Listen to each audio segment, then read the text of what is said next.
Okay, so welcome to the Kali Academy. This video here is your intro to everything. We'll go through how to use the course, what our key principles are at Kali Academy, and why you should even spend your time going through this. So, with all of these videos, you've got the choice. You can either watch the video and listen to me going through it, or you can just skip the video and go through it and just read it, or you can do both. Up to you. I think the best way of learning is watching, listening, and reading yourself, and that's why we tried to combine all three of them in this. So, let's just get straight into it. So, at Cali Unity, which is a gym that we run in Bath, our core principle is very simple. It's stronger together.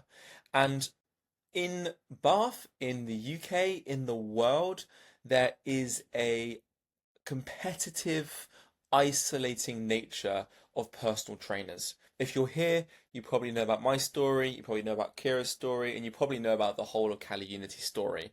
And you know that we're very much about giving all our secrets away. The only competition is between us and the sofa, Netflix, Ozempic, bad surgeries, liposuction, etc. Right? Us PTs, gym owners, we're all in this together. We're all trying to make the UK healthy. And so, what we're trying to do here, very simple, is share all the lessons that we learn in our PT careers and also helping other PTs and helping coaches and running a world class facility and giving it away for free. Again, this course itself is a direct response to this, essentially just helping coaches get better at coaching. Okay. Now, just again, a quick little bit of backstory on me. At 19, I was juggling university and I was working £9 an hour at the university gym. I eventually left uni and I dove fully into personal training.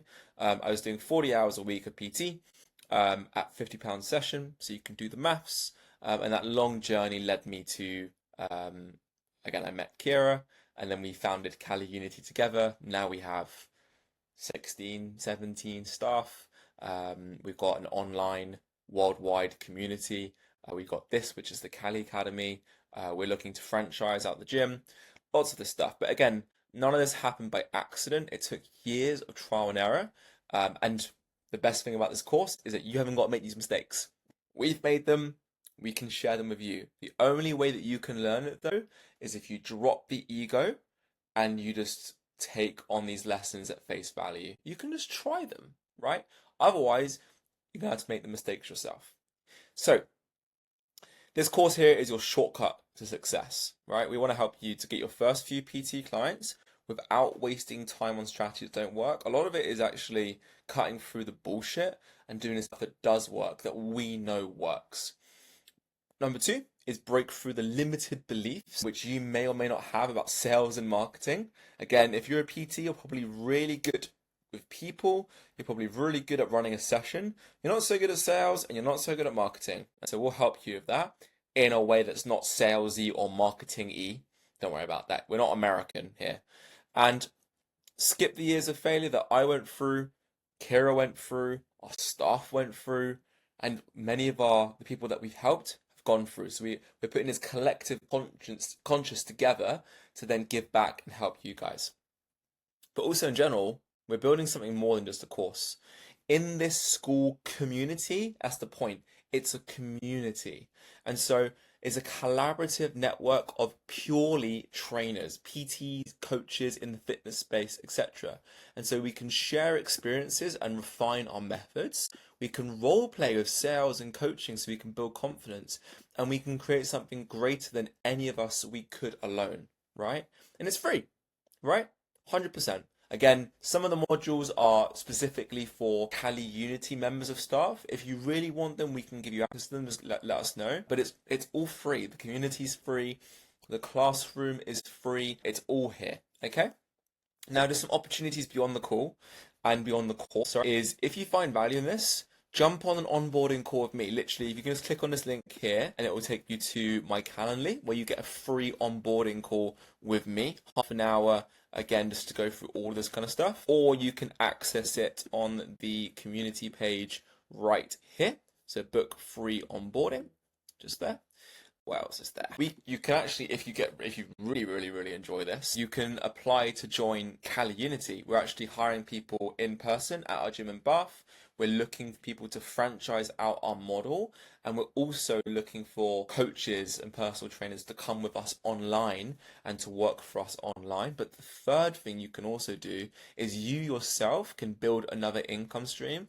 This is still in the works. It's a big thing that's coming up, but you can be part of our online coaching network where essentially we have loads of different coaches online who collaborate, and you take all the profit so you can start building your online career without doing 20 hours of work, paying for a platform, etc. But don't worry, we'll come to all that later. And like I said, this is not just a course, it's a movement. It's a better way of doing things. So if you're ready to get into it, let's get started. I really would recommend going through all of these first. Again, you haven't got to listen to all the videos of me talking, but I would recommend at least skimming and going through these. But the main chunk of the course will be in these, okay? Well, again, in general, if you haven't got any clients, start here. If you want to see how to pay no gym rent, go here. If you want to understand sales, go here. If you want to understand social media and marketing, go here. And if you want to work Cali Unity, go here. These will probably be all closed to you, so make sure to go through those. So I'm really excited to have you guys here. Make sure to book the onboarding with me. It's completely free. We'll go through everything, and hey, let's see if we can get you your first 10 PT clients, and let's take your career to the next level. Okay, so how should you actually navigate these modules? You may come on here and be like, what's going on? There's so much here. We tried to pack in as much information as possible into the Cali Academy, and everything in here is useful, is valuable, and honestly, we tried to cut it, but like we just had to keep it in. So this is an explanation on how to actually use the Academy, the course, and how to navigate the modules.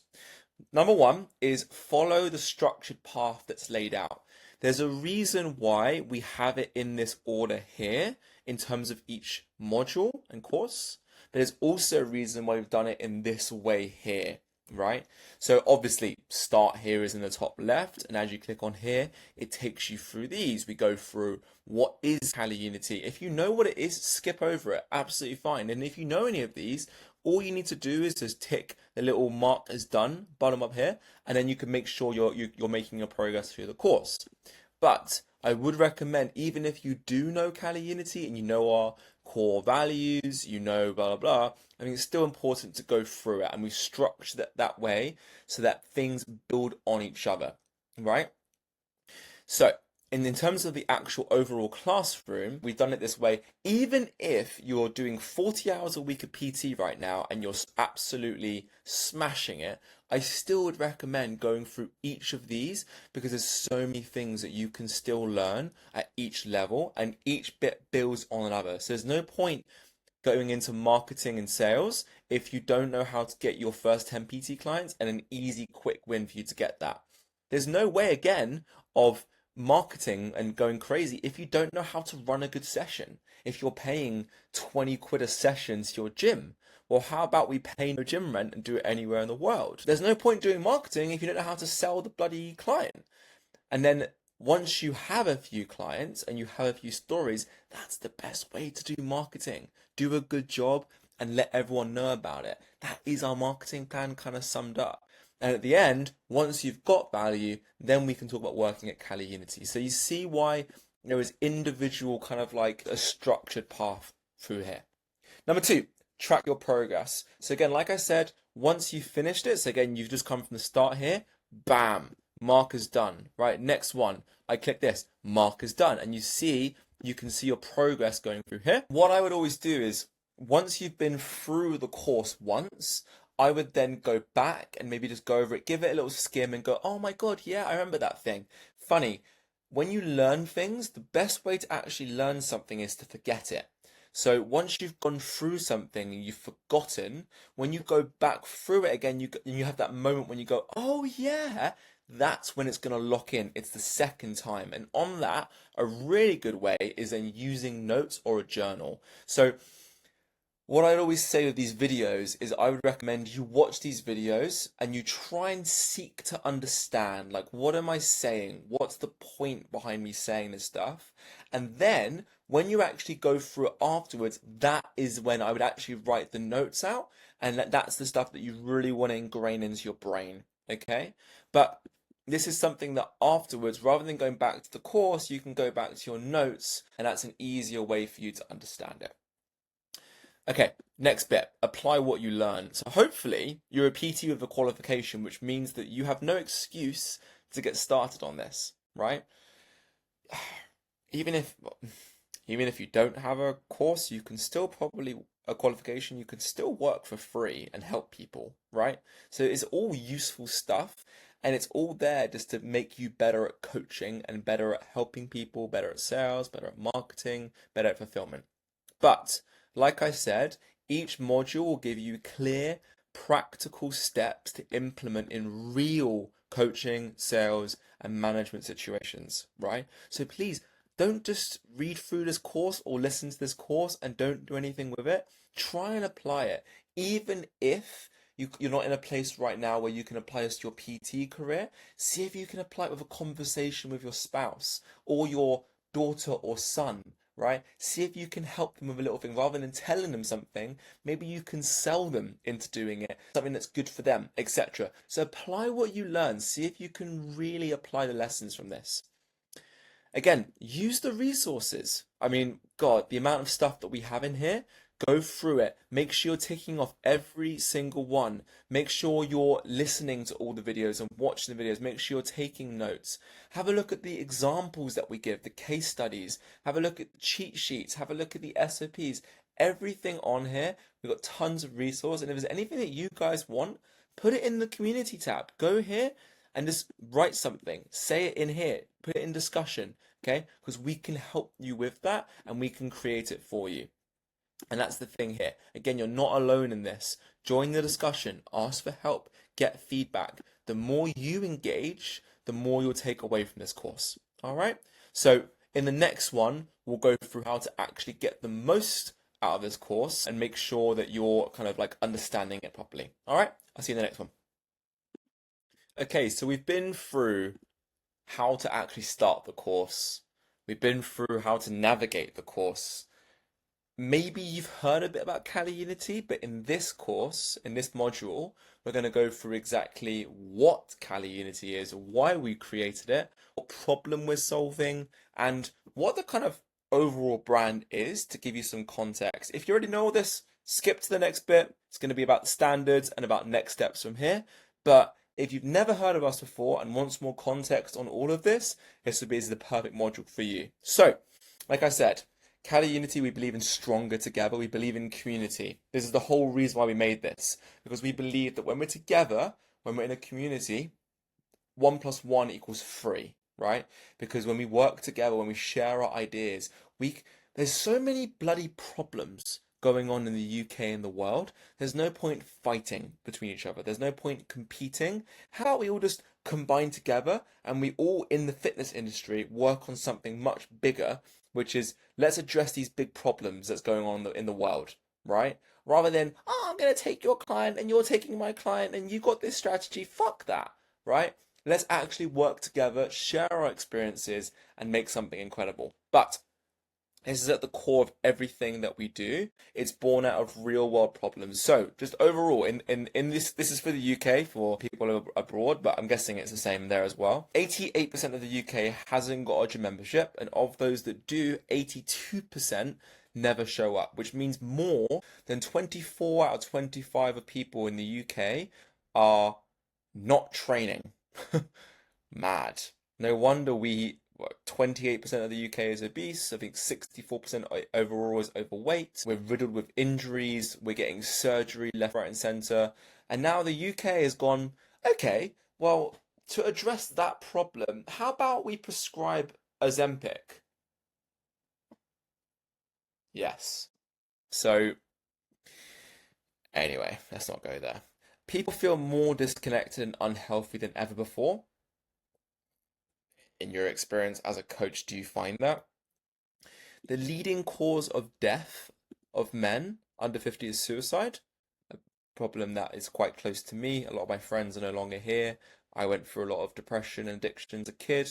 Um, so it's a big thing for me. I do a lot of work with Movember, which is a mental health charity, to work on this. Most elderly people lose mobility before anything else. This is, again, this is 28% is obese, but I think it's supposed to say overweight. So almost more than half of the UK is overweight. And yes, most elderly people lose mobility before anything else. I was actually on a call with someone today saying, "Yep, I got left knee pain, I got lower back arthritis, my wrist hurts, and I can't do anything. I'm in this vicious cycle of like I want to get into training, but I can't because I'm so in pain." And so it just gets worse and worse and worse and worse. And the thing is when you're over 60, if you fall over and like you break your hip, I think there's like a 70% mortality rate afterwards. You're just going to fall over. You're going to not be able to not be moving. And then once you're not moving, it's a quick decline from there. Anyway, blah, blah, blah. This is my story. And what happened was Cali Unity was created. And we created it actually from the loneliness of lockdown. People were isolated. People were alone. And after lockdown, we emerged and we were like, no more of that, no more. Let's bring people together. Let's have community. And it started with free meetups. From there, we shared everything. We made it accessible to everyone and free. Again, this whole like make it free community stuff. This isn't our first rodeo.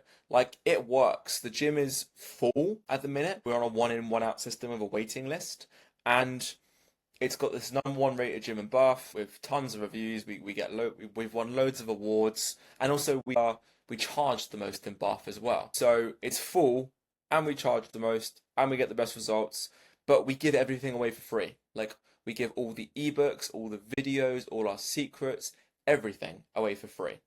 Because I believe that information should be free, but implementation is paid, right? And so anyway, coming back to this is how we started. And again, it's not just about sets and rep, it's about total transformation. We exist to help people build strength, confidence, and resilience through body weight training, habit coaching, and supportive community. And also, I would also say accountability is a big thing. So the three pillars of us is strength training slash body weight training, nutrition slash lifestyle, and then accountability slash coaching and community. Okay. We care in the gym and we want to bring that philosophy to what we're doing in the academy and helping you guys as coaches, sharing the lessons that we learned just so we can make the UK healthier. We built a place where everyone can thrive. Again, even if you're on one PT client or 50 a week, doesn't matter. You can all get something from this. And again, it's all about it's having the right environment, right? And it's, for example, the best way to learn French is live in Paris. So you're in this community here. You're literally in Paris. You can meet other people and you can have your beliefs broken. Someone younger than you, 10 years younger than you, is doing double the amount of PT hours per week as you, right? Maybe one person is working from their laptop over in Bali, right? As an online coach. Cool. Like, don't look at them and be like, that's unfair. Look at them and be inspired and be like, how? And it will start to rub off on you and you'll become better because you're in that environment, right? And again, the whole point of Cali Unity is you're not just a client, you're not just a coach. Like, it's all about connection. It's all about being a part of a family. You're part of something bigger. And it's a movement that we're building, right? So what are some of our core values? I guess also just coming back to here, just to give more context, I can link a video of like the timeline if you would like. You've probably already seen it if you're on the school community of like how I went from £9 an hour engineering dropout to 40 hours a week to then making our first gym to then maxing out our essentially second gym in Bath on Walcott Street and to what we do now. If you want to see that, you can find it. It's probably on the homepage somewhere. But that's essentially the story of Cali Unity and what we do. So again, just in terms of like our core values, people before profit. So we donate a large amount of our profit from the gym to the foundation, which is there to help teens, like girl teens, who get strong rather than being pressured to be skinny. Boys help them get into bodyweight training rather than like powerlifting and weights and CrossFit, which if they want to, they can. But mainly it's helping disadvantaged kids with that as well. We help over 60s with free mobility classes. We're hopefully by the time of actually releasing this course, we'll have a free gym, which is pretty cool, like for the community. But that's the kind of stuff that we're doing. We're building free Cali parks across the UK. We're just trying to like change the environment and actually make a difference when it comes to making the UK healthy. And that all comes with people before profit, right? And so again, with this, our culture is built on accountability, support, and real growth. No egos, right? Extreme ownership. Take a responsibility for your journey.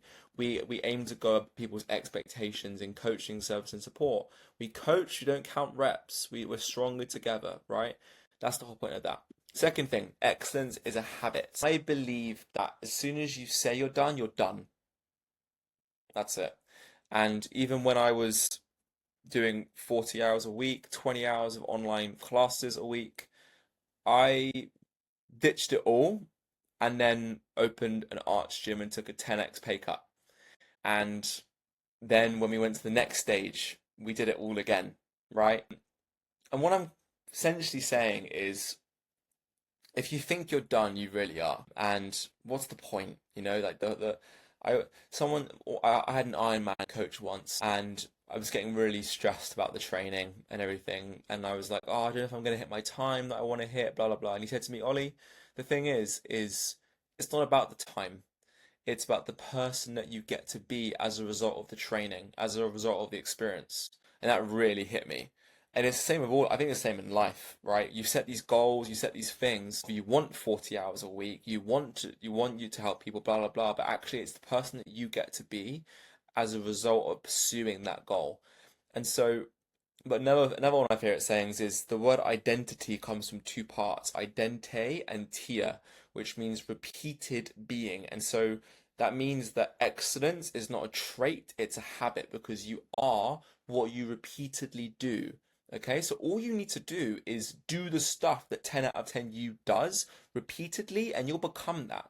Because the thing is who you are isn't you shouting affirmations in a mirror. It's a long list, it's like a laundry list of things that you've done to convince yourself that you are that, right? And so all you need to do is just do the stuff we're telling you, and you'll become it. Pretty simple because we know it works. We've done it with clients, we've done it with our coaches. It works. Just do it. But the hard thing is the mindset, and we'll get into that, and we'll help you with the beliefs and the mindset, etc. around it. Third thing, be all in. This is not a good place for you if you don't like doing things fast. We don't really do half measures here. People call me Tigger on crack. I like to move fast. You could die tomorrow. Just saying. So I think it's no reason why not just to move fast. Be all in, own it, like set the standard, be a leader, like action. And that's the whole point of this. It's like go all in, be the person that you want to be with this, okay? And this is the whole point of Cali Unity, which is like we help not just our members and not just our coaches and also you guys, the academy, it's all of us be the best version of ourselves inside and out.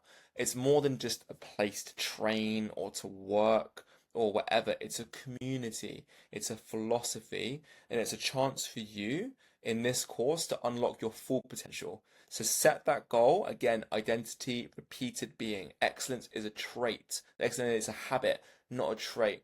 Do the stuff repeatedly, do the work, and you will get there. Okay? So that is our mission. That is the Cali Unity philosophy, essentially making the UK healthy. There is no competition. Let's all work together to combat these massive problems that are going on in the UK. And the more we can all share our experiences and the things that we found that have worked to help everyone else as coaches in the UK, the better. Because hey, we're going up against a massive, massive industry that is built on profit, about manipulating people, a multi-billion dollar industry and lots of different things. So the more we can do this, the more we can help each other, the more we can combat that. And if you're into that vision, and if it's something that's getting you like pumped up right now, go through the course. You're going to absolutely love it. All right, guys. So I'll see you in the next section, which is about like the rules of the academy and then what our actual like coaching philosophy is. So when we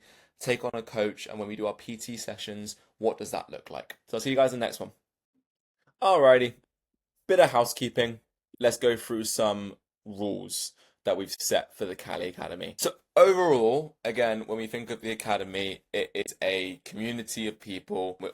It's people, right? We're all working together, and There's obviously a technology aspect of it, which is the software hosting it. There are daily calls. There's the community aspect. There's the classroom. You guys get the ability to DM each other. You get to engage in the community. And so it's probably a good idea to set some rules, but I trust you guys. Like overall, you're pretty good. The people that we attract at Cali Unity are usually top of kind. You're compassionate. You want to help. You want to be useful. So it's just housekeeping stuff. Just don't be a dick, okay? Number one, be respectful and kind. We're here to grow, so treat everyone with respect and kindness. Keep things constructive. Like when I when we do our sales meetings and our like role plays and recordings and stuff, my rule is no negative feedback, only positive, and the person can give negative feedback to themselves and what they can improve on. And also, I have a rule in the gym, which is no problems, only solutions. Right? You can come to your problems, but like also solutions with the problem. So that's the first thing. Stay on topic. I don't mind like talking about PT, coaching, fitness, everything. Just don't go talking about Trump or politics or anything else. Like if it's not relevant, wait for another time, like we're here to get better as personal trainers, as coaches. We're here to get better as gym owners. We're here to get better to help people. Let's make sure to keep that on topic. Okay? Be supportive. Guys, like in the gym, one of our most important things we do is the bloody high five. We high five. We pat people on the back. We say well done. It's really funny. When you finish a night out drinking on like a Friday night, the morning of you're like, oh my God, I'm never drinking again. Then by next Friday you're drinking again, right? Positive reinforcement lasts longer than negative reinforcement. And so let's just be supportive. Let's reinforce each other because the more we can reinforce each other to keep going on this stuff, the more likely they'll be to keep doing this stuff. And also, you get your body knows, your brain knows. If you're supportive and you're helping each other, guess what it's going to be to you? It's going to be supportive. It's going to make sure you keep going. The way you treat others is really the way your brain treats you. That's kind of the way I see it. Self promo or spam? Yeah. Don't come in here and be like, I'm a PT online and I can help you with this. You're going to get banned. Okay. Especially if you're like a coach who's helping other coaches. This is a free community, literally built to just bring people together. We're not selling anything. So don't do, yeah. Leave your ads at the door. Share your knowledge and insights. If someone really wants to join you, they'll ask you and they'll book a call in with you, and then you can sell them on the call. Don't go posting in here, just saying I'm a this helping people with this. Fuck that. Give value first. I'm up for that.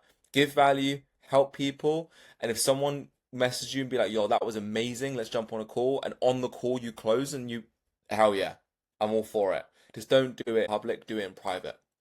Share value, please. Share value. Common misconception: I am an unqualified personal trainer. I have nothing of value to give. Bullshit. Have you ever been coached? Have you ever coached? Have you ever gone to a gym? Have you ever done a gym session?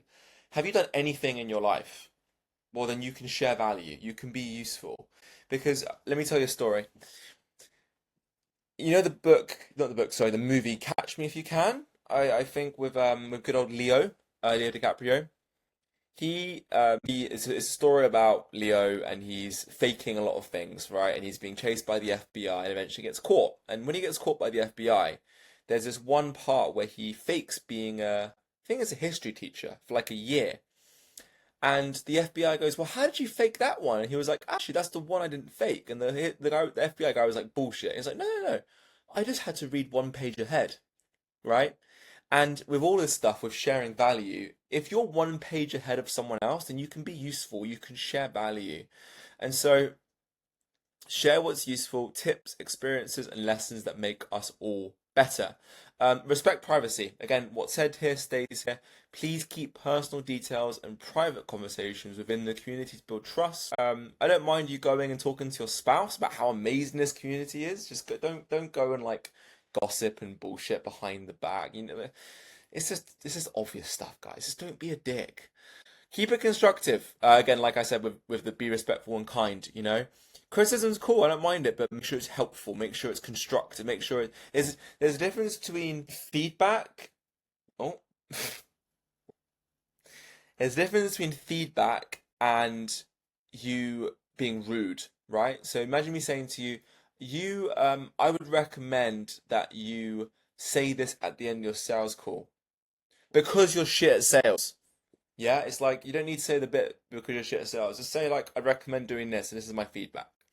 And then keep it professional. Guys, we are coaches, we are PTs here, we're gym owners, we're businesses. We're self-employed, we're running businesses. Let's keep it professional. Like we're pretty chill. I'm pretty chill. Kira's pretty chill. At Cali Unity we're pretty chill. But just have a base level of professionalism and make sure that you're mindful of how you communicate. Let's keep things positive and keep it respectful. Okay? In the next one, we're going to go over the coaching philosophy, which is actually how us ourselves as Cali Unity coaches provide our onboardings and everything, but also how us as gym owners, how we help our staff to act in classes and the standard that we hold them to and they hold themselves, which might be useful for you when it comes to your own standards and kind of gives you a glimpse as to our mindset behind stuff. So I'll see you guys in the next one. Alrighty, so let's take a little look into the actual Cali Unity coaching philosophy. This is the stuff that we help our coaches live by and what we live by ourselves when we run classes, when we do PT, when I coach coaches, when I coach other gym owners on how to run their gym. This is just our philosophy on coaching, right? And again, coaching is simply, I haven't actually thought about how I define coaching, but I'd say it's sharing lived experience to help someone else. Or maybe another way is like holding up a mirror to someone else. Or yeah, that's another way of saying it. But this is our kind of like overall coaching philosophy. So again, it's not reps, it's not cues, it's more about leadership, energy, and transformation. Brian, one of our favorite members, and also he was our sales guy for like over a year in the gym. He said he was Irish. He was like any fucker can stand up here and shout out reps timers, and that's a really bad Irish accent. He's like anyone can do this, right? Anyone can go, but it takes a special kind of person to be a leader, to be a coach, to give feedback when needed, to inspire, to bring people together. That's what we do at Cali Unity. All right. So again, at Cali Unity coaching is a calling. We don't just train bodies, we transform lives through movement, mindset, and community. So here's what it means to be a Cali coach. Number one, coach with purpose. So you're gonna love it when I get to this course, and you're gonna get onto that aspect because I think one of the most important aspects of sales is understanding where people are at with their goals and meeting them where they're at, right? And that is what a coach does. Well, if we put this very bluntly, someone coming to me wanting to learn a handstand is very different to them wanting to learn a handstand push-up, right? A guy in their 20s wanting to learn their first muscle up is very different to a 64-year-old menopausal woman who just wants to feel good and train and be able to move with her grandkids. Meet people where they're at, okay? So don't apply the same philosophy to everyone. You need to be able to mold yourself to that person, and that's your tonality. So maybe it's talking a little bit slower and meet people where they're at, understand their goals. Maybe it's, oh my God, you need to meet people where they're at. You need to understand their goals, their struggle, and the mindset, and make sure to really help them. Right? It's tonality. It's different things. It's facial expressions. It's the hands. So that's different. Progression based. Again, move them forward at their pace with their intention. Make sure that you're helping them again where they're at. And then I guess the last one on this with the coach purpose is be technical and motivational. Someone said, I remember back when I was training, back when I was working at other gyms, you made fun of loads of coaches in where I'm at and said, most people are just glorified DJs. And I think that's pretty bullshit because sometimes you have to be the DJ. Sometimes that's your role. Sometimes your role is just to be the person that gets people there, to lift them up, to be the happy, smiley, motivational person. And that is a fucking skill. Okay, so fuck you, person who said that, right? Because look, DJs get paid loads, they make people loads very happy, right? Great, it's a skill, right? And so, but also don't get me wrong, like I could break down every muscle in the fucking body, every ligament and tendon, every joint, and I can also show you every single movement in calisthenics. I can apply it to you. I can help you with your injuries. I can give you the stretching. I can give you the fucking meal plan. Blah blah blah. But also, I turn into an idiot in a reps and sets class, and I'm just pounding music because I don't need to be explaining to someone that their latimus dorsi it gets contracted when they're doing fucking lat pull downs during a reps and sets class. They just want to have fun. So again, it's meet people where they're at, be both technical and motivational. And drop your ego, right? Drop your ego on I'm the best coach or I'm so technical. Fuck all these DJs. Fuck that. You're just helping people. We're all helping people, right? So, God, there was a bit of angst there behind that. God. But I just know so many coaches who are doing 10 hours a week of PT and all of a sudden they think they're fucking dog's bollocks and they think they're so amazing. It's like, no one cares. You're just a little drop in the ocean, right? It's just like, just be useful and stop judging everyone else. Just as we can all be there to help each other, to help our clients, and just all just be good people. So cool. Next one. God, that was a lot of trauma built into that one there. How we communicate: clear, confident, and simple. Don't say big words. If you can say lats rather than latimus dorsi, say it. If you can touch their lat and say activate this, say it. Or do that. It's better. Listen actively. My rule of thumb is makes me very uncomfortable talking lots because whenever I'm in my day to day, I'm listening a lot of the time. I listen to our staff. I listen to people on sales conversations. I listen to feedback from members. You don't learn anything when you talk unless someone asks you, right? But listen, like you got two ears and one mouth, right? Read the room. Very, very important. Again, like I said, if you're in a reps and sets class, it is about motivation, not about skill and technique. If you're in a skills and strength class, teaching handstands, the music probably shouldn't be pounding through to the next room. Cool. So read the room. Again, body language, eye contact, and energy matter just as much as words. Yeah, important. Lead by example. You would think twice if your doctor who's fat told you to lose weight, right? So, yeah, show it, live it, own it. That doesn't mean that you can't help someone who's more advanced than you. I know some people who I've coached through this who said, "Oh, well, I don't want to go coach an advanced class because I can't help them." And I'm like, "No, it's not true because you can watch them. Think of the best basketball coaches in the world. Think of the Lakers, right? Do you reckon JJ Redick, who's the Lakers coach, is better basketball player than LeBron James? No, but he can help him, right? Because he has this 40,000-foot view. He's not in the trench.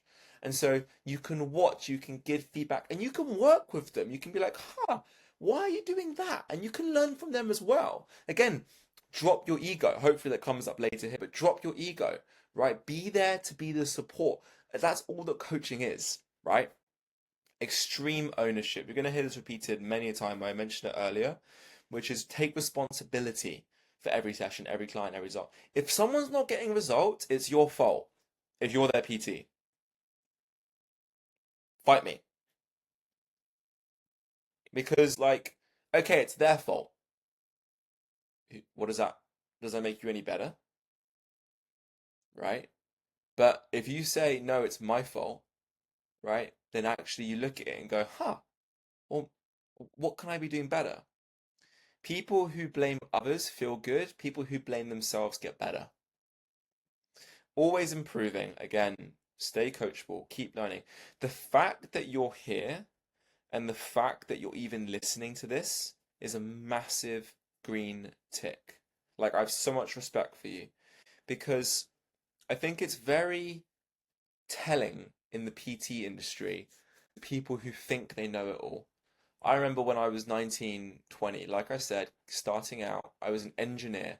I think it's very hard in today's society, especially in the UK, to go from something as prestigious as being an engineer, whatever the fuck that means, but at the best uni in the country, blah, blah, blah, and then going to £9 an hour personal training, right? But it's funny because actually, when I was in the engineering world, people were actually more willing to learn. When I got into the PT world, everyone had their blinders up. Everyone was like this. And I was like, oh, it's so easy to win here. Because all I got to do is just learn the lessons and learn the mistakes of everyone else, and I'll get ahead. And so I paid for the best coaching. I read the best books. I watched the YouTube videos. I experimented. I made notes. I journaled. I looked back on my best sessions. I ran the ads. I did the things. I did the social media that no one else was doing at the time because they thought they were all so good because they were in good shape, right? Being in good shape doesn't qualify you as a coach, as a personal trainer. Okay? So always improving. To this day, like I don't coach any clients anymore. I coach PTs, I coach gym owners, I coach my staff. Okay, I don't even run any sessions anymore in the gym. But I'm always improving. Like when I'm in the gym, I'm always looking, I always help someone else. If I see them doing something, I'll always help them. And I'll always try and get feedback on how I can improve in all of this. Cool. Train how we coach. Again, exactly. When you're training, you can practice this stuff. You can watch your stuff back. You can almost coach yourself a bit. Practice what we preach. So bloody important. Make sure you're actually doing the stuff that you say you're doing. Again, I could have made this course 4 years ago when I had 40 hours a week of PT. But only now, being honest, have I got to the stage where I'm like, okay, I probably have something to give, and it would be pretty unreasonable for someone to watch this asking the question of why should I listen to you, and then not thinking they should listen to me, right? Because we have a 200 member fully maxed out gym.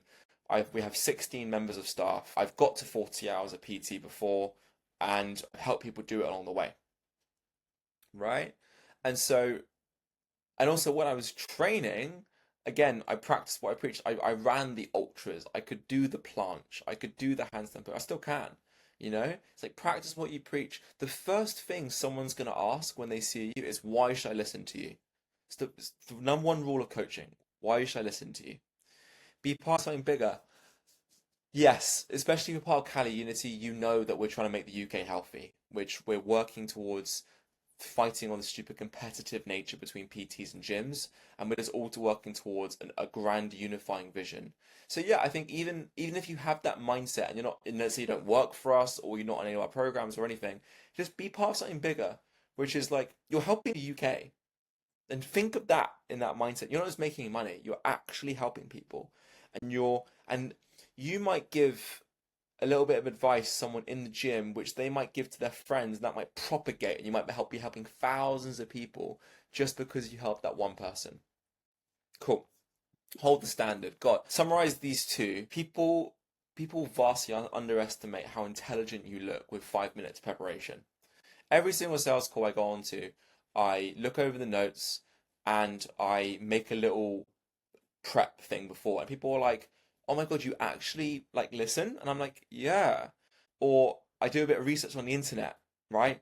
Or I look when I was PTing, I looked back over the last sessions, or I I bought my client's book, right? Or I sent them something in the post. It's like sharp prepare, do a bit of preparation, be early, right? If you're on time, you're late.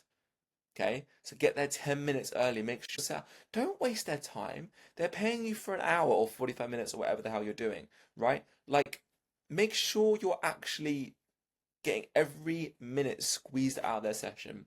And again, look the part, right? Again, if you're working for Cali Unity, you wear the buddy logo and you wear our staff uniform. If you're doing your own PT, just wear your stuff. Like, don't be scruffy. Just like look the part. People will judge you, especially people walking by in the gym or outside if you're doing our method. People will judge you. So like, it doesn't take long. Just look the part. And like me, maybe you follow my YouTube and stuff, but you know I wear the same trousers, I wear the same t-shirts, but I only have like 6 pieces of clothing to my name, but I still look the part. I look professional, right? Cool. Again, ownership. This is huge. Which is feedback is fuel. Don't be all egotistical about this. Like get feedback. Listen to people. You if you want to improve, talk to your customers.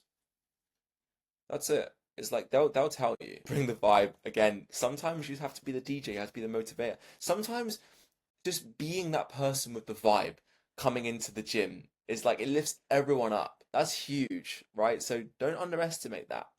And again, have each other's backs, push each other to be better. Clients come first. In the gym, coaches come first, in my opinion, because the coaches are the ones that bring the vibe. But for you, it's client comes first, right? For me, it's I have to look after the coaches. That's what we do as owners. But for you guys, the clients come first, and you need to take initiative. So if you see something wrong in your PT session or in the gym, wherever you're at, or at Cali Unity Center or online, like just do the right thing. Like put the weights away that someone else left out, or clean the thing. It's like don't ever say that's someone else's job, right? Just don't. Simple things, no names, build relationships. We actually value relationships more over technique and technical coaching in the gym. I'd rather you be a better people's person, a better coach at Cali Unity. Create wow moments, go above and beyond, right? Leave people better than when you found them. Support and inspire, challenge clients and teammates, positivity, purpose, and own your role in the mission. This is bigger than you. Again, it's a team effort. We're making the UK healthy. Every interaction matters. You shape the experience. These guys are literally turning up for you. If you're doing a class, if you're doing a PT session, they're paying you good money for this to see you, right? It's like Kobe always said that he brought his all to every single basketball game because there's a 4-year-old, 5-year-old kid that paid a lot of money to come and see him, right? And someone's doing the same for you. And commit to mastery. Always make sure you're improving. Okay?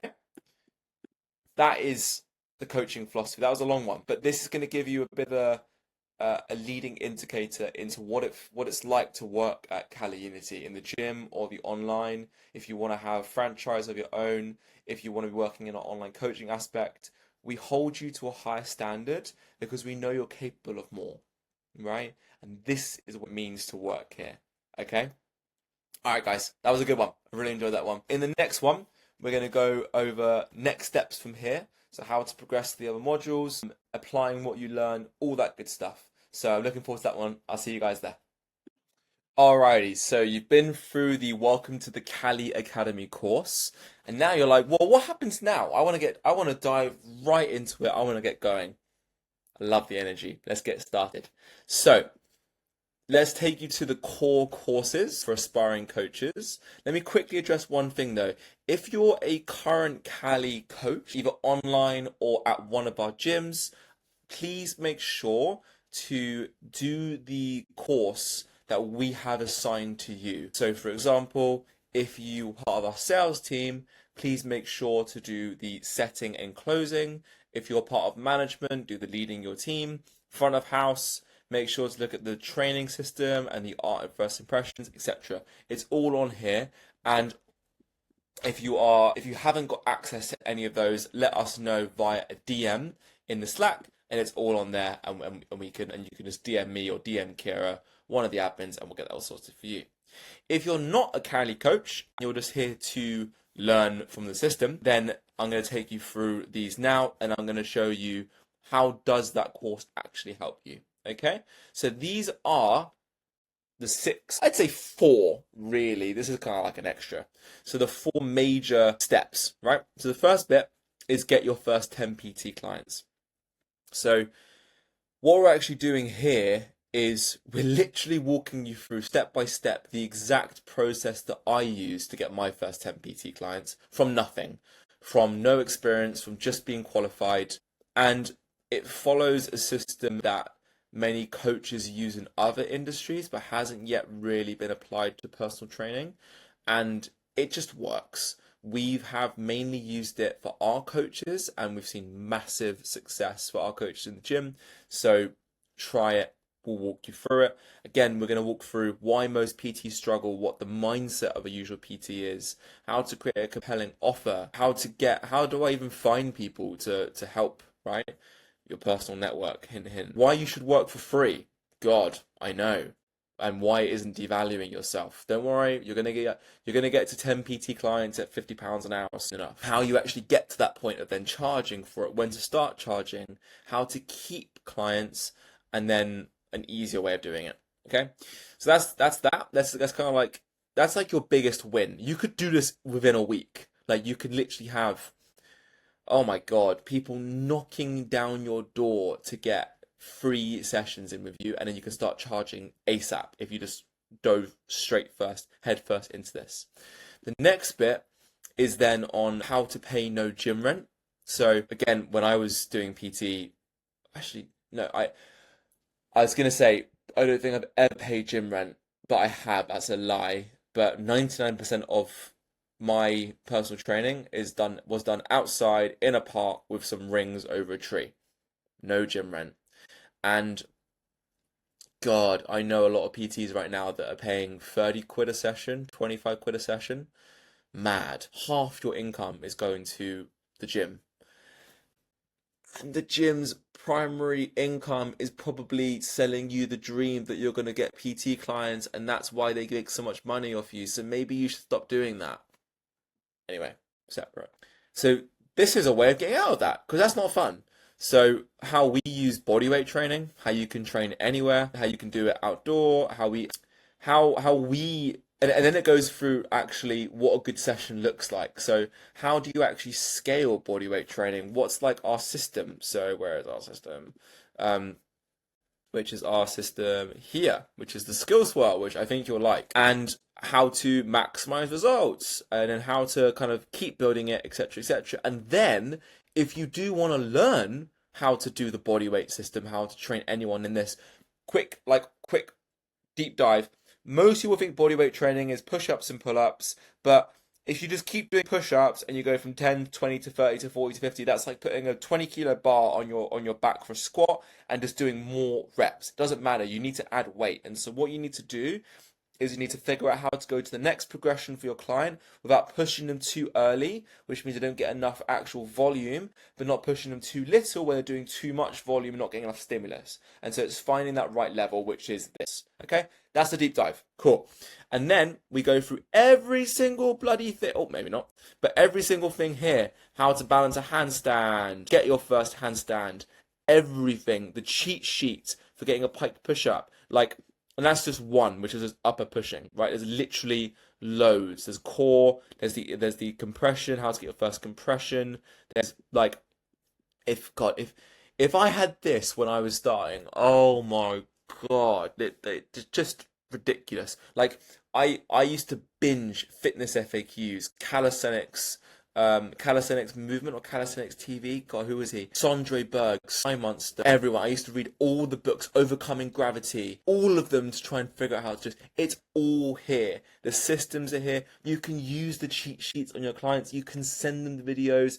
Like, done. It's all on here.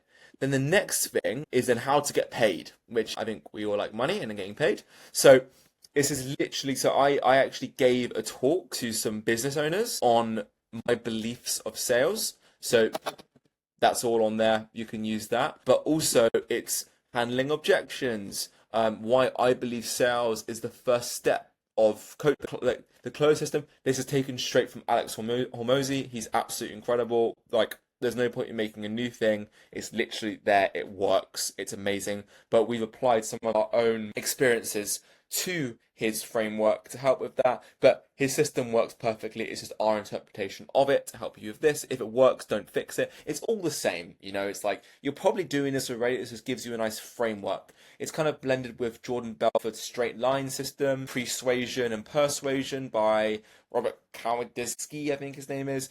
There's so many things, right? So it's basically how to sell without being salesy. And then the last bit then is then how to actually build your content system to keep getting clients. So you haven't got to just message people and ask to work for free. How you can actually get people coming in consistently. So when someone leaves, you can get a new client all for free, all through social media, easy peasy. I did it loads. It worked super well for me. And we haven't tested this as much with some of our coaches. But no, that's a lie. They do it anyway. But this is actually kind of like a new module that we made. But it's fantastic, and it's obvious kind of what it is, but it puts it into practice, gives you some templates to use, etc. And the last bit here is then, would you like to work for us? Like, you've got all this value, like you know what the philosophy of Kali Unity is. Would you like to work from your laptop and train people online and get paid to do it? Would you like to have a full employed job with us? Would you like to work at one of our gyms?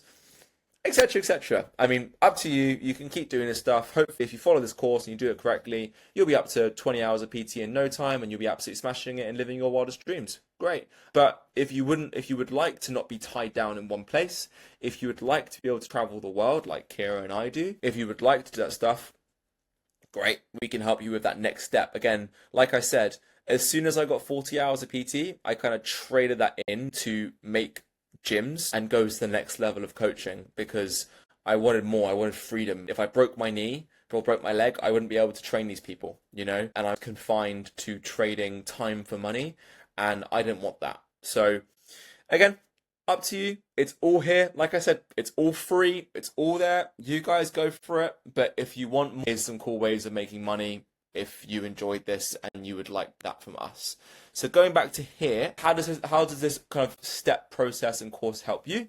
Again, it's obviously leveling up your skills. So you're mastering the coaching system. You're learning the strategies that we use in the gym. And the amount of stuff that I've learned being a gym owner and looking after members and researching stuff that I could have applied back to my PT career is just ridiculous. So obviously, it's the same stuff. The fact that we're helping clients, yes, it's in a gym environment, but it's the same as a one-on-one PT environment. And again, it's like how to create actual real transformations for clients beyond just workouts. Because if I let you into a secret, most people don't really care about the workouts. There's a reason why it's called personal training, not just training. But anyway, you still got to make sure the workouts are good, they're getting results. That's just a given, right? If you're just that nowadays, then they could probably just use AI. You need to be the personal touch. You need to be the human aspect in this.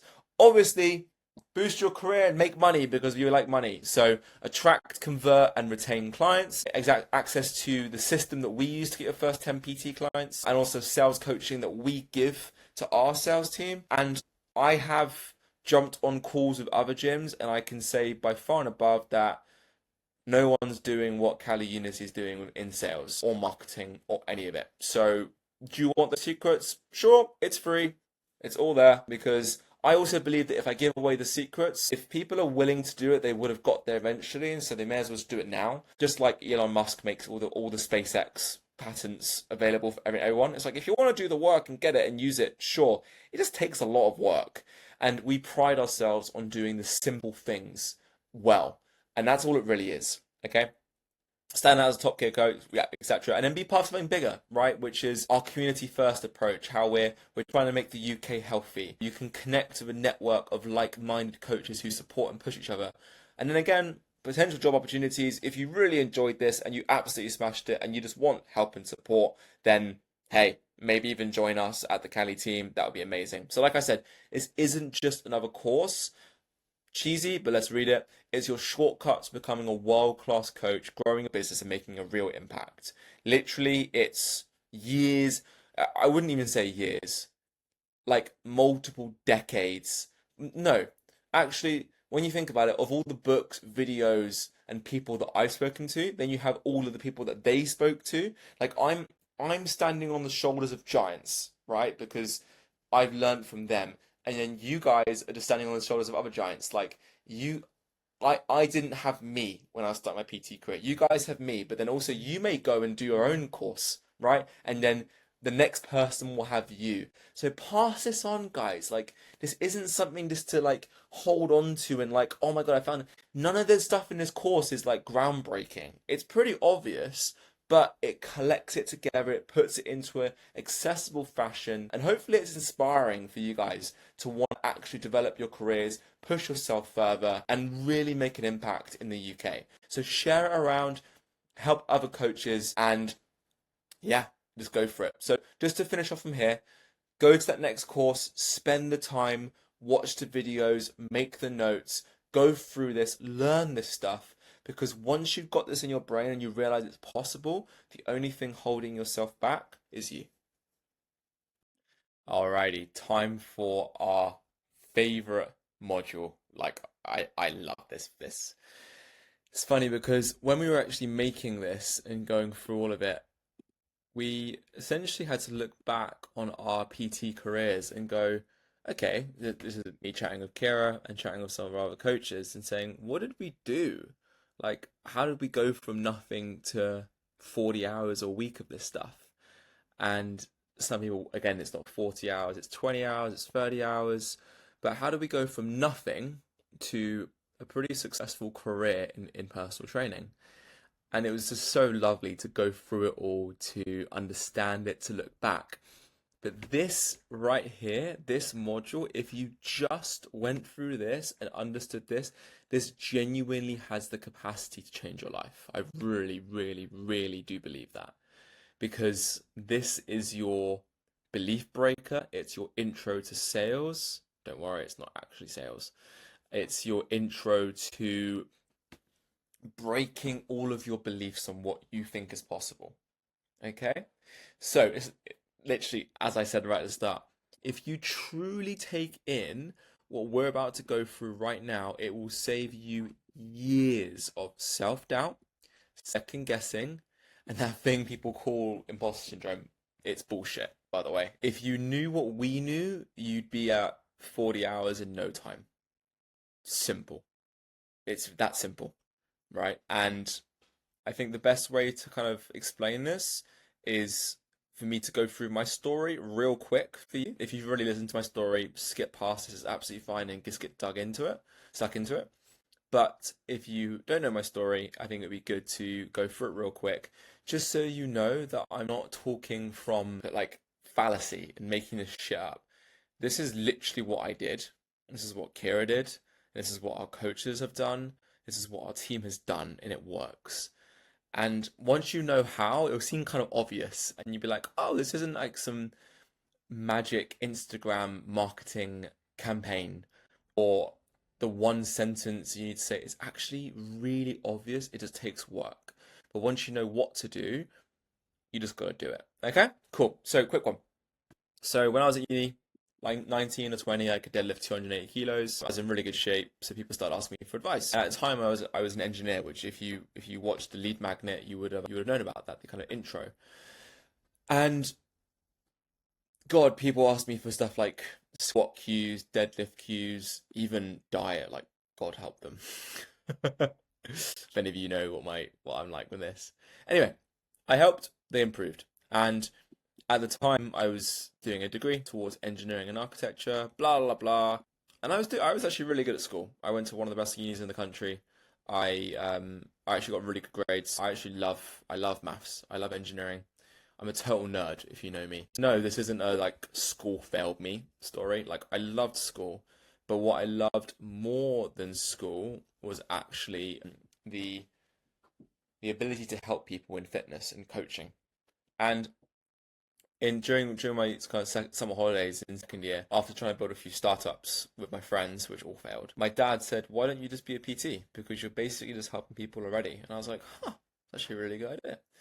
So I did it, and you know how much PT qualification costs, grand and a half. Yeah, I put it on the payment contract thingy, so I paid like 100 quid a month. And I was like, fuck it. That summer I got certified, went back to uni for my third year, and during the time I wasn't really going to lectures or anything. I was like living at the gym. I loved fitness. I read all the books, I watched all the YouTube videos, I asked all the PTs, I spoke to the gym manager, I spoke to gym owners in town. I just tried to understand as much as possible. And I got a job at £9 an hour, which was like, as a casual shift worker. Again, sometimes I worked till 10 p.m. and I started the next morning at 5 a.m. And where I was at the university, I had to essentially walk up the hill and then walk down the hill, which took about half an hour. So it meant I finished at 10 p.m., got home for 11. You know how it is after a shift if you've been a front of house kind of like PT worker, and then start the next morning at 5, which really means get up at 3:30 to get ready to, yeah, it was, but I loved it. It's a funny thing. I absolutely loved it. And then actually one day, one of my good mates, who was one of the instructors, went away to China. And he said, "Hey man, I've got like 12 classes a week. Do you want to cover them?" And I was like, "Hell yeah, sure." And I was like, "Oh, cool. Like, how much are they?" And he was like, £22 an hour. And I was like, "What?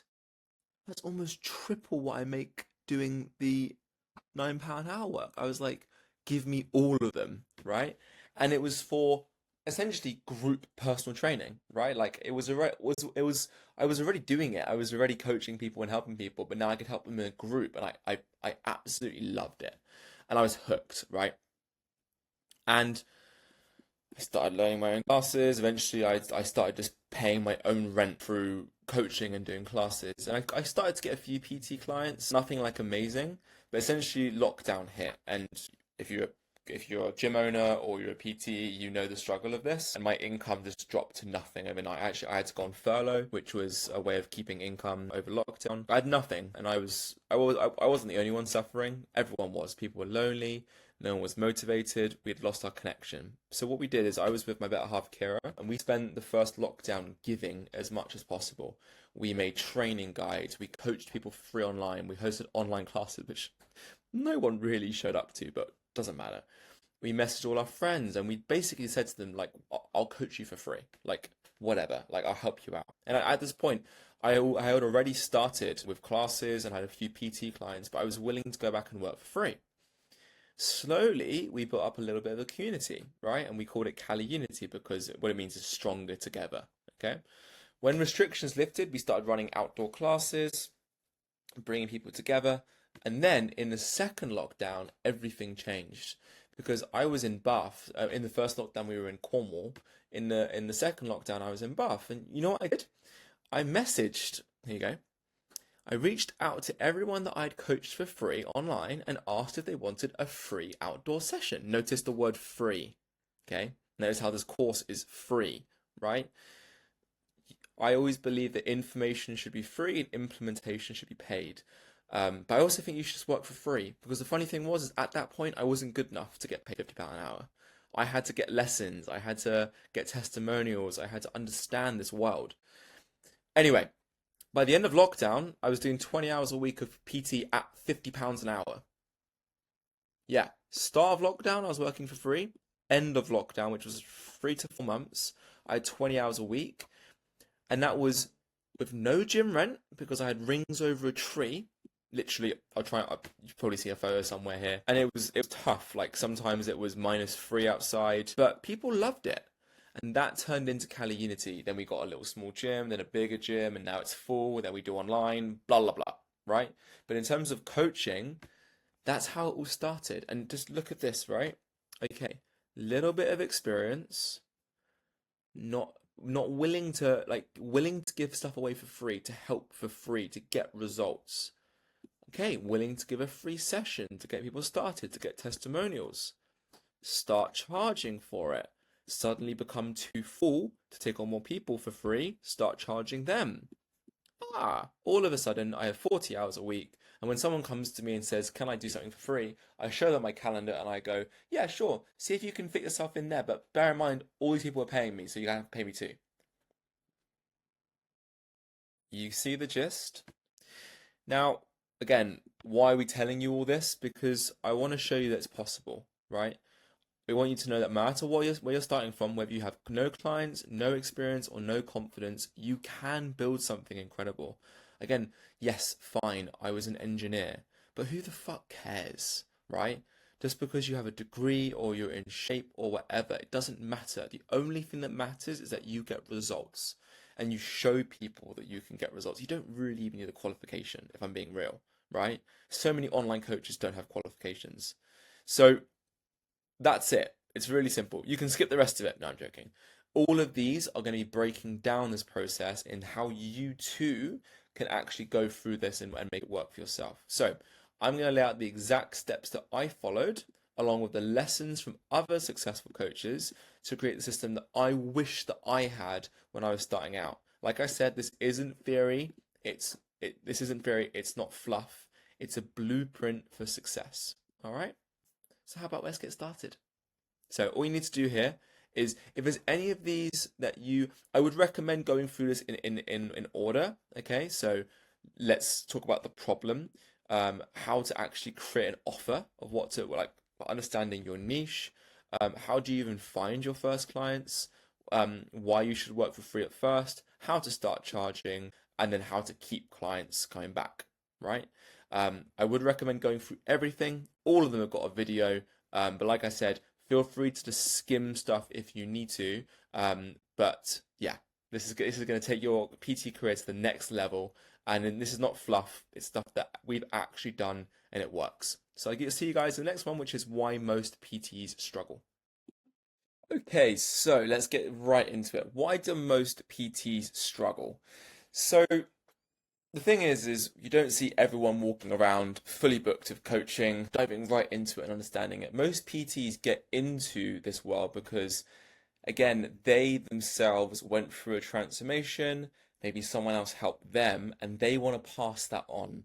And so they understand fitness, they understand coaching, they've been through a transformation themselves, but they don't necessarily understand sales, marketing, fulfillment, business. And then you obviously get into the accounting and tax stuff, like, okay, even we outsource that. But in terms of the actual PT element of it, most PTs don't fail because they're bad at coaching. Here we go. They fail because they never got enough clients to sustain their career. They're great at coaching, but they can't find enough people to coach. And it's not their fault because most PT courses teach exercise science, not business and sales. I know the course that I went on was telling me about joints and muscles and how to do PNF and how to whatever. What else is on there? And how to do a drop set and how to do all these different things, right? Which, let's be real, how much of that do you actually use? We all know that we just do the qualification to get the qualification. And most people, before they become a PT, know all that stuff anyway. And again, you're not going to go up to a client and be like, make sure to engage your latimus dorsi. It's like, squeeze your lats. And you don't even say squeeze your lats. You say squeeze those wing type muscles under your armpit. Yeah? Most people don't even care. They just want to be in better shape, feel better, and look better. Anyway, God, back to it. So, if we go through this, again, it's not your fault that you don't know how to do this stuff. And it's not your fault that you're struggling. And it's not PT's fault that they struggle. Because, hey, if you had this course, you wouldn't be on this course, right? You would have done it already. You'd be absolutely smashing at your PT career. And hopefully you're the kind of person that would still like to progress in their PT career because once you're done, you're done. If you went through the last course, you'll know that. But you're probably here because you want to get better at this kind of stuff. And so just to know it's not your fault, and we're going to help you with that. So here are some of the main reasons that PTs struggle. They rely on being good instead of selling. So let's read this out. So many trainers think if I'm good at coaching, people will come. In reality, no one knows who you are, and no one knows how good you are until they work with you. Okay? You need a system to get people through the door first. Again, it's the classic mindset of build it and they will come, right? Which is just not true. You you have to market yourself. And marketing just means making the unknown known. That's all it is. And no one's going to know how good you are until they've actually seen your stuff, so you have testimonies, or they've spoken to you in person, right? Or their friends told them about you, right? Because people have got lives. They're not online all the time or finding their best PT. They're just going to go on Google, type in PTs in my area, and if you don't show up, they're going to go to the person that's fully booked down the road. Simple as. Okay? Next bit. Most PTs wait for clients instead of taking action. So let me read this out. They sit in a gym, hoping people will ask. They maybe sit at the front desk hoping for I was going to say a golden unicorn, a purple unicorn to come up to them and just give them money and be like, here you go, I would like to train with you, right?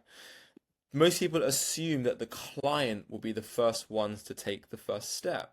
Or maybe they post on social media expecting their likes and their followers to get them clients.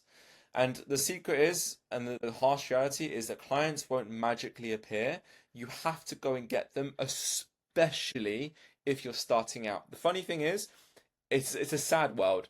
If you're doing really well, clients are going to come and start knocking on your door. If you're not doing so well, you're going to have to go and get them, and you're going to have to convince them why.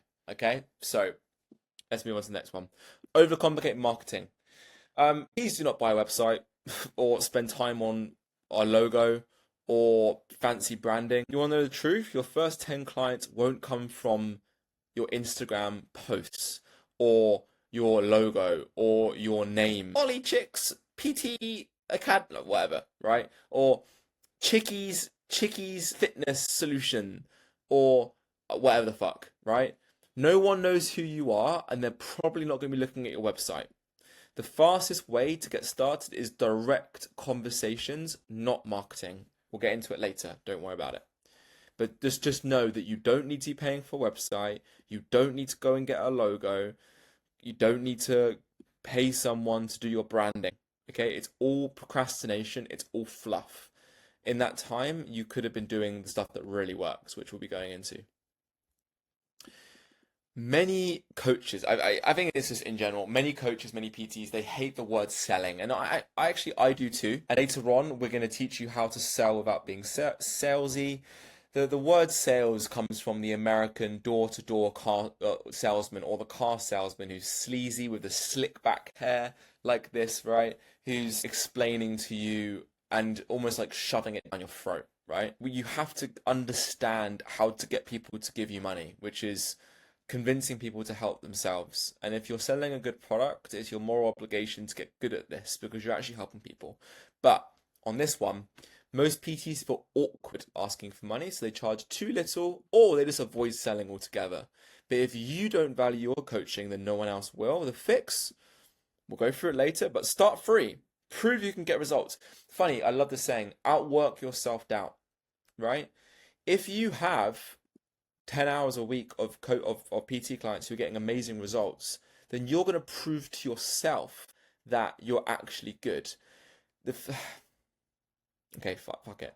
If you have imposter syndrome, it's probably true because you're probably not good enough, right? It's like you have to have so much evidence and so many testimonials, so many people saying to you that you are actually good, that your brain actually, you're going to be the last person to convince yourself that you are actually good. And so ask yourself, what would it take for me to get over this limiting belief? Like, what would it take? Is it 10 testimonials? Is it 100? Is it 10 hours a week of consistent PT? Like, what is it, right? I know of myself that I could charge pretty early because I'd already spent years helping people in the powerlifting world, giving advice. I was on the gym floor doing 8 consultations a day anyway, getting paid £9 an hour to write people programs to get them started, right? I had that head start. What would it take for you? Last one, they focus on themselves, not the client. Many trainers pitch coaching by saying, I'm qualified in this and I spent 10 grand on a course that doesn't work and I have experience and I know what I'm doing. Clients don't care. All they simply care about is how can you help them. Make it about them and you'll never struggle for clients. And when I talk about sales, this is sales, right? It's like no one cares that you're just starting out and you need your first few clients and you're struggling with money. It's sad, but it's true, right? Always work on people, always work to people's self-interest, right? So how can you frame this in a way that is going to help them, right? So overall, that's it. And this is the solution. You don't need to be a sales expert. You just need a simple proven system to get you started. So in the next modules, we're going to show you exactly how to get your first 10 PT clients, even if you've never sold anything before. Before we get to that, we're just going to go through a bit of stuff on mindset, because that really is a lot of the stuff. Again, like right now, if I was doing this again, I have a different mindset, right, to you who's watching this course, right? So I could probably go back right now and be fully booked within, I'd say a month, right? So it's all mindset.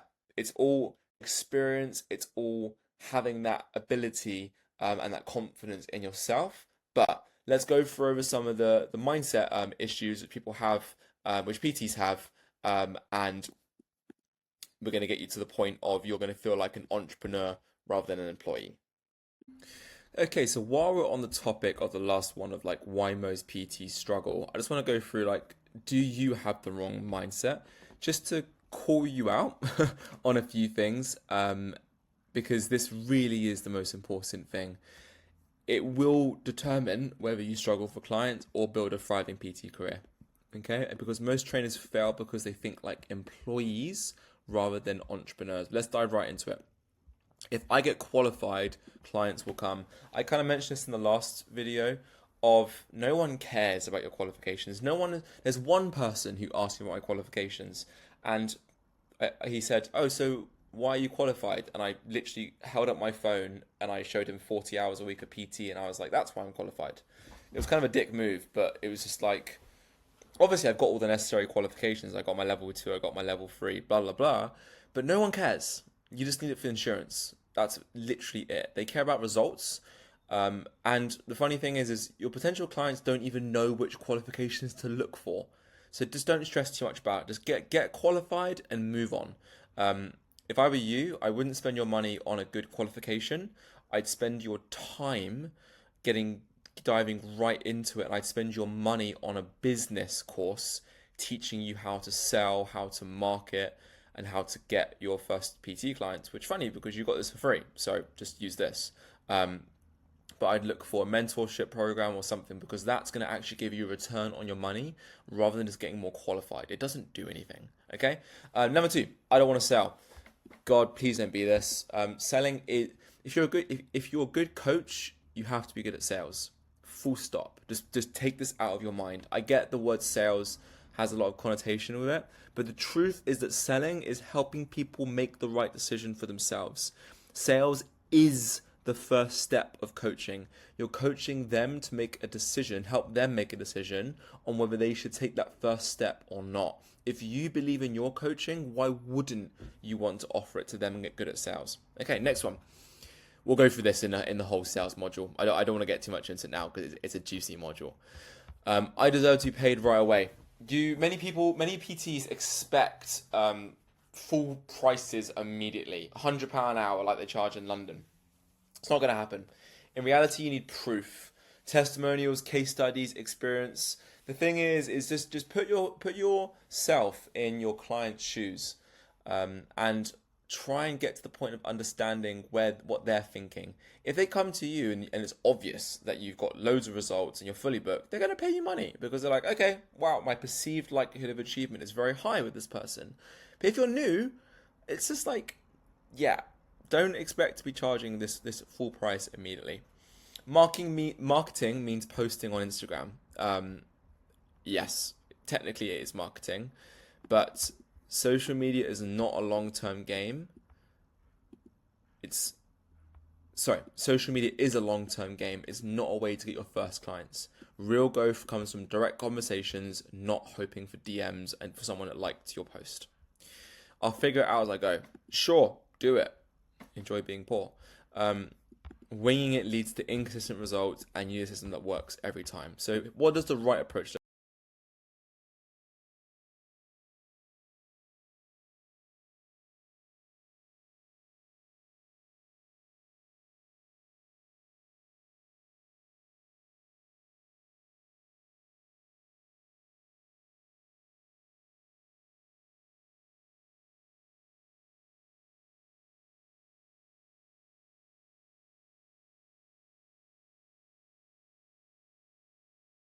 Okay, so now we're actually going to look at how do you structure and position yourself in a way that makes your offer, you as a PT, as irresistible as possible. Okay? Now, just to be clear, this process here is based almost entirely off of Alex Hormozi's $100 million offers book. If you want the source, go to the source. It's absolutely amazing. Read his book. It will go more into depth. We're just taking the stuff from it because he just has the absolute best way of explaining an offer and explaining value. So like I said, go to the source. I think you can go on acquisition.com as well, and there's a video course that you can go through. And it's absolutely fantastic. but we're just kind of taking some of it from us and applying some of our own elements to it. Obviously, back when I was a PT, I didn't read any of Alex's stuff. I didn't even know I was doing this. But it's quite nice to look back and go, oh, wow, like, okay, some of this stuff kind of made sense. But it's so nice to have these frameworks that you can apply to your everyday business. So, most people don't sign up for coaching just because you're a PT. They say yes because they believe you can solve their problem. Okay? Whenever I think of sales, offers, or anything, I think of two things. I think of people running towards something and running away from something. So let me tell you a story. It's a study. So some researchers placed some, I think it was mice or rats in a tube, right? And what they did is they starved these, let's call them mice. They starved these mice, and they put the smell of cheese in through the front. And what they did is they put a little spring around the tail of the mouse as a proxy for desire, right? So if they really wanted it, obviously they pull on the spring more, and they wafted in cheese through the front. And obviously these mice were hungry, right? So they pulled on the spring, and they measured how much the mouse pulled. Then what they did is they wafted in the cheese through the front, right? And obviously the spring went the same. And then they wafted in the smell of a cat behind, and the mouse pulled 10 times harder, even when the cheese was coming in through the front.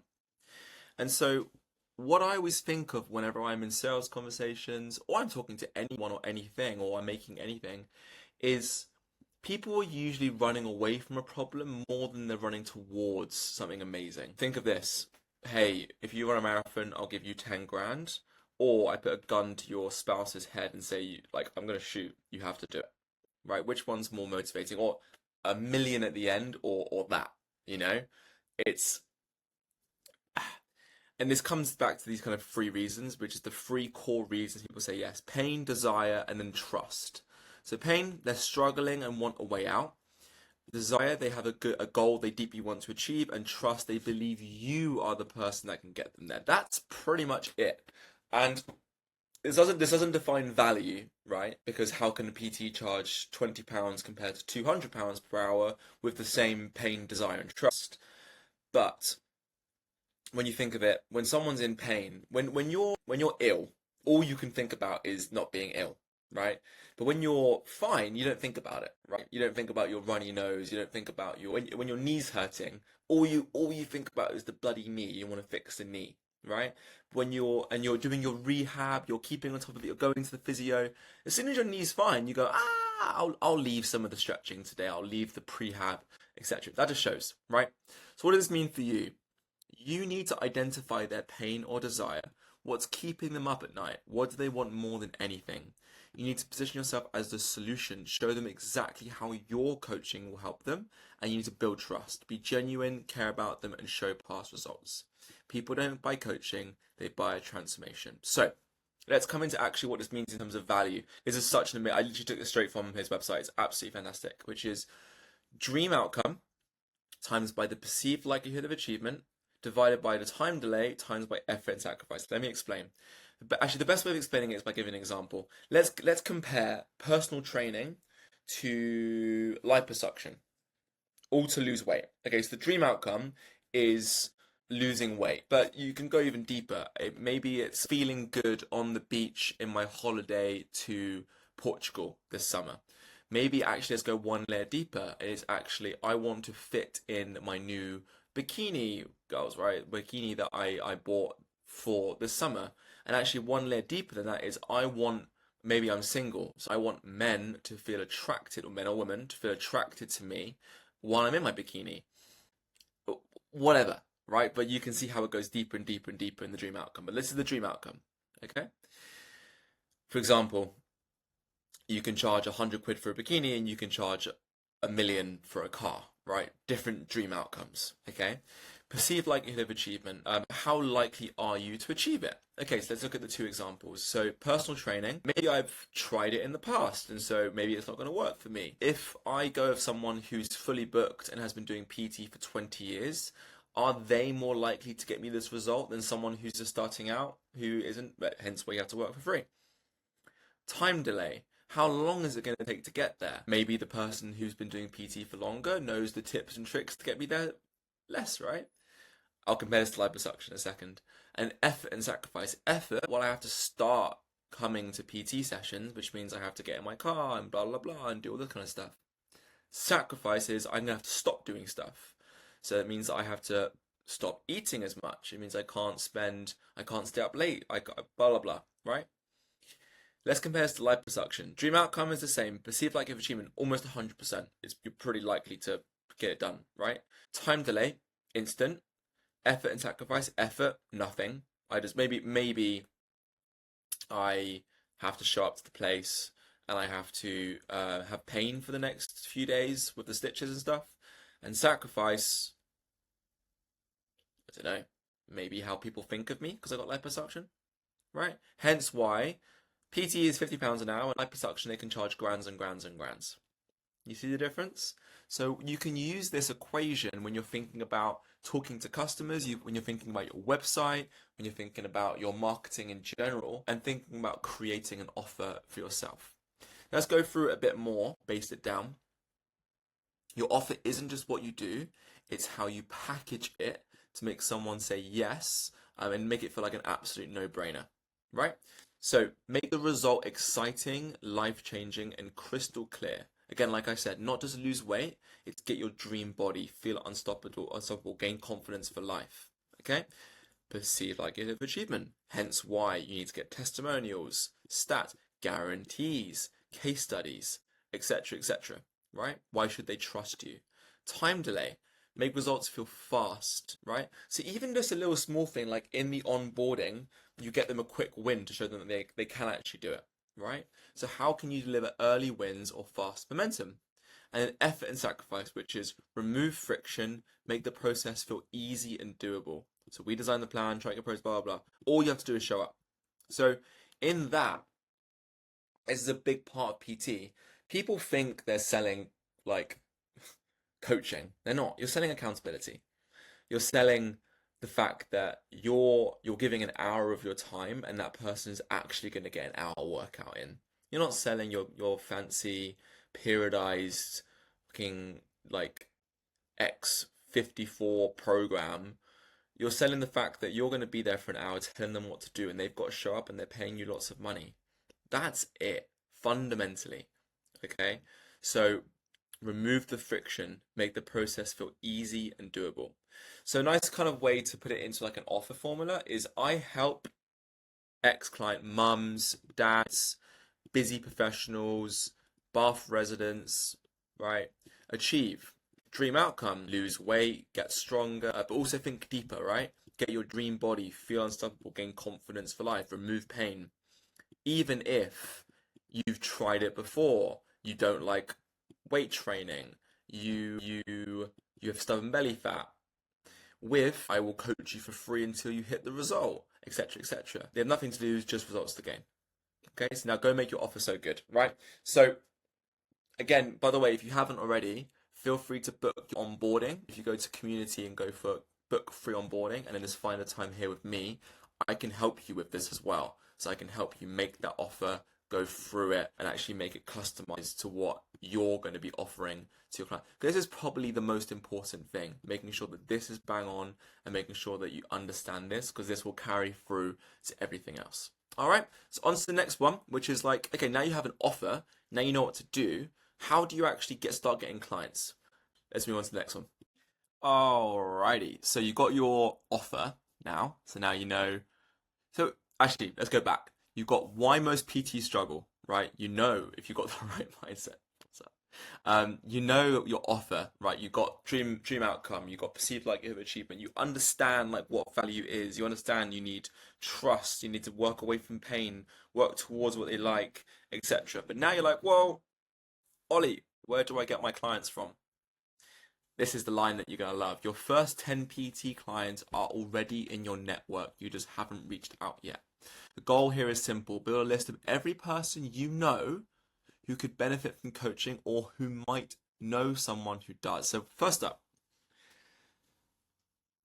don't worry, you're not going to be messaging your friends saying, hey, would you like to personal train with me? And if we go back to mindset, please get this out of your head that your friends are going to judge you. Your friends are going to be like, oh, look at you going into this new thing and blah, blah, blah. They don't care, for a start.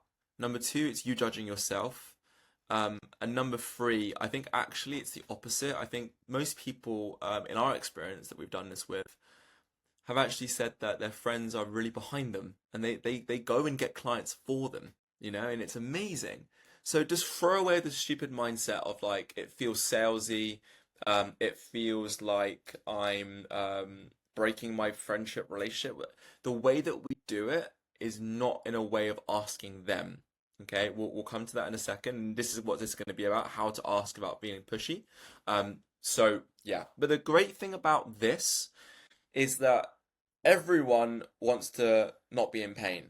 Everyone wants to look better. Everyone wants to feel better. Everyone would like to do cool stuff. Everyone would like, right? Tell me one person in the world that wouldn't want to push a button to never be in pain again, to look better naked, to feel better. It's like, no, everyone wants that. And so, great. Every person that you know who's in your phone book, who's in your WhatsApp, who follows you on WhatsApp, who's in your LinkedIn, um, who's on your bloody street, whatever the fuck, right? It's like you know people. Okay, so start broad. Is what we're gonna do. You're gonna make a list of everyone that you know, and we'll have a little template list thing below which you can just input this into, and it will help you to keep track of it over time as well. So family and relatives, friends, right? Colleagues and ex-colleagues, social media connections, gym members, right? People at your gym, class attendees, anyone you trained before, people you've helped with fitness informally, local business owners. Just talk to everyone. And also, but these are great, by the way, because they know loads of people, right? They're what you call affiliates, and they're almost ambassadors, because they will go and then get you more people. Okay, cool. Then we'll go through exactly how to do this, right? But you want to go through it and you want to be asking them in a way, again, like we will go through this here, but you're going to be asking them in a way of like, do you know anyone who might be interested? That's the most important thing. So we're not going to be asking them, we're going to be asking them, do you know anyone who is interested? And that's kind of like this whole idea of like the second degree contact, okay? Then we're going to organize and prioritize. So people who have got back to you, obviously prioritize them over the ones that haven't got back to you, right? And there's a really easy way that you can just highlight them as leads. Leads are people who have given you permission to contact them, and then you can rank them in different ways. So like hot, warm, cold. Hot means like they're there, like act right now. Warm is like they're nearly there. Cold is like forget about them, really. And again, we'll go through this here, but reach out like a human. Don't be, hi, this is Ollie from ABC Solutions looking to help you with your fitness plan. It's like, no. Just start a conversation. Right? Hey, just how's it going? I saw you got married. Right? And then they say, yeah, I got married. Oh my God, it's been so long. Just asking, God, being married and everything, like sounds like you got a lot on your plate. How's fitness going for you nowadays? Like how's that training going? Oh, it's been really tough actually. Oh, you know what? I don't know if you'd be interested or you know someone else would be interested, but I've actually just opened up a few free slots 'cause I'm getting into my personal training career. I'm making a switch, that thing I was always telling you about? Yeah. I'm making that switch into my PT career. I'm looking for a few people just to try out as like test clients to get testimonials. And all I'm basically doing is I'm going to coach you for free. And then in response, all I ask for is feedback and testimonial. How does that sound to you or to anyone that you know? You see? Blah, blah, blah. This is your low hanging fruit. This is the easy ones, right? And the key with this stuff, we do know some people who we've told this process to, and they get stuck in this whole simple mindset thing of like, oh, I don't want to sell to my friends, and it's just bullshit.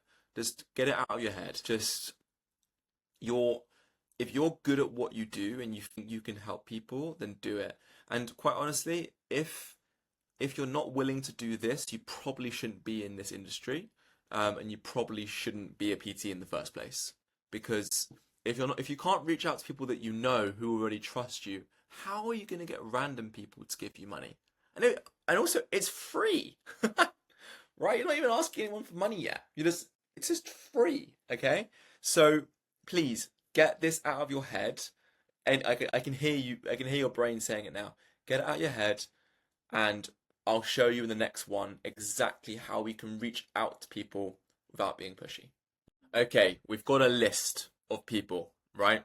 And you've got this mindset shift in your head that you're not asking for a favor, you're offering something valuable. Yes? Okay, cool. Now, how are we going to get them to book an interview and actually do this? Okay, let's do it. So let's quickly go through this bit by bit. A lot of PTs hesitate to reach out because they don't want to feel salesy, desperate, or annoying. The key is don't sell, start a conversation. Approach it as offering help, not making a pitch. Remember my story. Hopefully, if you've gone back and listened to, if you haven't already, the free training that we gave away at the start of how to get 10 free PT clients, or the last kind of whole module.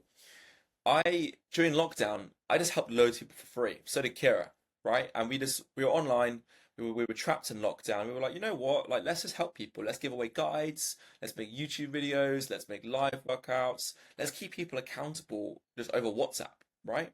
Then when we came back, we hosted free meetups. We did free training of people. And then the shift for me happened when I offered that free sessions to his name's Jackson. And he said to me, "Oh, can I just pay you for this?" And I was like, "What?" He was like, "Yeah." It's like, I was like, "How many sessions do you want?" He was like, "4 a week." I think at the time it was 3 or 4 a week. And I was like, yes, I can do that. Right? And that was a shift for me. And it took someone else to offer to pay me to realize that I was valuable. But I had to do all that free work to get that. Now, I promise you, if you're doing this and you're building up your real repertoire, building up your testimonials, you're getting good at this, you can charge a lot earlier than I. It took me 2 years, 3 years to actually start charging properly for this stuff. But you can really, really build this belief in yourself when you have testimonials, you're getting results, you know you're doing it, and especially when you're literally running out of space to train people, like you're reaching capacity because you're just saying to people, look, like come on, like I haven't got any space. We'll come to that in the next chapters. I'm getting ahead of myself. So think of it like yeah, you you invite your friends around for barbecues, right, and events, and you don't feel salesy asking your friends to come to a barbecue, right? So if you genuinely believe in what you do, why wouldn't you tell people? Maybe you need to do a bit of introspection and ask yourself, okay, maybe do I need to get a bit better at this? Am I actually as good as I think I am? If you're not willing to talk to your friends and your family and get them to work with you for free, okay? And maybe you're scared if they say no because it makes you feel bad and that you're not good enough. That's just not true. I remember when I was first getting into PT and training, and my family was always a little bit out of shape. And I remember I used to come downstairs and I was like, right, cold shower, 5 a.m., and we're going to go for a run and do all the stuff that I was doing, right? And I realized they had no sort of buy-in. This is also a thing we'll talk about later. It's quite hard to get people to keep doing stuff and they're not paying you. And I'll tell you a really cool story about that. But anyway, with them, I realized that they now come to me because I own a gym and we have this online brand thingy and it's etc etc because there's the proof, right? But sometimes the people closest to you will believe it much later than everyone else, and that's okay because they know you from the start. They've seen you on the way up, right? And so that's just fair. Most people, like, if you meet someone new now, they'll see you for who you are now, and you're probably going to be so, like confident, and you're going to carry yourself differently. Your friends and family know you as what you were, and so their expectations will match that in the future. And so don't feel bad about it. Just it's okay. Just ask anyway. Okay? So now let's get into how we actually ask. So lead with a question, not hey James, I'm starting personal training. Do you want to sign up?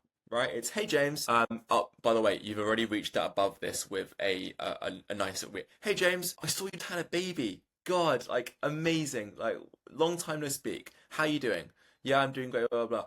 I know balancing fitness with having a kid can be super tough. God, do you know anyone who might want free coaching, or would you ever want to jump on a call with me? Because I've just gotten into coaching and personal training. I'm looking for a few testimonials. I'd love to jump on a call with you to see how I can help with managing the baby and your fitness, right? So one, it removes pressure from them right? And also, is it so there I kind of like I linked it into something specific that they were saying. You could just ask them, do you know anyone? If you're really like scared about asking them if they want to jump on a call or anything like that. But the whole point of this is like make it casual, make it relatable. It's not a mass 1,000 person sent out message, right? It's like make it talk like a normal person, make it personal. And Hormozi, who's just the guru of business and coaching in this space, he says that you should be doing 100 reach outs of these every single day. And so what I did actually is I got like a little grid. I mean, I could show you. You can see my to-do list, but whatever. I made like a little grid like this of like a 10 by 10 grid like that, and then I just do like, yep, tick, tick, tick. And this is a nice way of just knowing I got through 100 a day, to kind of get it all done, and to work through it. Okay, so again, make it casual, make it relatable. I'm taking on a few people to coach for free to build my experience, and just be honest. Right? It's like it's fine. Like you're building your experience. You're getting testimonials. Do you know anyone who might benefit, etc., etc. It's a no pressure opportunity. Like there's no catch. I just want to get people results in exchange for feedback and testimonials. No strings attached. And obviously put it from your own frame, put it through how you talk, right? Now, also, the more you do this, like when you do your first few reach outs, people that you barely know, that's what I did. Like, just don't message like your besties. I mean, if that makes you feel good, do that. But I almost find it's a bit less intimidating messaging people that you don't know as well. And then once you get good at it, you can message your friends, and really talk to them about it. So that's another little thing there. And again, if people leave you on two blue ticks on WhatsApp, or they leave you as seen on Instagram, who cares? You haven't ruined the relationship. It's just like it's not personal. It's just maybe they're busy or they're not interested at the minute. And this is when you follow up. So you just go, hey, no worries, if now's not the right time, I just want to check in, let me know if you want help. Or like, where is it? Let me see if I can find this one sec. So I just pulled this up. This is one of my favorite ones, right? You just do this. Another really good one is just be funny about it. It's like it's amazing. So just yeah. So let's go through it like physically, step by step with an actual script. Okay. Make it sound casual, confident, and human. So reach out like a normal person. How's training, fitness going for a few days? How's life? If you want to look through their Instagram or if you know them on WhatsApp or anything, to say something personal to reach out, right? Bam, and then you link what they said to something that they might be struggling with. So I get that balancing fitness with blah blah. I'm actually looking for people to coach for free to get them results and build testimonials. Would you be up for it, or don't add that if you don't feel comfortable, right? Again, you can say this. I didn't, but if you want to, no catch. Just want to get people to get results and exchange for feedback. Worst case, you get fit for free. Blah blah blah. And this is just kind of like some scripts. You can read through this, right? And then it's easy. Set up the first session. Awesome. Let's start with a quick call. If you want to do a quick call, that's what we do for gym for Cali Unity. We do a discovery call and then we do a membership consultation. You could just say, yo, okay, meet me tomorrow at 5 p.m. at the park. We'll throw some rings over a tree and we'll have a nice chat. Let's go for coffee tomorrow. Let's see how I can help.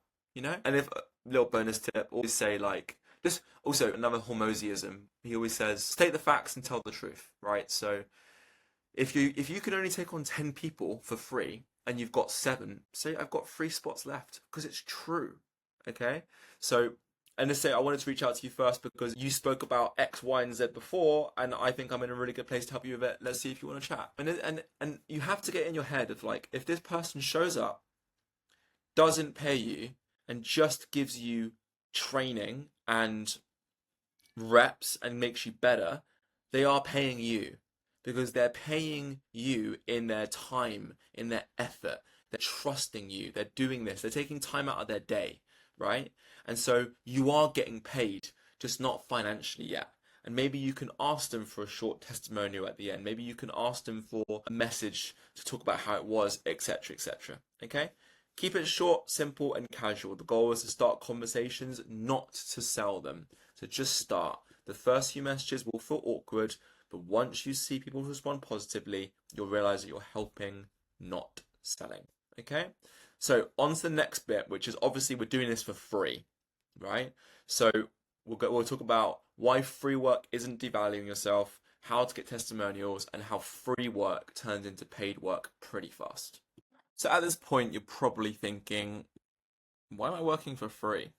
Right? We've gone through the fast track, that you need systems to do this, that it's all about belief and mindset, why most PTs struggle. We've gone through how to make a compelling offer.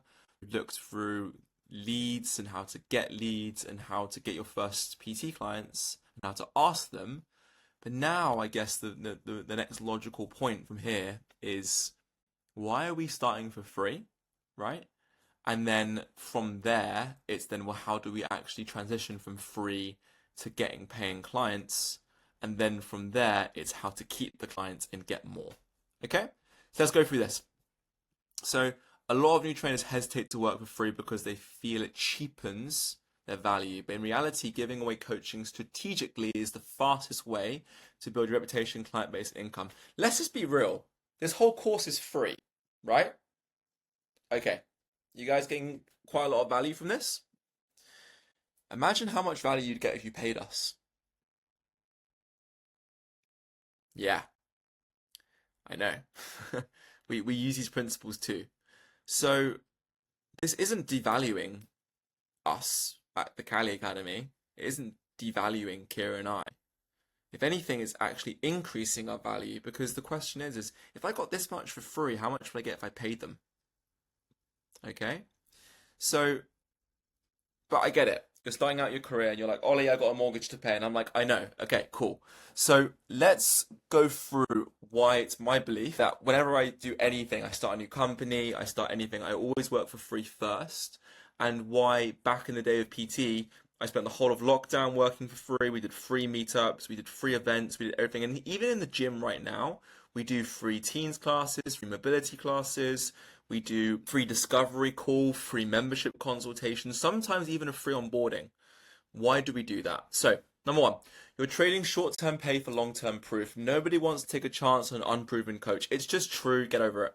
Free coaching allows you to build testimonials and case studies, get real experience refining your methods, and prove that your coaching gets results. Results that make you want to pay you. So, think about this.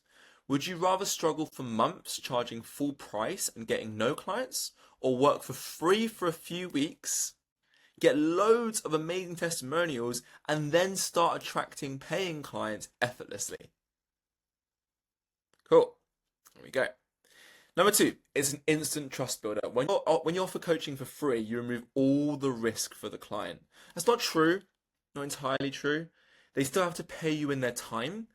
They still have to make it to the place, and they also might have a bad experience. So no, it's not completely free. It's free financially, but not in terms of them. Think about that. But they have nothing much to lose in terms of money, just results to gain. This builds trust faster than any sales pitch ever could. And once they see the value firsthand, they'll be happy to pay to continue, referring you to their friends, and they'll leave a glowing testimonial. Okay. It lets you buy clients without spending money. So most businesses spend thousands on ads. We spend over 100 quid a day, sometimes even 200 quid a day in the gym to get leads. But most of our leads actually come from referrals, but we still do both of this. But offering free coaching is just a smarter way to get leads without spending a dime. Instead of paying for Facebook, Google ads, you're giving your time, because at the minute you've got lots of time, you haven't got lots of money, right? So you're giving your time in exchange for results and word of mouth growth.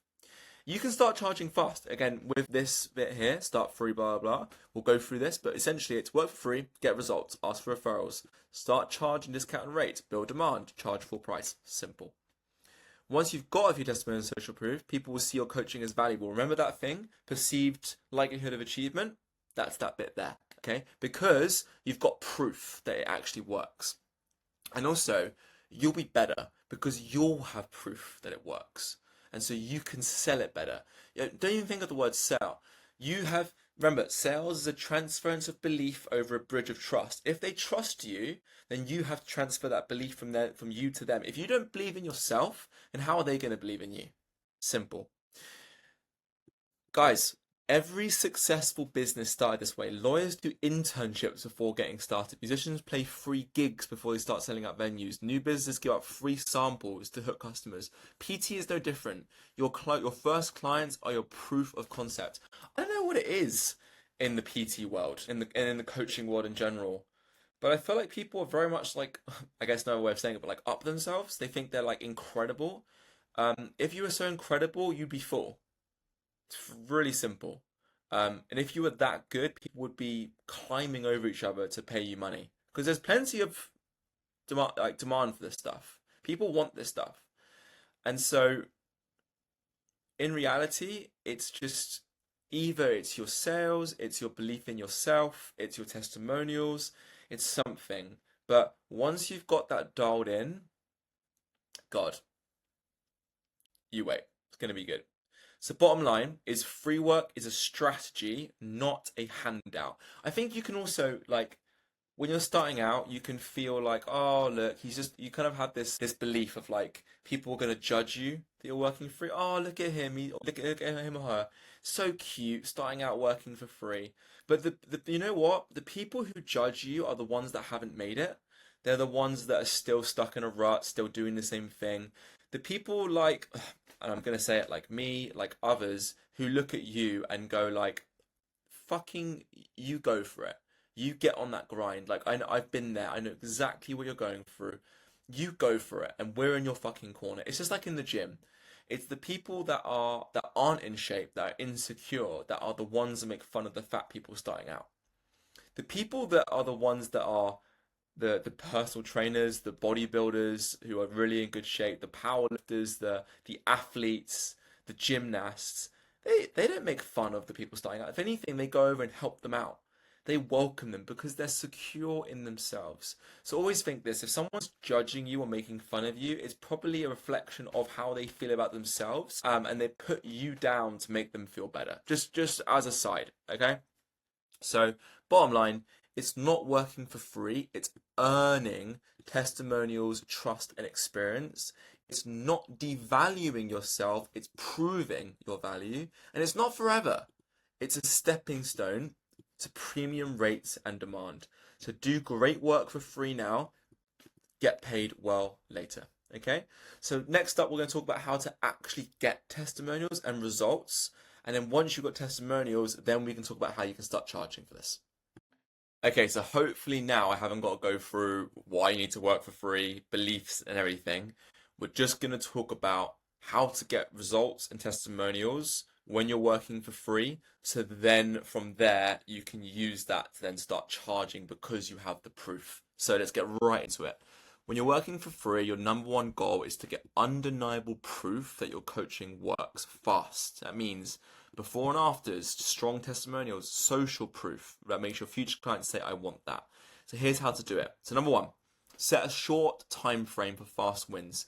Instead of a long drawn out coaching process, try and compress your timeline. We in the gym, we offer a 6-week challenge. We could say we offer you a challenge, but people like these time frames. They like to know there's a set amount of time to be working on something. Okay, so offer like a 2 to 4 week coaching sprint instead of like a 12-week thing. Maybe instead of giving like one session a week for 12 weeks, give them 2 or 3 sessions a week for 2 to 3 weeks. Right? Focus on quick, visible wins, strength, weight loss, energy, consistency, and keep them engaged daily so they feel the progress immediately. For example, let's do a 21-day challenge to get you leaner, stronger, and more confident. Okay? And it's also a lot more easy for them to commit to because it's like a time frame. Oh, it's only 21 days. It's fine. I can test this person out, see how they are. Track everything from day one. What gets measured gets managed. The more ways you can track, the more ways you can win. And so without measuring progress, you can't prove results. So from the moment someone starts, track their starting weight, strength, mobility, energy levels, before and after photos, any small wins, because the more data you collect, the easier it is to show undeniable progress. Make testimonials effortless. Think about this. When you go to a restaurant and you order a steak and you're hungry, what do you want? You want steak. Cool. Because you're in pain. You're hungry. When you're full and you've had the steak, and if someone comes to you right now and says, here's another steak, would you take it? No. But would you write an amazing testimonial about the steak? Yes. Ask for the testimonial when they're full. Ask for the sale when they're in pain. So, option one. Ask specific questions. Instead of can you leave a testimonial, ask What was your biggest struggle before coaching? What changed after 2 weeks? Would you recommend this to someone else, right? Take screenshots and voice notes. Ask them to send a quick voice note about how was their experience, right? Take a screenshot of a message that they sent you on WhatsApp. Video wins, right? What I do in the gym is I get a little camera called an Osmo. It's like, oh, just I'm weird. I haven't got a phone, so just use your phone and just record and say, James, how's it going? Like, obviously say, can I record a quick video? Like, yeah, sure. And just say, how's it going with you so far? What kind of results? Give them cues. Let them talk about it. Blah blah blah. Done. Once you've got like 5 of those, you can put them on your Instagram or your website. Oh my God. Oh, like when people see that, it's a game changer. Let me show you the Cali Unity website because we do this, right? So if you go to here, go to our results, these are all of our testimonials. And if I click on, for example, like Libby, right? You literally have video testimonial of exactly this, right? So she's going through and saying it. So it was very different, I guess. But right, and we have a full thing here, etc., etc. And then it's a nice little way to lead them to the lead magnet, which then gets them to then fill out the intake form. Okay, simple as. So always think about that. Like these testimonials, that oh my God, like the fact that you're working for free and you can get these and you got results, game changer. Like it's huge. Okay, turn small wins into big proof. Big proof. Don't wait for dramatic transformations. Celebrate anything. In the gym, we high five at fucking everything. We're like, whoa, good stuff. Like, whoa, shout out to this person. Like, be American, you know? Just like celebrate everything. Like, Sarah stuck to a routine for 14 days straight for the first time ever, right? And this is a little aside or a foreshadowing or a sneak peek into the marketing section, but marketing is simple. Do a good job, let everyone know about it. Post this everywhere, okay? And then it makes people believe that if they did it, I can do it too. That comes later, okay? Always ask for referrals at peak excitement. So again, you get the sale for the steak when they're in pain. You ask for referrals and testimonial when they're full, okay? So when someone is hyped about their progress, that's the perfect time to ask for a testimonial, or do you know anyone else who would want to do this? And also give them give them like an amazing bonus. Go crazy here. If you refer a friend, I'll give you 5 sessions for free, and I'll also give your friend 5 sessions for free. Huge, you know? So go for stuff like that. So TLDR, offer a short results-driven coaching sprint. Track everything from day one. Make testimonials effortless. Post small wins everywhere and ask for referrals and testimonials when they're the most excited. Okay? Now that we have the proof, so let's go through this. You've got the belief. You know how to make an amazing offer. You have people to talk to. You know that working for free isn't devaluing yourself because now you've got testimonials. Now you can start charging for this, and I'm going to show you how to do that step by step to get there. And now after that, we can build you an engine so that you can get referrals without asking, build more demand, and get yourself easily to the 10 hours a week, but fully booked personal training. So you can come join us when it comes to stuff like online coaching and delivering a worldwide presence. All right. So I'll see you in the next one. Alrighty, so this is how to actually get to the point where we can start charging from this. So obviously we've gone through the mindset behind getting your first clients and why most PTs struggle. We've gone through how to create an amazing offer. We've then gone through how to get your first clients in terms of like who you're even reaching out to.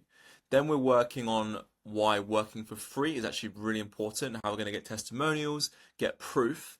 Now we're actually going to work on the roadmap of going from working for free to then getting to the point where you can charge full whack.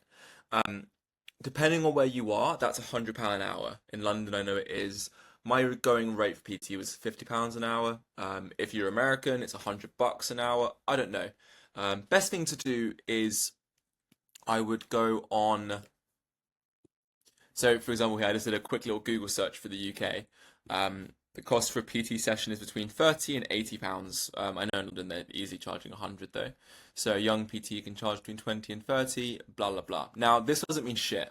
Okay, it really doesn't, because again, if you go back to the value equation, these £20 a session might be, and I'm not going to be rude here. Well, I'm not going to say a name. Commercial gym, larger gym, big box gym, personal trainers who maybe are just rep counting and looking at the clock the whole time, compared to a celebrity personal trainer who can charge £1,000 an hour, right?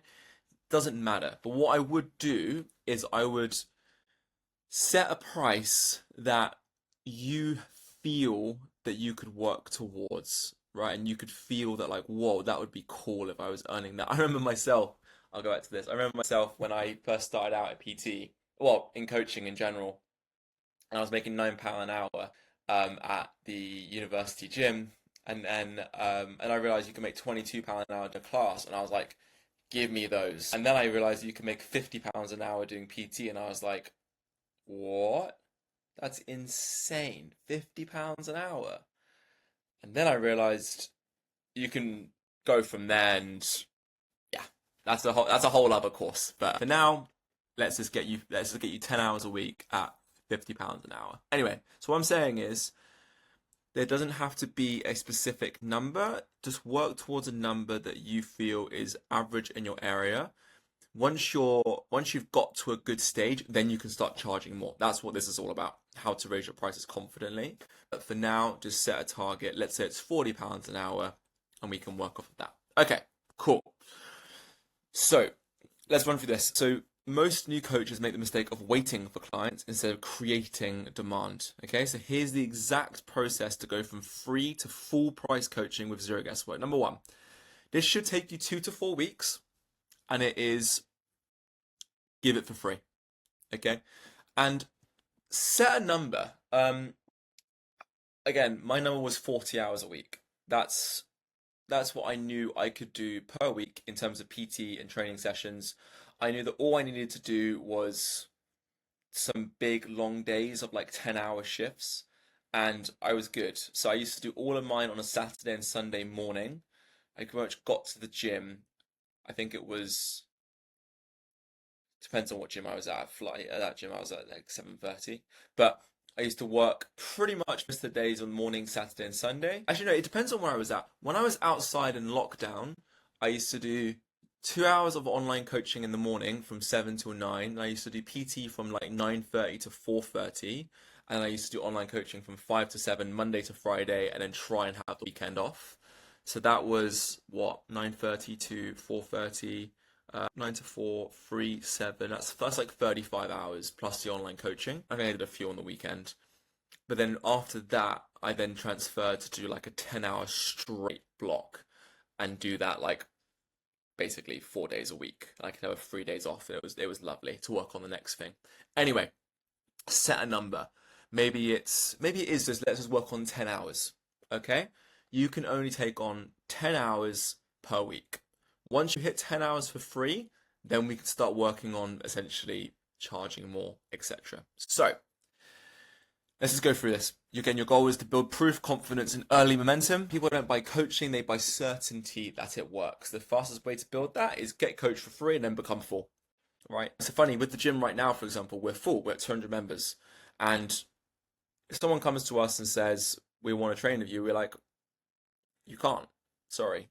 The only thing you can do is online coaching. And the thing with that is it just shows that what we do works because the gym's full, right? It just shows social proof. So it's the same thing with this is if someone comes to you and says, I want to train with you, and you go, well, sorry, I'm coaching 10 people at the minute for free. I've got 10 people. They have to know you're going for free. And then you say, cool, but I'm willing to do it for this price. Then you can slowly ramp them up. Okay? So friends, family, gym members, followers, anyone who's committed. And what to offer? I'm offering 2 to 4 weeks of free coaching and exchange testimonial. And remember what we said here, the getting testimonials and results. It's you offer short-term stuff. So you don't have to coach them for years. Like, hey, it's a 2 to 4 week block, and maybe it's 2 hours a week, right, to build them up into it. Okay? It builds social proof fast, it creates urgency, and it sets the stage for paid coaching. This is actually a really good tip, actually. I read this a while ago. If this gets you results, would you consider continuing paying as a paying client? As you get more into the whole world of marketing and stuff, you understand that every single person has a thing called BANT, which is budget, authority, need, and timing. if all four of those exist, they're probably a good client for you. So it's kind of useful before you speak to someone, offer them a free thing of like, oh yeah, at the end of the session, by the way, if after these 2 weeks, I don't know, would you ever consider like becoming on as a paid client? And they'll probably say, yeah, if I get results, etc., etc. Okay, cool. So at the end of the free period, you can then just say, if you're not full yet, by the way, you can then just say, I'll offer you 80% off, right? For the next 6 weeks. And okay, be honest, please. So, one of the number one rules of entrepreneurship is use what you've got. And if you're starting out, that's fantastic. Good, right? Because people are like, I'm going to get an amazing deal with this person because they're starting out. Good, do it, right? So, for example, if I went back into the PT game, I would be charging £100 an hour and I'd be doing 40 hours within no time, right? But you have massive advantage over me in a way that you could say, oh, to Ollie, like you're just another one of his clients. Like he's got 40 hours a week. But to me, I'm gonna give you everything. I'm gonna go above and beyond because you're my first client. We're gonna try out some new stuff. And you're gonna have the opportunity to make my offer with me, right? And we're gonna do this together and you're gonna be integral to building that with me, right? There you go. And maybe you say to them, I guarantee that I'll never charge you more than X in future, right? So there's two kind of plays here. It all depends on how fast you ramp up. The first play is get to 10 hours. Everyone new that you take on, you start charging for. Okay? Then maybe once you get to 20 hours, that's your number. You go back to those 10-hour guys and go, by the way, guys, like I now have these people who are paying me. Can you do this? Right? And obviously some people are going to be churning out. That's fine. So every new person you then charge 60% off of £50 an hour, right? And then you start doing the same kind of thing, right? So what you're essentially saying is you're building up this proof. Let me write this out for you. So obviously you got your first 10. Oh wait, what's falling apart? So you got your 10 first that are completely free, right? And then from there, the next 10 that you take on, you take 80% off of 50 or 60, whatever your number you're going for, or 40, whatever it is, right? And then you then take on, say, some of these 10 free, they might churn out and you just put them easy. Cool, 80%, lovely. Or you go back to the 10 free and you go, guys, I've got these other group that are paying me this. Are you guys willing to pay that? If they say no, oh well, you'll find more people who will be willing to do the 80%, and then you keep doing the same thing. So every new person you bring out, you put it at 60%, and you raise everyone's prices, right? And if they churn out, no worries, you know you've got another person coming in, right? And you always, as a rule of thumb, like I say, always give the first session for free. Don't be yes, maybe when you're doing 40 hours a week and you're whatever and you've got loads of social proof, then you can charge off of like the first session. But the first session really is you're selling them. It's like a I call it like a membership consultation, a goal setting chat, whatever the fuck, right? You have to prove to them that you're giving value. So always give that first session for free. Don't give the second session for free. Give the first one for free, and we'll properly go through that in the sales module. So don't worry about that. We'll show you what that looks like, etc. But etc. Okay. So 80% off, right? Blah blah blah. You're essentially just saying to them, look, I'd love to keep training you, but like I'm pretty full, and I've got these 14 other people that pay me this. Can you pay me that? And they go, yes. And you're like, great, cool. And they really trust you. They want to keep going. Funny story. What was it? When post-it notes were first made, they did a very simple marketing play. They went to all offices and they gave out a pack of post-it notes for free, right? And everyone loved them. They were like, this is so cool. And eventually when they used it up, they were like, how do I get more? And I was like, oh, you got to charge for it now, right? It's like a drug dealer. You always get the best hit first for free because then you want to keep coming back. Cool. Then from there, you'll start charging, so you'll play fast to get results. Bam, you keep going, right? So now you go 60% off, right? Blah blah blah, etc. etc. 40% off. You're starting to get this, right? Blah blah blah. And again, So now at this point, you can start. We'll talk about this in the marketing section, but you can start saying stuff like "final chance to work with me at 40% off," because the prices will go full soon, right? Why it works? It creates urgency, etc., etc. Then you just go full price. You haven't got to go 80, 60, 40, by the way. I actually sometimes prefer the like 25, 50, full. Sorry, 75, 50, full, right? You could just go free, 50% off, full. Go for it, right? Just know that it's all based on you and how comfortable you feel with sales and asking for it. Like I roughly know how much to charge someone when I've asked them enough and they've said yes. So if I'm talking to someone and I go, it's £60 and they go, sure. You're like, oh, you're willing to like don't say that don't say that in front of them, but you're like, cool, yeah, all good. And then you know that actually you can charge £60 for this, right? Etc. etc. And obviously I used to have a lot of people actually train with me like 3 to 4 times a week. I wouldn't charge them full whack. I take off £10 a session, etc. Okay. So, TLDR, free coaching, and then you're slowly taking off until you go to full price and you got a nice, sustainable, at least 10 hours a week of a beautiful business. Done right, free work is strategic, right? Because you're gaining traction, you're getting results, you're turning free coaching into a real business if you set clear expectations. So let them know that you will be charging for this soon, but you are just starting out. Like I said, use what you've got, okay? Deliver fast results, do it on a timeline. Transition to paid with confidence. Like, yeah, have you seen the testimonials that I'm releasing? Have you seen your progress? Like, and as long as you've set that expectation clearly from the start, they'll be absolutely fine with it, right? You can then use proof to attract new leads. You can ask for referrals when the excitement is highest, etc.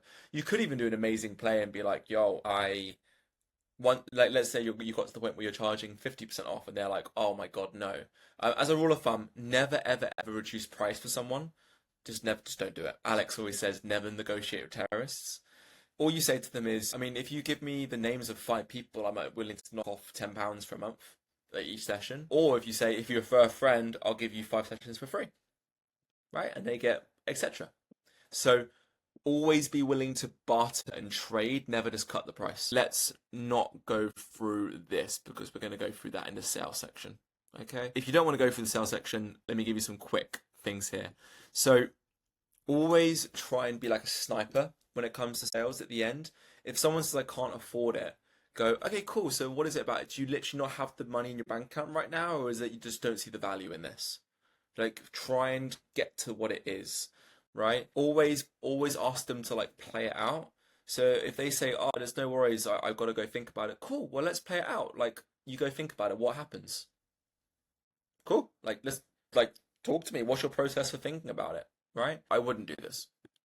I wouldn't do this. If you're starting for free, then yes, but like it depends on where you're at with your journey. Okay? So again, charging for coaching isn't pushy. It's a reflection that you've gotten better in your service. Start free, build proof, transition fast into this. Don't transition on a time frame, transition on availability. Because then you can literally show proof, again, perceived likelihood of achievement, and then from there we can scale confidently with a full book of high retention paying clients. So the next one, now you've got your 10 PT paying clients, how are we going to charge them more and get up to the nice juicy 80, £100 an hour? I'll see you in that one. You are absolutely smashing it out of the park. You've got the right mindset. You know why PT struggle. You've made an incredible offer. You've made a list of everyone you know and you've asked them about feeling pushy. You understand why free work isn't devaluing yourself. You've got tons of testimonials and you've worked your way up the ladder slowly to get to a point of maybe 10 hours a week at a price that you feel comfortable with. And suddenly you realize that you're a real PT, right? You're actually doing this. How do you raise your prices confidently? So raising prices can feel scary, but if you're delivering results and demand is growing, it's time to level up and start working with the big boys. So here's how to do it without feeling awkward or losing clients. So when should you raise prices? These are kind of like the signs, right? You're fully booked or close to it. Your clients are getting results and raving about you. You've improved as a coach, or you're undercharging compared to the market. Okay? So this is also, yeah, this is a great rule of thumb. If you're getting clients easily at your current rate, you're probably too cheap. One of Hormozi's best sales anecdotes, or what's the word? Maxims, maybe, is if they don't gasp when you say the price, you didn't go high enough. Pretty good way of putting it, right? So with this, it's like if you're getting tons of clients, it's supply and demand, right? If you're getting tons of people easily, you're probably not charging enough. So charge more. Or get fully booked, then raise the prices. But it's a lot harder to say to someone it's 50% more now or 100% once they paid. Okay? True and not true. Sometimes it's better just to set the expectation at the start and then go from there rather than just slowly raising over time. Okay? So just a quick mindset shift in this. You're not charging for time, you're charging for transformation. People don't buy coaching, they buy results. If your coaching now is just so much better, you're saving time, you're removing frustration, and you're accelerating progress, it's worth more. Simple. And yes, you've gone through the 80%, 60%, or 50, whatever the hell you wanted to do. You now are a better coach, right? And so you charge based on the value you create, not the hours you work. You have to think like an entrepreneur, not an employee. Okay? Just a quick other little mindset shift. The people that are paying you for PT are probably the ones that £50 an hour is literally nothing to them. When £5 is a golfing holiday, like for a few days. When they spend 10 grand, £5 on a business trip, right? So it might be a lot for you and you might not get a PT, but to them it's nothing and you're super valuable to them. Because as soon as you go, what are they going to do?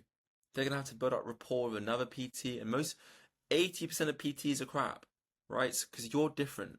And when we go to the whole fulfillment module, you're going to really like it. We send handwritten cards. I give them gifts every single month. I remember I bring a little recipe book to one of my clients' daughter, one of my clients' daughter, and then she became a client for life, right? So higher price, and I'll bring that up later, but you charge based on the value you create, and you've gotten better, therefore you can charge more. Simple as. Remember the value equation, right? Dream outcome stays the same, but perceived likelihood of achievement goes up, right? Would you rather pay a surgeon with 1 surgery or 1,000 surgeries? Time delay, you're probably better at getting them faster because you're saying the right thing, you're moving them around correctly. Effort, they're doing less work. That roughly stays the same. The main two, I'd say, are time delay and perceived likelihood of achievement, right? And you've got them probably better at understanding your offer to take away the effort and sacrifice to make it more valuable for them. So you are more valuable, so charge more. So, grandfather in the loyal clients. Okay, so what I would say is you could probably raise the prices of your old clients like once or twice, but then like look after them, like there are some people that I raise their price once and I just love training them and I'm just like, I'm not gonna ask you, like you're great, I'm just gonna keep it your price. But every single new person coming in, charge them more, 100%, right? And also the old guys will know the new guys are paying that price, or you can kind of let them know that, and they'll start to be like, okay, I'm guessing he's gonna up the prices soon, or she's gonna up the prices. So exactly, I appreciate you as a client. So your rate stays the same, but just so you know, our prices are increasing for new clients due to demand and improved services, right? So they already kind of know this. They see your calendar. They're knowing that they're also becoming a bit more inconvenienced because maybe it's harder to book in with you, right? In a week-to-week basis. Maybe they see that you can't stay for 10 minutes afterwards because you've got another client back to back, etc., right? So they know that like, they're getting full, supply and demand, and they can feel the social proof and the pressure coming in from the fact that you are fully booked to this. Okay? Now, if you ever do raise the prices, never increase it for like the next week. Never do it over text or email. Like, just don't be an idiot. Say to them like, hey, my prices are going up because of, don't mind, I need to send you a price increase letter. But it's going to be, I'm raising the prices in say a month or 2 months time. Why? 10%, 20%. Here's why: because I'm fully booked, but also I'm going to be investing in this. I'm going to be doing courses to get better. I'm buying more equipment, blah, blah, blah. And also, you say, if you would like to have a chat, because this literally means that you can't pay your mortgage, we can talk about it in your next session. Okay, so that's huge. You just the easiest thing is you just charge more for your new clients, but if you do raise the prices of your current clients, just put it in the future and say it's coming up in the future. Okay? Again, don't say these things. I hope this is okay. I know it seems a lot. Just like, hey, just let you know, I now start at £50 an hour. Let me know if that's okay with you, and let's get started on it. You know? And if not, like, I'm always more like, if you want to have a chat, it's absolutely fine.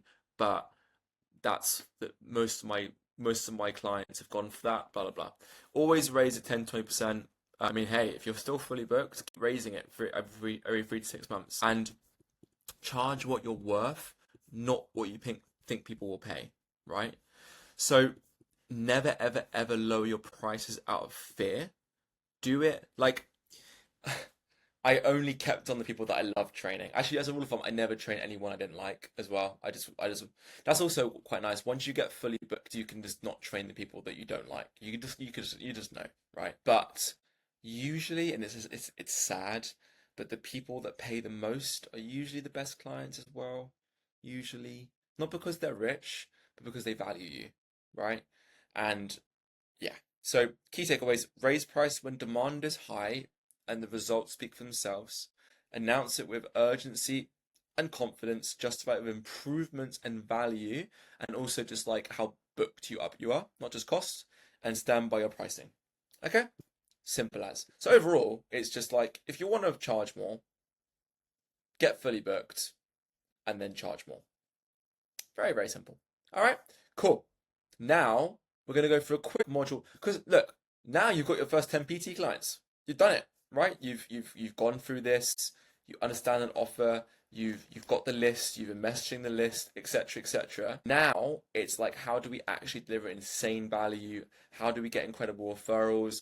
And how to build more demand? But this is just the start. Again, guys, it's all here. This is how to pay zero. You haven't gone into this. How to pay zero gym rent. How to actually do sales. How to do social media. This right here is just the start. This is also, by the way, pay no gym rent, but it's also how to deliver an incredible service and go above and beyond. All right. So I will see you guys in the next one, which is going to be how to deliver insane value. So when Kira and I first opened Cali Unity, which was a little arts gym in Widcombe, if you're from Bath, you'll know it. And now we've progressed to a full gym, 200 members, big facility, blah, blah, blah. The one thing that we knew how to do was deliver insane value from the start. What we didn't know was marketing and sales, really, and finance and managing people and employment law and all this shit, right? But what we did know was how to just do a really fucking good job. Okay? And that's what you need to do. Again, I always think about Elon, who was selling Teslas, right? And he says, if you make an exceptional car, people are going to tell each other about it. If you deliver an exceptional service and you use the value equation and you go above and beyond for your clients, you will do well. Like, it's very simple. But the question is, like, what does delivering an exceptional service look like? We're just gonna tap into it a little bit in this, but like I said in the previous video, go into how to pay no gym rent and learn our method for getting results and how to do and create incredible service. It's all here. Okay. So again, body weight training, train clients outside, maximizing results, etc., etc. It's all there. Okay, so that's in there. But this is kind of like a little sneak peek into it. And again, if you would like to book an onboarding with me, it's on there. It's completely free. I can help you with all this kind of stuff on there. And we can even get you booked with Kira, who's the absolute queen when it comes to fulfillment. So let's go back to this. So there's three kind of main pillars, okay? Results, experience, and connection. Results, obviously, they have to make progress. Caveat, sometimes I feel like if If people are enjoying it and they are getting results outside of physical results, they will enjoy it. Don't forget that. It's personal training. Personal always comes first. So if you're a good dude or good gal,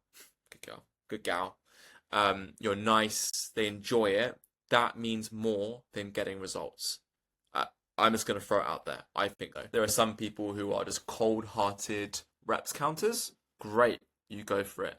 Just from my experience with training coaches, running a gym, I think experience and connection matters more than results. But you should be able to do both. So if clients aren't progressing, they won't stay. Make coaching fun, engaging, and rewarding, and build a real relationship so they feel part of something bigger. So help them to get fast wins. Show them where they're going and how they get there. That's sales. Personalization, adjust based on their needs. Accountability, keep them on track, and then give them unexpected extras. Okay? So, how do you make coaching feel too good to leave? Make it more than a service, make it a community. Don't forget, you've got at least 10 PT clients now. Introduce them to each other, right? Maybe run a barbecue and say, like, let's get all my clients over. Make a little WhatsApp group chat with, my surname's Chick, right? So Chicky's community chat, CCC, or something, I don't know, James, or whatever your name is, I don't know, Wesley's Warriors, whatever the fuck, right? Just like that. That's the start of your gym, by the way. Because when we made Cali Unity, we had a group chat going, and now that's grown to like 500 members in the group chat, and that's been a big part of what we do in the group chat. Okay, so start a group chat, do some challenges, do some meetups, right? Get some people go together, go do a Tough Mudder, go do a 5K, go see them do their first half Ironman, right? People stay for people. Build connections between clients and build connections between you and your clients. Okay? Deliver more than expected. Go above and beyond. Don't just be the PT that does one session a week, watches the clock, and counts their reps. You're literally just AI. Okay? Don't do that. Personalized video responses, weekly check-ins. Stand out by going the extra mile. It's never been easier in today's world to be good and to be great because everyone's so fucking lazy. Everyone's so does the bare minimum. They can't be asked. Go above and beyond. Not because you want to make more money, but because you actually care. Like, why did you get into this in the first place? Because you want to help people. You want to coach. Maybe you went through that experience. You want to give that to someone else. Do that. Give them that feeling. Imagine if you had you when you started. Like, bloody hell. So be that for them. Constant progress in reinvestment. I never even thought about how much things cost because I knew that if I got someone that thing, they'd stay with me for another 6 months and they're training me twice a week. So that's an extra 2.4 grand. I never even thought about the cost of it, right?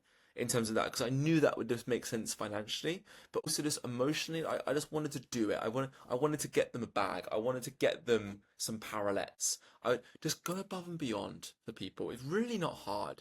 And when they feel like they're growing with you, they'll never look elsewhere, right? When you raise your prices, they're like done, like 100%, because your value so far exceeds what you're charging them. Okay, so again, just ask the question of like, if I were my own client, would I be blown away by your coaching? And if the answer is no, it's time to step it up, right? The better you deliver, the longer they stay. And again, like I said, if you want more of this, this is just the start. Bloody hell, there's so much more. Like an actual like step by step breakdown into everything, the tips and tricks. That, by the way, we did this when we were PTs, but we really learned this when we were gym owners. Our gym owners, but delivering an exceptional service for our clients in the gym, that's when we really learnt this stuff. And you can use this in everything as well, by the way. But yeah, go to how to paint gym rent. It might have been changed by the time this video comes out, but it's this module here of like essentially fulfillment and going above and beyond.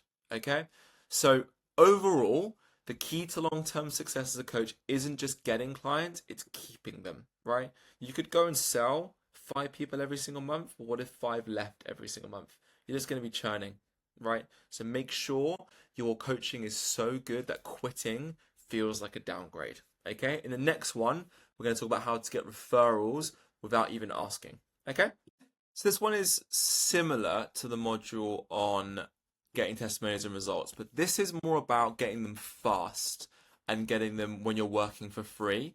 This one is more about when you're charging them, when you're more full, etc. Okay, so why do people refer being asked? They love the experience, they want to help others, and they feel part of something bigger. Okay, so referrals best happen naturally when your clients love your coaching so much they can't help but tell their friends. Instead of awkwardly begging for referrals, create an environment where clients want to spread the word for you. So the 5 things are, obviously, do a good job, right? And it's like if Sandy comes into work and she suddenly looks incredible, then Sandra is going to ask her, how did she do it? And she's just going to say, I work with Ollie down the street, and that's a new lead. Simple as. Make sure though it's easy for Sandra to know what you do and how to get in contact with you, and also make sure that you get back to her fast. It's all going to be in the marketing section. Don't worry about that. Okay. Create a talk-worthy experience. Fun challenges, shout-outs, community events. Make coaching something they naturally mention in conversations. It's funny, like, you'll be surprised at how fast things spread by word of mouth. And all of your early clients will probably come from either warm outreach, which is you doing this, make a list of everyone you know and doing this, or it will come from word of mouth.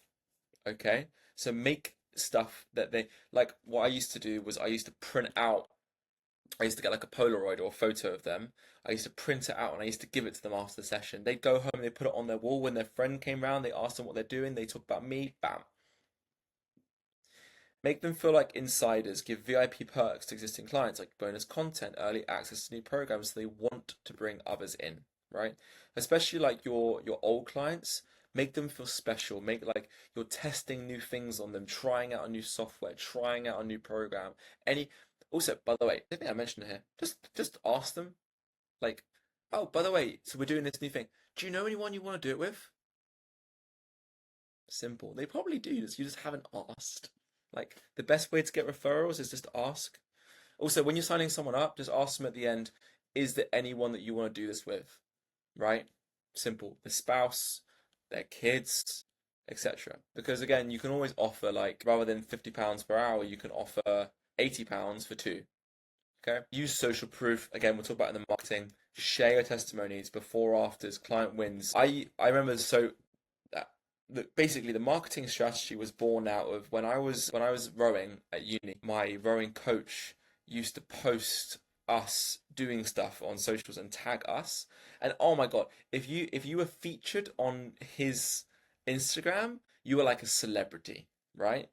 And so that's what I started realizing that I was for my clients, right? Like if I took a video of them doing stuff and I posted it on my socials, they felt like celebrities and I tagged them and they were like, "Oh, look at me doing this thing and look at this, I'm working with Ollie. He's fully booked. He's so amazing." Right?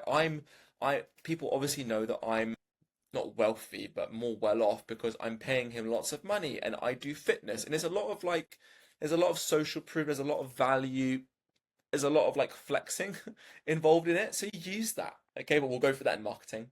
Reward referrals. Instead of a cash incentive, you could obviously give them 100 quid cash, right? Or you can also offer them 2 or 3 sessions for free and pay in your time. But with referrals, like I think word of mouth stuff is so big that go massive on this. Like offer something so unbelievably stupid that they feel silly saying no. So like, yeah, I'll give you 5 sessions for free, or like I'll give you £10 off for life, like per session, or £5 off session for life. Like just have fun with it. Okay. So how to subtly encourage referrals, social story strategy, again, like I mentioned this, etc., etc. And also their friends will see that they'll share it, etc. Make clients feel like part of a movement, you know? So in the gym, for example, the mission is make the UK healthy. Very simple, right? And that's a big, so Cali Unity owns Cali Academy, owns Cali Gyms, owns Cali Online, etc. But Cali Unity essentially means stronger together, and it's making the UK healthy. And so when people hear that, they're like, oh my God, like I want to bring more people into that vision, you know? So what can you tie yourself to? Maybe you're a mum and you're helping people postpartum women to get back into shape, right? Like that's huge, but talk about it, rave about it. And so overall, it's just blow people away with results, experience, and community. When clients feel proud to be part of your coaching, referrals happen without you needing to ask. But always ask. Like, why not? You know? And then one last thing I think I actually missed was, like, for example, we're running a special training for clients, plus your friends. Let me know bring along your friend to a session for free. Like, just bring them along. Come on, try it. Bring your parents for free. Bring your kids for free. Just come on, see if they like it, and then bundle it up, etc. It's so easy. Once you know how, guys, once you have the systems and the processes, you realize this stuff is so easy. But it's just getting out of your head and just doing it. Okay, so last one, how do we build incredible demand for your services? Okay, let's go into it. Cool. Little sneak peek into the marketing section here. So if you want to skip this and go straight to the marketing bit, it is over here. How to get unlimited clients, and also do go into. We've kind of mentioned a bit of the sales stuff, but this breaks down literally exactly what to say, how to do overcomes, everything, right? Again, with all this, guys, if you do want to book an onboarding of me to help you go through this stuff, it's on there. It's completely free. It's all on there to help you go through that. But let's go through the last module for getting your first 10 PT clients.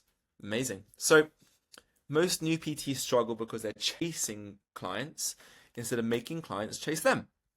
The key is to build demand so people see you as the go-to coach before you even make an offer.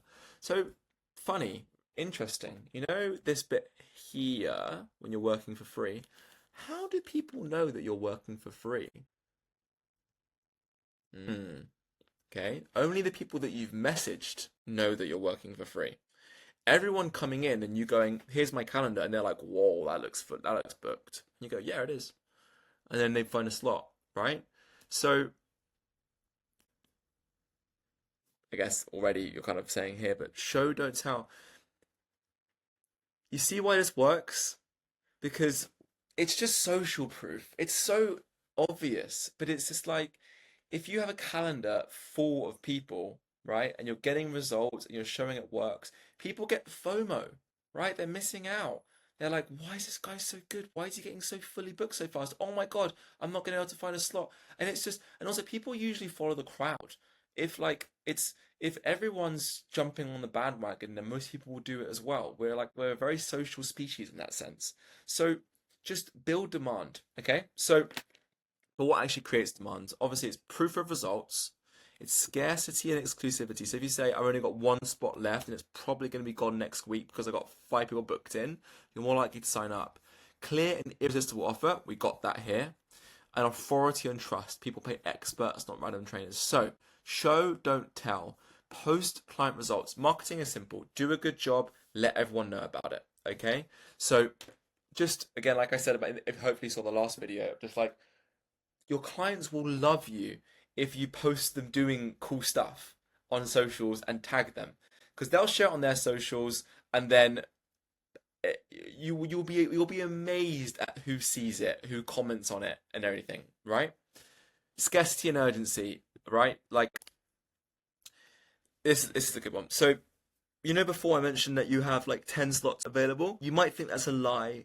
It's not a lie, because could you take on 100 clients a month?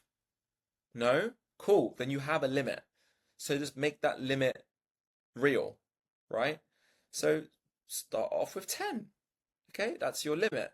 And then once you hit 10, you can up it. You can say, actually, I'm feeling confident in this, blah blah. I'm gonna up it to 15 or 20, right? And just be honest. And again, state the facts, tell the truth. So that is yes, you're creating it, but it's not artificial, it's real. Okay? So say like this, that they don't think you have unlimited availability. Literally say, I'm opening free coaching spots this month. Solve their problems publicly. So post quick wins, tips, and solutions to common struggles. The best content strategy is answering your clients' questions and putting it online. Okay, simple. And we'll touch on this on marketing. But I can say to you right now, you should notice how none of this is you should do this. It's just this is what we did. This is what we do with our clients. Try it. See if it works. You do the same thing for your marketing if you want to. I don't know. If not, keep doing what you're doing. Great. But just say yeah, are you struggling with motivation? Well, this is what helped my client yesterday. You can try it if you want. Be everywhere, right? So talk about what you do constantly. Social media, talk about it in the gym, talk about it in the community, talk about it in stories. People need to see your message 7 times before they take action. Okay? So give them more touch points, right? And even better if a friend talks about you or they see you training in the gym with someone or outside or whatever, right? So this marketing is a lot about being this omnipresent. You're just there all the time. And who is this says this? I think it's Seth Godin says that you need to be the person that's top of mind. So if they look in the mirror and they feel fat and they want to solve that problem, they want a PT, you're the person they think of. It's not like you're just everywhere, but you're the first person they think of when they think of that problem. So you need to know who you serve, and you need to know what problem you solve, and you need to be top of mind for them. And most people maybe want to work with you, right? So show what it's like to be coached by you, behind the scenes, client wins, fun sessions, because if people see the value, they'll start asking, how do I work with you? So overall, it's stop chasing at this point. At first, you weren't chasing, you were asking, you were giving, you were helping, right? You're still doing that, but now you are the solution to their problem. Your demand will skyrocket, coaching becomes effortless. Okay? So guys, God, we did it. That's like the whole first section, right? So that's how to get your first 10 PT clients, and really just some tips to build on there and to go to the next level afterwards. Now, this is just the start when it comes to the Cali Academy. In this section, we're going to go through how to pay no gym rent, so how to train your clients anywhere in the world, but also how to deliver an exceptional service, tips and tricks that we use to go above and beyond. Here is how to do sales, and literally what that looks like, what sessions should look like in terms of what the first sessions look like, etc. This is then how to get unlimited clients through marketing and sales without having to pay a penny in Facebook ads. And then this is if you liked everything we did so far and you want to get paid for working with us, or you would like to be able to do what we do, which is work from our laptops anywhere in the world while running a gym, having an online coaching business, etc., then click on that. We can probably help you out something there. And if all of this is confusing or you just want a bit more support, click on book your free onboarding call. It will take you to my Calendly link. You can book in half an hour with me anytime you want. Maybe not more for them, I think. And we can have a lovely chat and I can help you with all this kind of stuff. And we can go from there. All right, guys. So that was the first official section. The system works. You just got to work it. All right. And if you want some accountability, you want some support, go to the community. Talk about stuff here. Anything you're not sure about, ask it here. Attend the sessions in here, guys. Attend the sales training, the client experience, the weekly Q&As. Reach out to members. Ask them, talk to them. See how you can help. Ask them about stuff, okay? Because again, we're stronger together. There's beauty in community. And there is no competition here, guys. The competition is between us as coaches and Ozempic, big pharma with drugs, gyms that don't give results, right? We're all working together on making the UK more healthy. That's why this whole thing is free, because we just want to give you everything that we've learned to take you to the next level in your training, and in your coaching, and I guess in your training as well. All right, guys.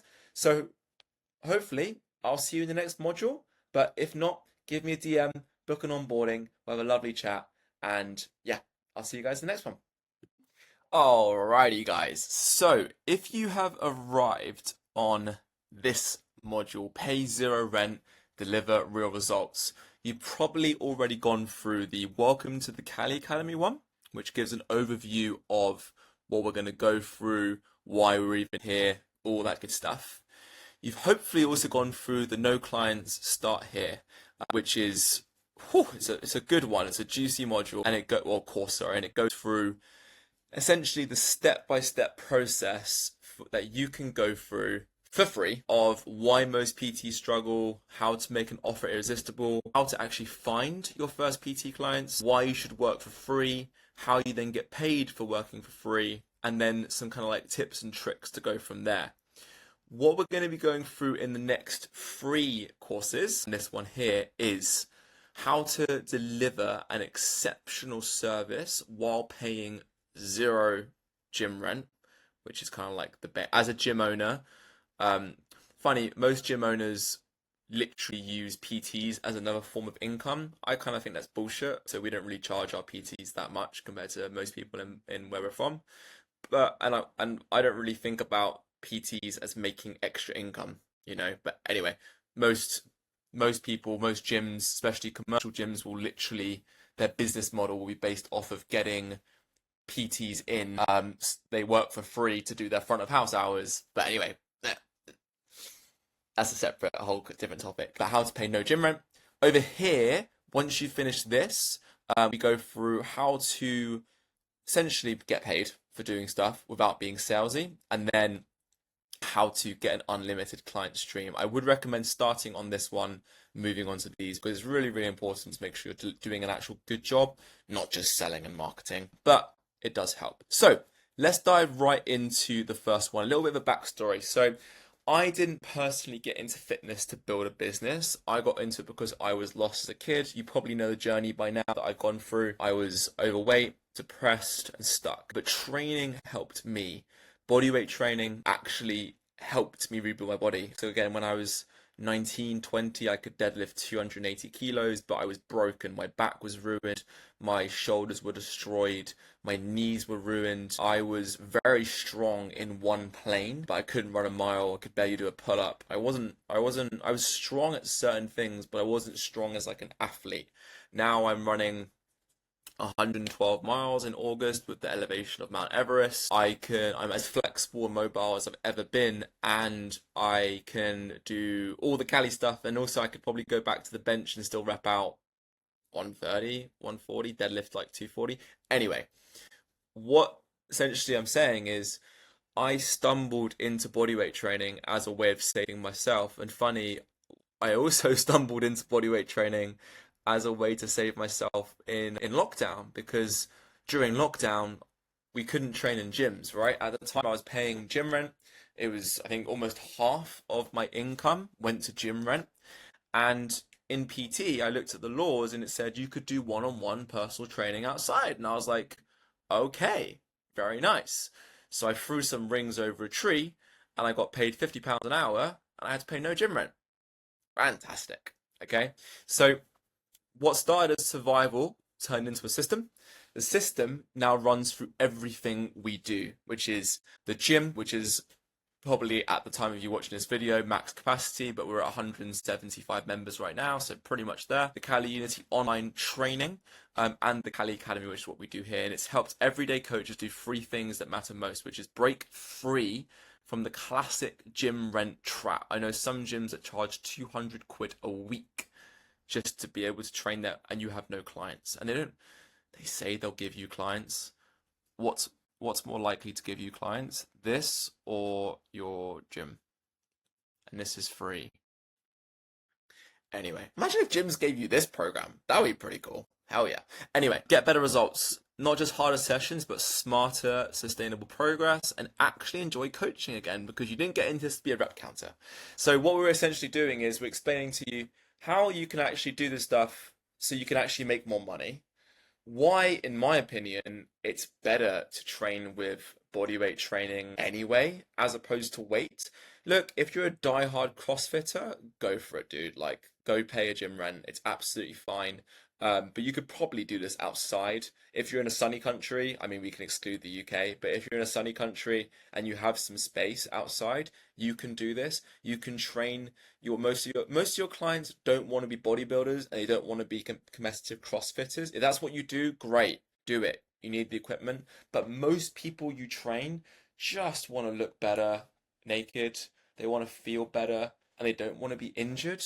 And so, how about we meet them where they're at rather than giving them what you think is good for yourself? Number one rule is don't train your clients the way that you yourself got to, like, meet them where they're at, okay? Which is, again, the number one rule of sales as well. So, again, this isn't theory, it's a framework built from years in the trenches, refined through thousands of real sessions, not just YouTube tutorials. We start with why this method works, okay, so why you don't need a gym, how to build and deliver it step by step in real sessions, actually how you design a session that scales, how to coach with clarity, structure, and results, which is here, okay, so how to actually do that, how to create long-term change that clients actually stick to, and then tips, tricks, and insights from real-world coaching. So again, we're not just saying this through the frame of being fully booked personal trainers, which we were, but we're actually saying this from a gym owner's perspective of people that have helped maybe thousands, definitely hundreds of members of our gym to actually get incredible results. We've seen what other gyms do, and we can actually help you to apply the principles that we've learned to your coaching business as well. And then, as an extra, we dive into our Kali movement system, which is what you have here: upper push, upper pull, etc., etc. And this is a full breakdown of movement categories and progressions, plug and play session frameworks that you can use for in-person or online, cheat sheets, ebooks. God, and at the time, I studied every calisthenics channel, fitness FAQs, Sandra Berg, calisthenics movement, but this system came from doing. We literally created this ourselves. You guys can use it over 5 years of doing this stuff. Now you get the stripped back version, right? Clear, simple, and proven, right? This stuff is cool. I mean, I was talking to Kira about this yesterday, and I was like, if I had this when I started, bloody hell, man. Oh my, I would have saved years. Just this, like this stuff here. Oh my, don't even. Let alone the other modules. Like, I probably could have shaved 4 years off my journey. And again, our mission is simple: make the UK healthy.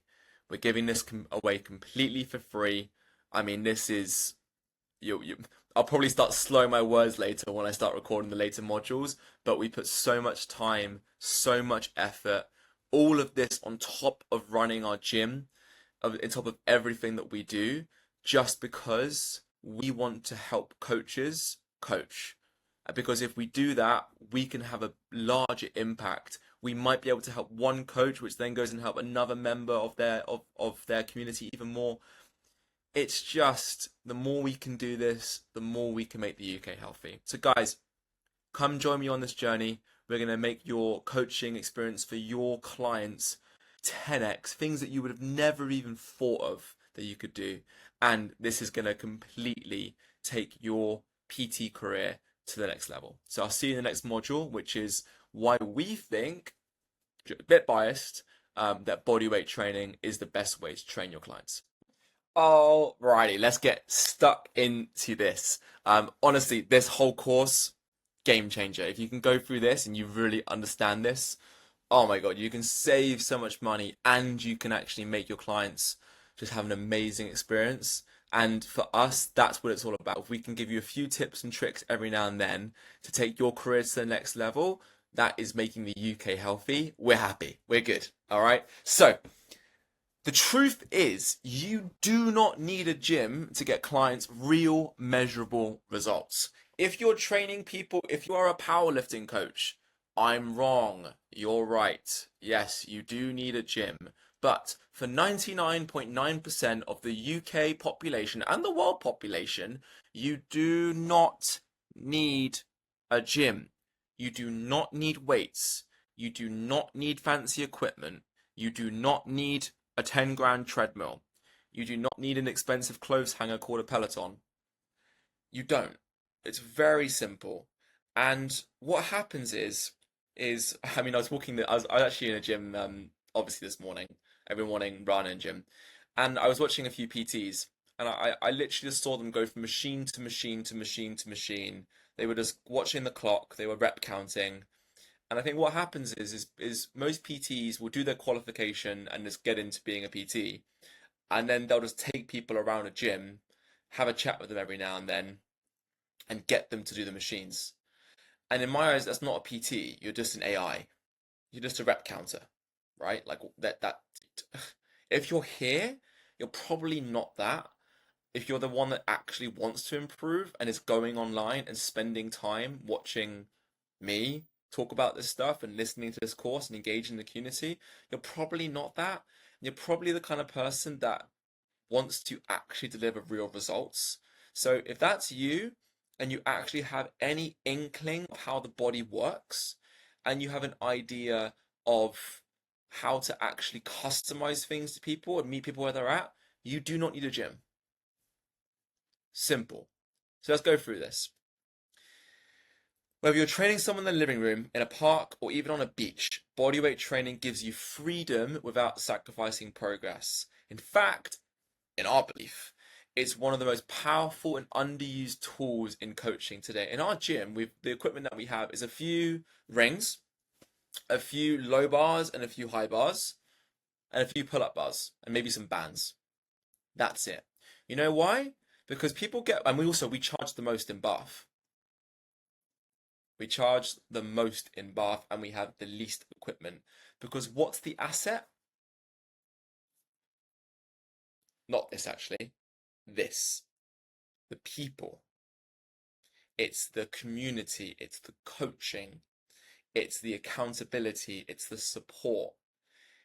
That is what people come for, not for the equipment, right? You have to get that into your head. Just one more time. We charge the most in Bath. We're also the highest rated gym in Bath. And we have by far the least equipment. Cool. Most coaches rely on gym equipment. We rely on knowledge and giving people exceptional experiences. When you understand how to scale movement, build progression, and coach with confidence, you no longer need the space. You become the asset. For us, it's this. It's the community. Community is infinite. Cali unity, beauty, and community. For you, it's going to be you because you're a one-man band at the minute. Bodyweight training allows you to deliver full body transformations using nothing but your own body. That means that you don't have to lug equipment, by the way, to your clients' houses where you can charge triple the amount that you would charge in a gym. Just saying.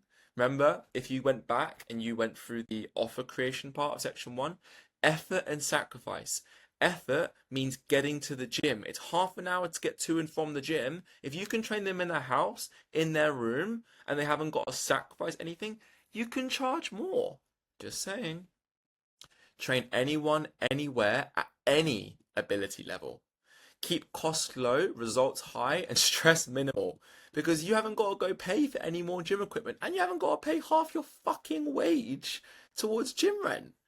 Think of it like cooking. You can use 5 ingredients and still create an incredibly high level meal if you know what you're doing.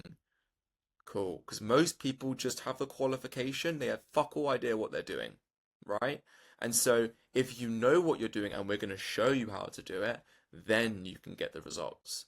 So you remove the barriers, no expensive rent or overheads, no fighting over space or kit, no limitations on where or how you coach, no more silly opening hours, turning down, or no more silly, oh, sorry, there's a class on downstairs, so I can't coach, right? Parks, homes, beaches, garages, it all becomes your playground. And better yet, your clients love the flexibility because new spaces keep sessions fresh and they're often more comfortable in familiar environments than they are in a busy gym. God, don't even. It might. I remember so clearly. Yeah, it was so funny. I remember being outside in a park with some rings over a tree, and it was right in the middle of like autumn, and it was raining. And actually, another story later when it was snowing, and I had like some towels down on the floor because I was proper broke and like it was just a funny time but I was still doing ungodly hours in the week, right? And I remember my client, she was 24, young girl, or young woman, and she was a student, PhD, smashing life, very much like um she liked going out and she was very proper. And she was in sports bra and leggings in the middle of a park, pouring with rain, doing pull-ups. And I said to her, I was like, and she was like, I've never enjoyed training so much more in my life because it just feels like I'm free. It feels like I can smell the fresh air. I can be in the open. It's just fun. It takes me 10 minutes to get here, 10 minutes to go. I can walk. It's in the park. It's in an open space. It's lovely. Some days it's sunny. It's outside. It's beautiful. Some days it's raining. And you know what? I love it. And I was like, I did not expect this. Like when I first started, I thought I'm gonna throw some rings over a tree. I'm like, oh dude, no one's gonna do this. And I remember eventually the grass on the ground of the park started going like there was no grass left because I had so many clients showing up. Because I was just doing, I think it was over 40 hours a week at the time, right? With some rings over a tree. It just blew my mind. And when I saw that, that was the belief, the shift it took for me to say, no, we don't need a gym with all this fancy equipment and all this stuff. The gym is nice. The gym's like the best looking gym in Bath, right? But we don't need the equipment. We don't need the big machines. We don't need the big weights. We don't need the treadmills. We don't need stuff. You don't need a fucking treadmill. Go for a run. Anyway, next bit. What movements matter? And just to fill the loop on that, I remember in winter training my clients when it was snowing and they still loved it. I bought them all gloves to train through winter, but yeah, God, that was a funny time. Like, anyway, you don't need 100 exercises. You just need the right ones. It's simple. And you know what? Here's another tip. Your clients don't care. They don't care what exercises you're doing. As long as they wake up in the morning and they after your session they have a bit of DOMS, you know, that pain they get the next day. They look in the mirror after about 2 months or a month and they're like, hot damn, okay, I feel better in my bikini. And their injuries, they don't get as many injuries. Their partner feels like they're looking good. They got more energy. They don't give a fuck about your periodized push pull legs fucking program. They don't care. They just want to rock up and they want to know that you know what you're doing and you're going to give them the right thing for where they want to go. That's it. And honestly, I mean, this is only some of them, but like if you just did push-ups, squats, hinges, and planks, done. And I said to my clients, I was like, I'm gonna probably give you the same routine for the next 6 months. I'm gonna be the person that keeps you motivated to doing it and to actually make sure that you're having fun in your sessions. But these movements, they just need to be done. We're gonna progress it. And when I feel like you get to the point where you can go to the next one, we will do that. But with simple progressions and regressions, each move becomes infinitely adaptable and we can scale this, we can refine it later. That's what this is for later on. But you can have a complete scalable training system just off of the basics. You don't need your clients deadlifting fucking 150 kilos or whatever. It doesn't matter. It just doesn't matter. They're not athletes. They're not if they're training for CrossFit powerlifting, then you probably shouldn't even be here in the first place. Just listen to the stuff that we say of how to make it better, but don't worry about the whole you can add in some body weight training stuff. Your main thing, you know you're a weightlifter, you know you're a powerlifter, you know you're a CrossFitter. Listen to the other stuff on sales, marketing, and how to run a good session. But if you're just starting out and you just want to help people get fitter and healthier, then you do not need to complicate it. Okay, why it's perfect for every client? Because bodyweight training scales to meet your client. For beginners, you can reduce the range, you can add support, you can focus on control, you can build confidence early and keep them progressing. And for advanced clients, you slow it down, you increase the range, you add time under tension. You add F equals ma. You increase the acceleration, instability base. It means you can train people with no gym access, clients who are traveling, or maybe they're working from home, clients who hate traditional gyms but still want serious results. Does that sound familiar? Okay. Because let me let you in on a secret. When we first started out, Cali Unity meant Calisthenics United.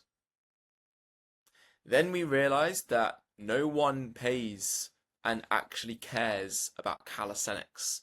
They just want to feel better. And we were like, okay, how about we just help those people? And actually, funny enough, when they do bodyweight training, they enjoy it more and they're less intimidated. And you want to get toned rather than bulky, right?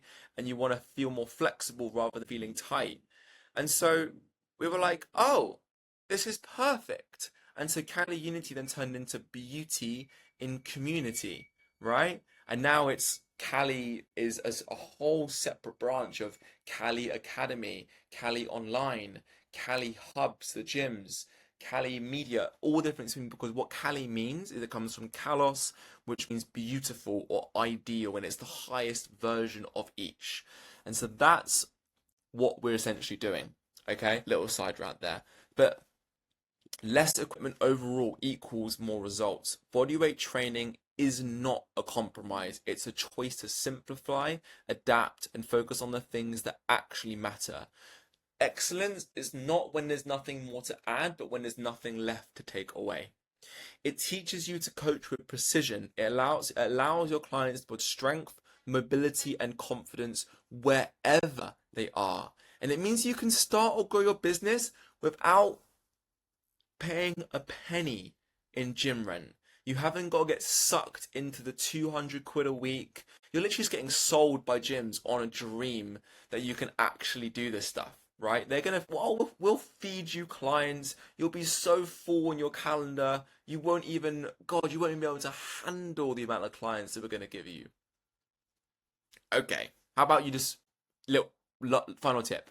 If you are gonna do that, go talk to the PTs on the front desk who are currently trading their time for that and see what they say.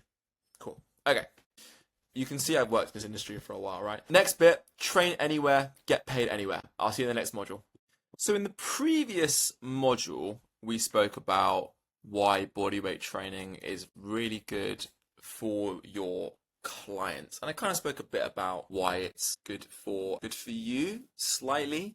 This one is going to be why it's actually incredible for you as a coach, as a personal trainer, and why we feel like it is just the absolute cheat code and the hack for especially PTs who are starting out, but even PTs who want to swap. It's just incredible. So let's go through this.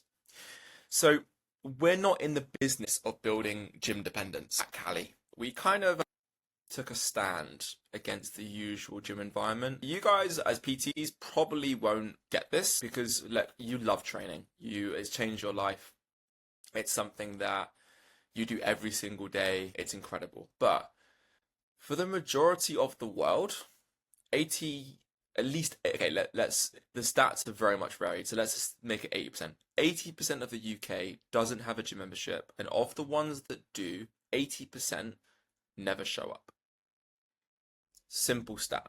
Okay. So again, you guys, you are the 1 out of 25, which are the ones that have the gym membership and go every single day. Actually, you're probably the 1 out of 100, 1 out of 1,000. Okay. So this isn't necessarily applying to you, but for the rest of the world, us mere mortals, I wouldn't say what anyway, mere mortals, most people don't like the gym. So let's use that. We're kind of letting you in on a bit of like why Cali Unity went from nothing to fully booked in full in 2.5 years and why we're growing like crazy and expanding. Because it's very simple. Let's not go after the 1 out of 25. Let's go after the 24 out of 25. So, we're in the business of building coaches who can train anyone, anywhere, and still get world-class results. Are you really a good coach if you need a gym to get people results? Even if you're currently doing weights and imagine you plopped in a room with a dumbbell and a client, do you reckon you could still get them good results? Cool. Location is a tool, not a limitation. So bodyweight training doesn't care where you are, it just works. Again, park, garden, kitchen floor. It's kind of like that song, "We have sex all over the house." Anyway, you bring the knowledge, energy, and progression, and the rest is optional. It's like, again, it's outdoor just wins for this kind of stuff. And even then, you can still be training them in a gym. You just don't have to shuffle them around bloody 50 people who are currently using the kit, right? Who are like, oh, the PT's kicking me off the kit. It's like, yeah, just train them in a bloody open space. It's easy. But forget fancy lighting and branded turf. Most clients don't want performance or Equinox style training changing rooms. They want progress. The people that do this are probably the ones that don't actually get results anyway, and they're just paying for clout so they can tell their friends that they train at Equinox. They're not actually getting results there. But in outdoors, again, it's like fresh air, fresh mindset. Clients, especially nowadays, God, with the whole Huberman thing, getting sunlight in your eyes and like being outdoors in the fresh air, grounding. Oh my God, like it's going crazy. Free and flexible, right? You've got natural tools for progression. I used to use walls, I used to use trees, I could just wrap a band around. Honestly, and in home training, some clients don't want to train in front of strangers. The people that can probably pay 50 to £100 per hour PT, they're probably not the people that can make it for 2 hours to come to a gym session, right? So remember, all you are is you are accountability. You are a friend and you are accountability. That is your job as a personal trainer, right? And so again, it's how can you make this as easy for them as possible? And if you make it easier for them, they can pay you more. So think about that.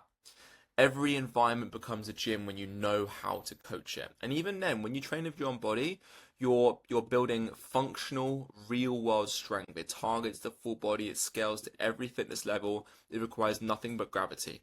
Again, if gravity exists, you've got a gym. So when you center your training around your clients, you get better results. You meet your clients where they're at, literally and figuratively. So busy schedule, you train when they can. Don't like gyms, judgment-free zone. Prefer outdoors. Bam, you're outdoors. You can chat to them and you can literally ask them what they want, and you're so flexible that you can literally give them what they want. The flexibility removes friction, no travel, no anxiety, no excuses. And when training is easy to start, it's easier to stick to, which means better retention for you and better results for them. Minimal kit, max impact. So minimal doesn't mean basics, because you can have a full program. Bodyweight training, resistance band, yoga mat, all optional. But honestly, the best 20 quid, 25 quid on Amazon you could ever spend for your own training and for your clients' training is some gymnastics rings. Like, don't even get me started on this. This will probably come later on when I talk about this in kind of this area here. But, oh my God, like, gymnastics rings are by far the absolute best thing you could ever have in your training arsenal. It's like a TRX without the fluff, right? TRX literally just ripped off of gymnastics rings and they made it more accessible. Fair enough, I'm all for it. But gymnastics rings were there before TRX and they'll be there after TRX, because it just works. As long as you know how to use them, you know how to tailor it, you know how to do the progressions, it's just fantastic. Because, again, most clients aren't looking for barbells. They're looking for structure. They want to be told what to do simply and clearly. They want flexibility. They want to fit into their life, not take over it. And they want progress. They want to look in the mirror and be like, damn, I'm making progress. They want their shoulder to not hurt. When you show up with confidence, clear plans, and the ability to adapt, they'll follow you anywhere. And you win too, because you take more home pay. There's no startup costs, and there's no location limit, so you can do it anywhere in the world. Also online, but we'll get to that later. Yeah, because if you want to go online, it's probably good to learn how to do it in person before you help someone over Zoom. So, you can run pop-up group workouts, charge per head, and still keep overheads low. Anyway, freedom-based coaching isn't a step down, it's a step up in independence, income, and impact. And I promise you, I probably felt the same way that you think, of like, oh, I need a fancy gym and I need all this kind of stuff. When I made my first garage gym, I invested in barbells. I put a sauna and an ice bath in it because I thought that's what you needed. You want to know a secret? I did the same amount of PT as I was doing with some rings over a tree. I made the same money. And it was just now, I was paying a monthly expense and I had to lay out all that money for the equipment. And if you know the full story, I got kicked out because my landlord thought I was growing weed, blah, blah, blah. But It's such a hack, it's such a secret, and it removes all the bullshit excuses that you're thinking in your head right now of I need a gym, I need a gym to accept me.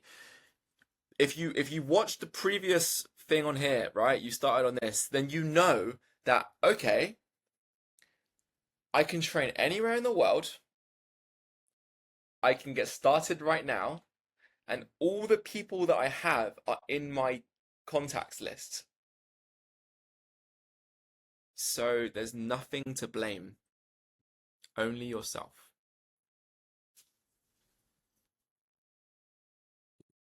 Okay? When you blame other people, you feel better. When you blame yourself, you get better. I'll see you in the next one, which is why gyms don't want you to know about this. I'm gonna let you in on a secret that might, well, it shouldn't get me sued, but hopefully not. Gyms actually don't really want to help people. In reality, let's be real, right? Traditional gyms are made for one thing and one thing only, which is profit. Like any business. Fair enough. Like, I'm all for it. You need to make your money, right? But 80% of people who come to gyms don't show up. Well, that's kind of strange, right? So why do we keep doing a broken model? But also, most gyms build their business off the fact of selling dreams to PTs, right? Yeah, we'll give you clients. Yeah, this is an investment in yourself.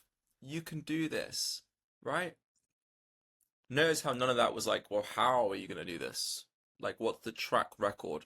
Who here is doing this? And like I said with all of this stuff, guys, don't take it from me.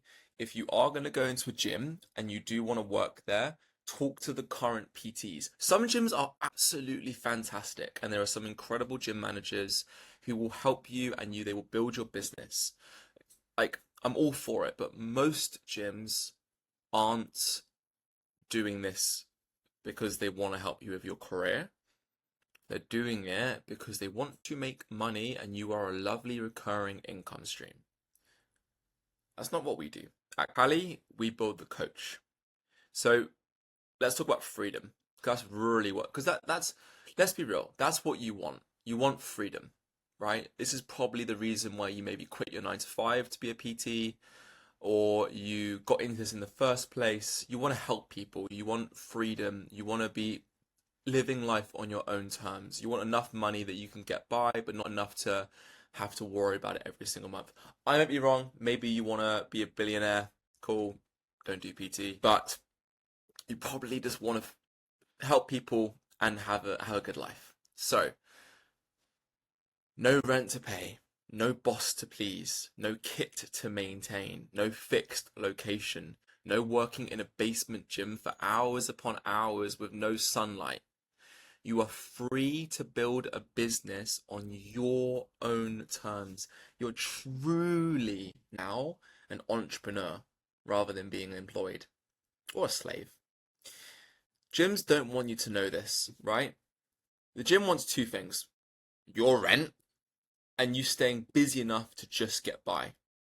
You end up selling sessions on their schedule to their clients under their roof, and they take a cut, often for the privilege of letting you coach in their space. That's not freedom. That's a treadmill business model. You're working hard, but you're not actually going anywhere. Let's be real.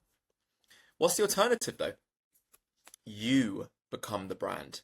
Zero Zero rent means you're profitable from session one. Yeah. Zero equipment means you're more mobile, flexible, and never stuck waiting for a broken cable machine to be fixed. But it also means, again, you're profitable from session one. What we always try to do is we always say, oh, well, how can I throw money at this thing to procrastinate the fact that I actually need to go out there, make an offer, and send it to my friends and work for free? Oh, I know. I'll go buy a £5 gym rack because at least it feels like I'm making progress. If you actually want to make progress, maybe you should jump on an onboarding call with me and we can talk about some stuff. But in reality, guys, it's you have all you need right now. You've got your story, you've got your social skills, you've got your passion, your clients got their body, you've got the knowledge to do this. You've got the friends, you've got the network. The only thing that's holding you back, guys, is you. And this is why we're giving this for free. Because I genuinely believe that information should be free and implementation should be paid. Because this whole thing is free and it always will be free. Because we want to help make the UK healthy. We want to give this back to coaches. And it's helping you to get out of your head to show that you can do this. It's all here. It's all here. Anyway, zero limits mean you can coach from anywhere, scale in person or online, take holidays and still earn. Design your business around your life, not the other way around. Because more simplicity equals more scalability. I always say simple scales, fancy fails. When you strip away everything you don't need, you get to focus on the things that matter, building connections, getting real results, and making clients feel seen, supported, and successful. That's what keeps people coming back, not the squat rack. So here we go. Real coaches don't need equipment to create impact. They just need a plan, a presence, and a little bit of grass. Now we're going to talk about how we actually create that irresistible offer, which will be building upon what we spoke about in here when we spoke about what makes an offer irresistible. Okay, I would recommend probably going back to this and giving this a watch. It's a really good kind of breakdown into it, but in this, we'll go into even more. So I'll see you in the next one. So hopefully I've convinced you why it's a good idea to probably pay no gym to a rent that doesn't really care if you get clients or not. Now we need to actually look at how you can create an irresistible offer, which is something that we can craft from the fact that you are doing bodyweight training, that you're meeting clients where they're at, you're not at a gym. Use that to your strength. You don't need anything else. You can just start where you're at right now with what you've got. It leaves all the excuses out the door. Okay? So, you do not need a gym to build a profitable premium coaching business. You need freedom, flexibility, and an offer your clients can't ignore. Again, you can read through this, but paying a rental facility eats into your income and limits your options. When you go rent-free, coaching outdoors, at home, virtually or on the move, you take full control of your business, your earnings, and your lifestyle. Here's how to do it, and this is why your offer matters more than your location. So, the rent-free business model. We've gone through this a bit in these two, but we'll just quickly remind you. Again, train anywhere.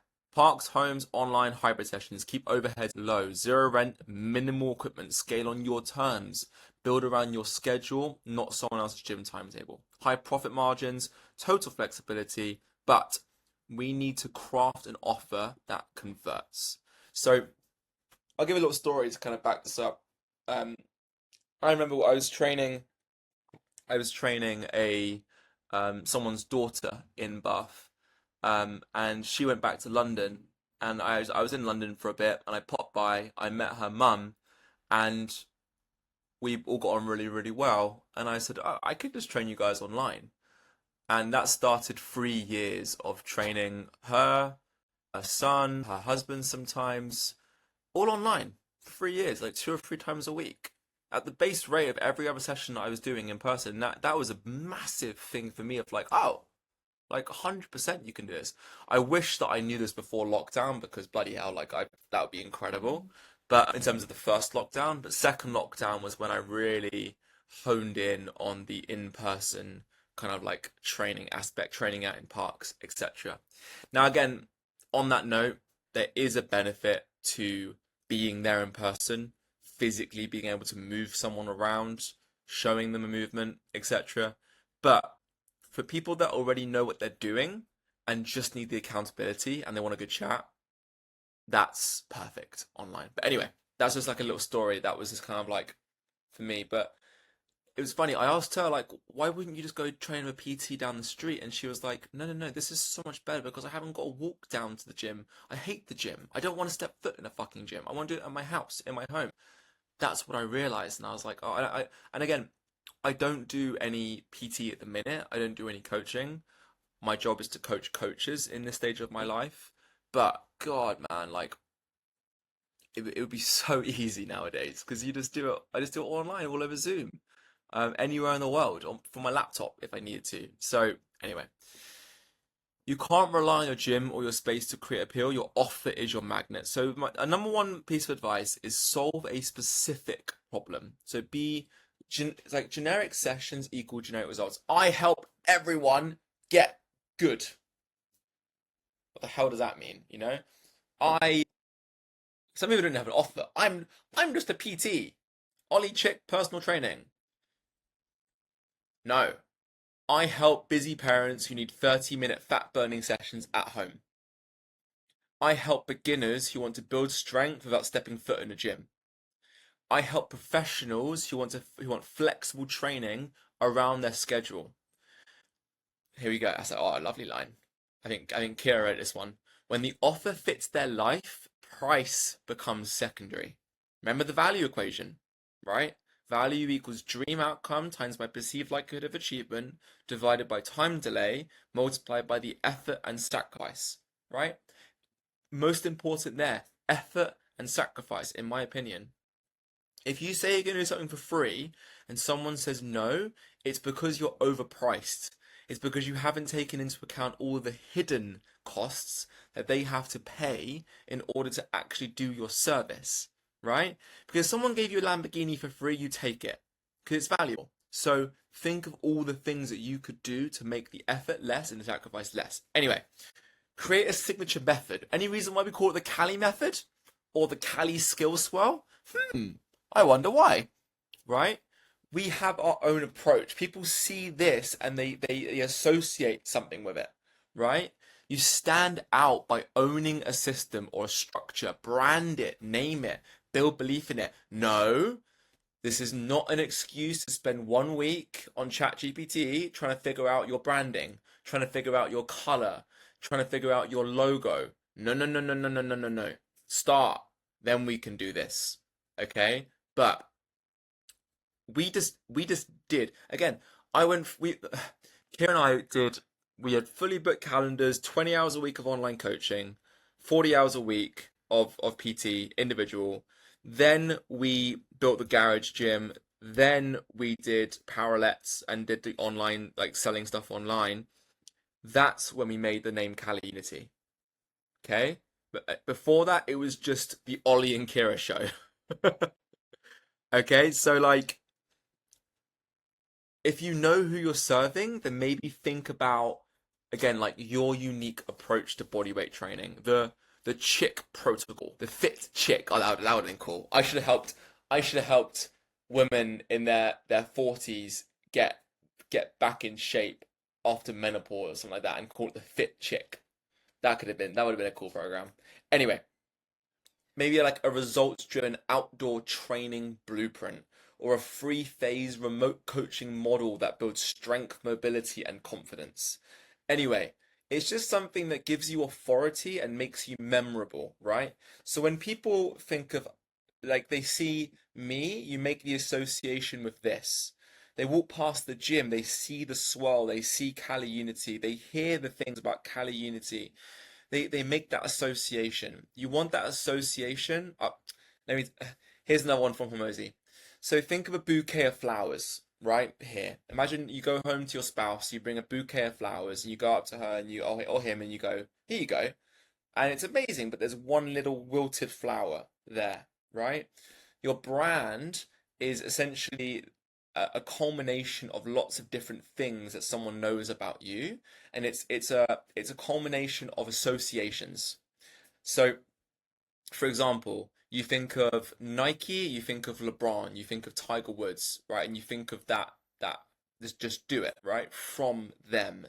And it's eventually once you pair them both together, you just think of Nike as that, and you buy Nike and you spend 50 quid on a white t-shirt, right? Because it has a little tick on it. So again, that's the importance of creating a signature method. Deliver flexibility as a feature. We can, because the biggest strength of our gym is freedom for yourself and for your clients. So offer your clients the option to train at home, in the park, or online. Let them choose the format: in person, Zoom, hybrid. Flexibility is not a downside, it's your premium feature. All right, guys? This is arguably the most important thing that you get from training with bodyweight training. It's the fact that you just get full flexibility. So if you follow our method, you will give them a free discovery call, or a free goal setting chat, or a free consultation. Understand what they want. We'll go through this in the sales module, but understand what they want. Are they a busy CEO that hasn't got time for this and would love training with you in person? Oh, no worries, dude. I'll just train you at home and you're in your lunch break. Ah, problem solved. Add value through simplicity. So stack value, but don't stack complexity. What can you include that adds value without adding work for them?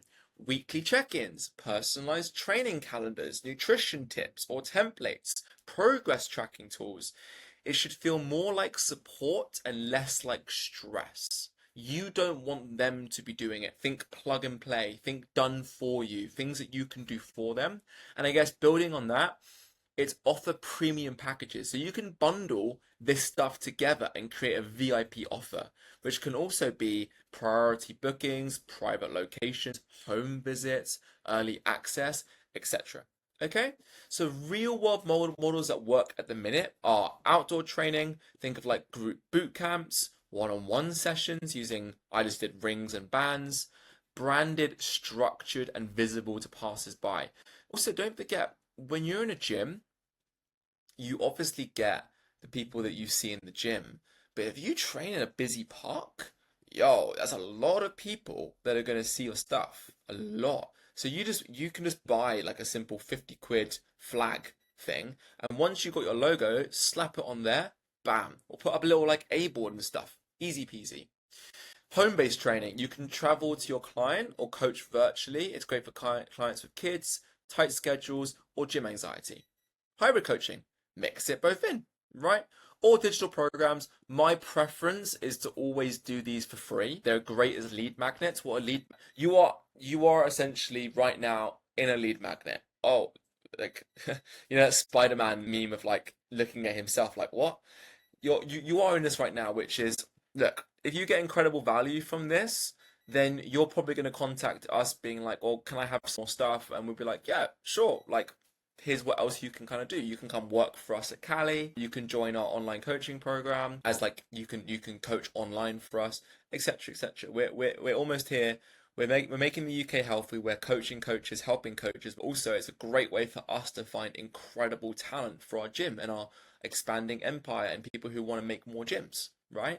You guys can do the same thing. You can give away. We go through this a lot more in the marketing section, but you can give away free stuff. You can help people out. And I'll look at that and be like, I got this much for free. Imagine how much I'm going to get when I actually pay this guy. So the final word is your offer is your gym. You don't need four walls. You need clarity. The coaches who win are the ones who know who they serve. They solve a real problem. They deliver value and experience, and they lead with confidence. And I guess one more thing I'd add to that is they know what they solve, right? They know who they serve, but they also know what they solve. You know that you're not a periodized rugby coach helping rugby players get from a 220 to a 240 squat. You are someone there to give people accountability and to make sure they have fun with their training and they're progressing. That's it. If not, fight me. That's fine. If your offer is tight, your delivery is pro, and your results speak for themselves, the location becomes irrelevant. Go rent free, get clear, and become the coach that everyone talks about. So hopefully you're pretty convinced now as to why you don't need a gym. Now we're actually going to talk about what this looks like, how you design sessions at scale, meeting clients at their own level, what system we use, the Cali Unity movement system, how to actually design a session, how to make exercise easier or harder, and the key that we found from running an actual gym and having a bit of less of that one-to-one experience of what's the actual key to retention. So I'll see you guys in the next module. You do not throw someone into a marathon before they've walked around the block. Simple, right? So then you don't have to beast someone on their first session just to prove that you're a hard personal trainer and that you're gonna give them the hardest workout in the gym. Every client walks in with a different story, right? The ex-rugby lad who's now desk-bound, the mum who hasn't trained in a decade, the runner who thinks strength training is push-ups and hope. Your job is not to just train them, it's to understand them. If you just train them, then they could go online, write, type up program for runners, go to the gym and do it with a friend, right? If the mum who had trained a decade, she could just go to a local commercial gym personal trainer and get training from them. But I know that if you're the kind of person who is on this academy, taking time out of your day to actually want to get better at this stuff, then you're not like that. You're the kind of person that actually customizes the program for your clients, that actually cares, that actually wants to see them get results. That's why you're here and that's why you'll win. So let's help you out with that. Imagine trying to build a house on stand. That's what it's like when you push a client too hard too soon. They crumble, confidence gone, progress stalled. They'll probably leave you, or they'll go somewhere else, or they'll never exercise again. You guys have got to remember this, right? This is not like, again, your vision, but this is our vision. Our vision is to make the UK healthy, the world healthy, whatever. But right now it's the UK because the UK has got plenty of problems. And if someone's not training with you, they're training with someone else who's there just to make money off them, right? Or they go and do another thing, or they probably come never back to fitness, or they're going to be jumping on Ozempic, or whatever the fuck, liposuction, or they go and get surgery. They're with you, which means that you've got a shot, which means that you can really, really help them, right? So we're going to try and build on solid ground by knowing exactly where they're starting from and then coaching from there. Because this is how you build trust, prevent injury, keep motivation high, and deliver long term results. Step one, very simple, understand their starting point. You need to do an initial consultation to know their story and their pain points. We will discuss this thoroughly in the sales section. Okay? Just know that this is the sales conversation. It might be over Zoom, it might be a phone call, it might be in person, but that's the goal of the initial conversation that you have with them. It's sitting down, listening, learning, and asking, what's your training history? What's your current routine? What's your real goal? We'll talk about that in the sales section. You're gonna love it.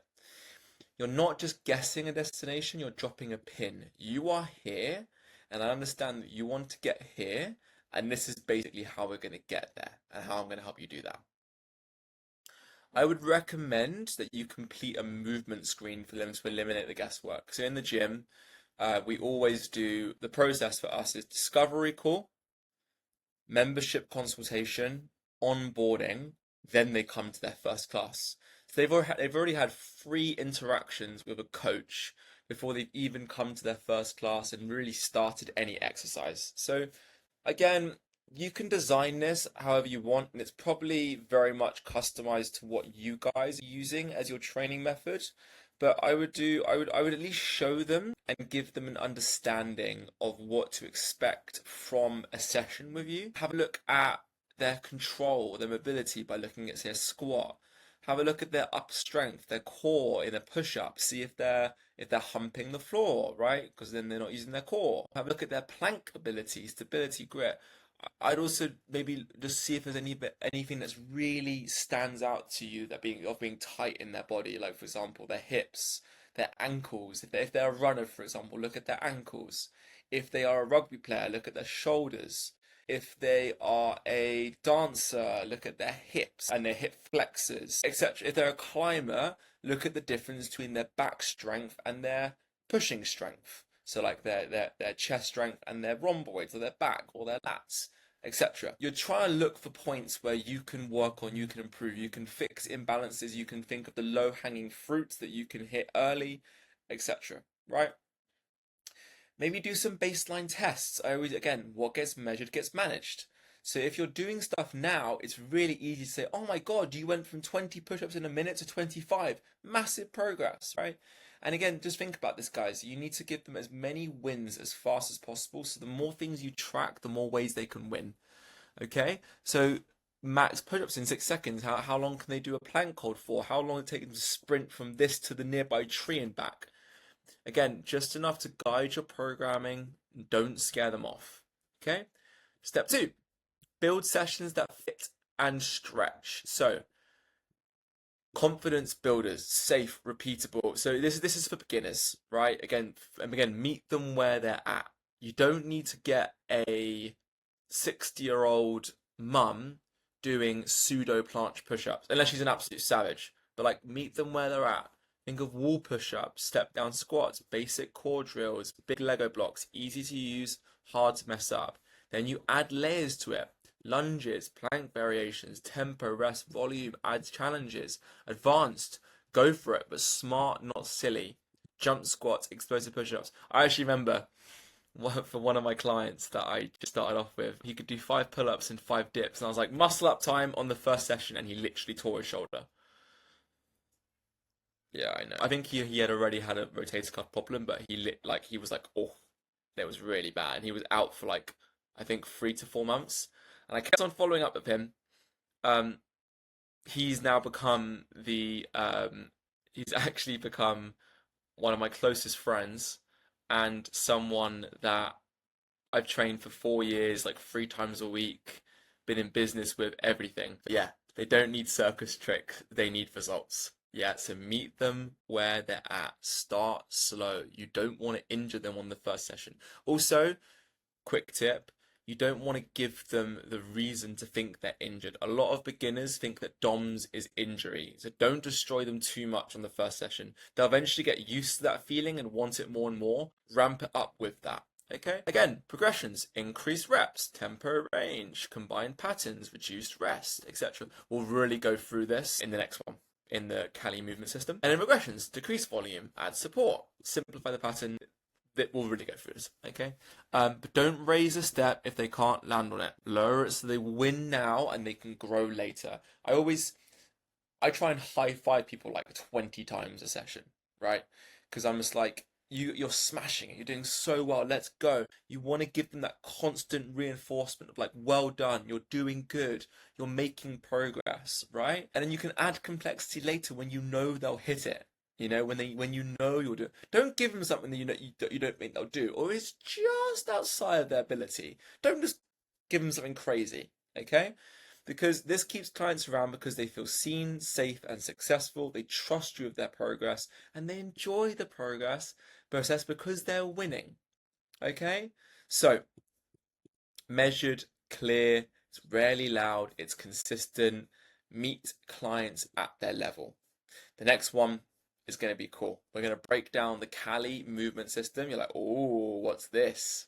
Yeah, it's going to be fun. Okay, we're going to break this down, why we built it, how it looks, and essentially we're going to go through of the most. You probably think of calisthenics as going from 1 push-up to 60 push-ups, but we're going to show you how it's completely different to that, and how you can build an incredible system to building strength, mobility, and control across every major movement pattern. I'll see you in the next one. Okay, great, Ollie. You've given me why bodyweight training is so amazing. You give me why I should meet clients at their own level. You should give me an amazing movement system of how to do this with literally every single video you could ever want, with like a 10-minute video, an ebook, cheat sheet, everything. What does an actual session look like? Good question. A well-built session keeps clients progressing without burning them out. It's about intensity with structure but not chaos. You want to provide optimal challenge, recover smart, and then repeat. So, what are the key elements of a balanced, intense session? First up, warm up. Very simple. You don't really need a warm up overall. If you're training outside, you probably do. If you're in a gym and it's warm, you're fine. Or if you're outside and it's warm, you're fine. Literally, the whole point of warm up is to warm you up. If you're going to be doing stuff in bodyweight training, which is hands based, like a handstand, definitely make sure to warm and stretch the wrists.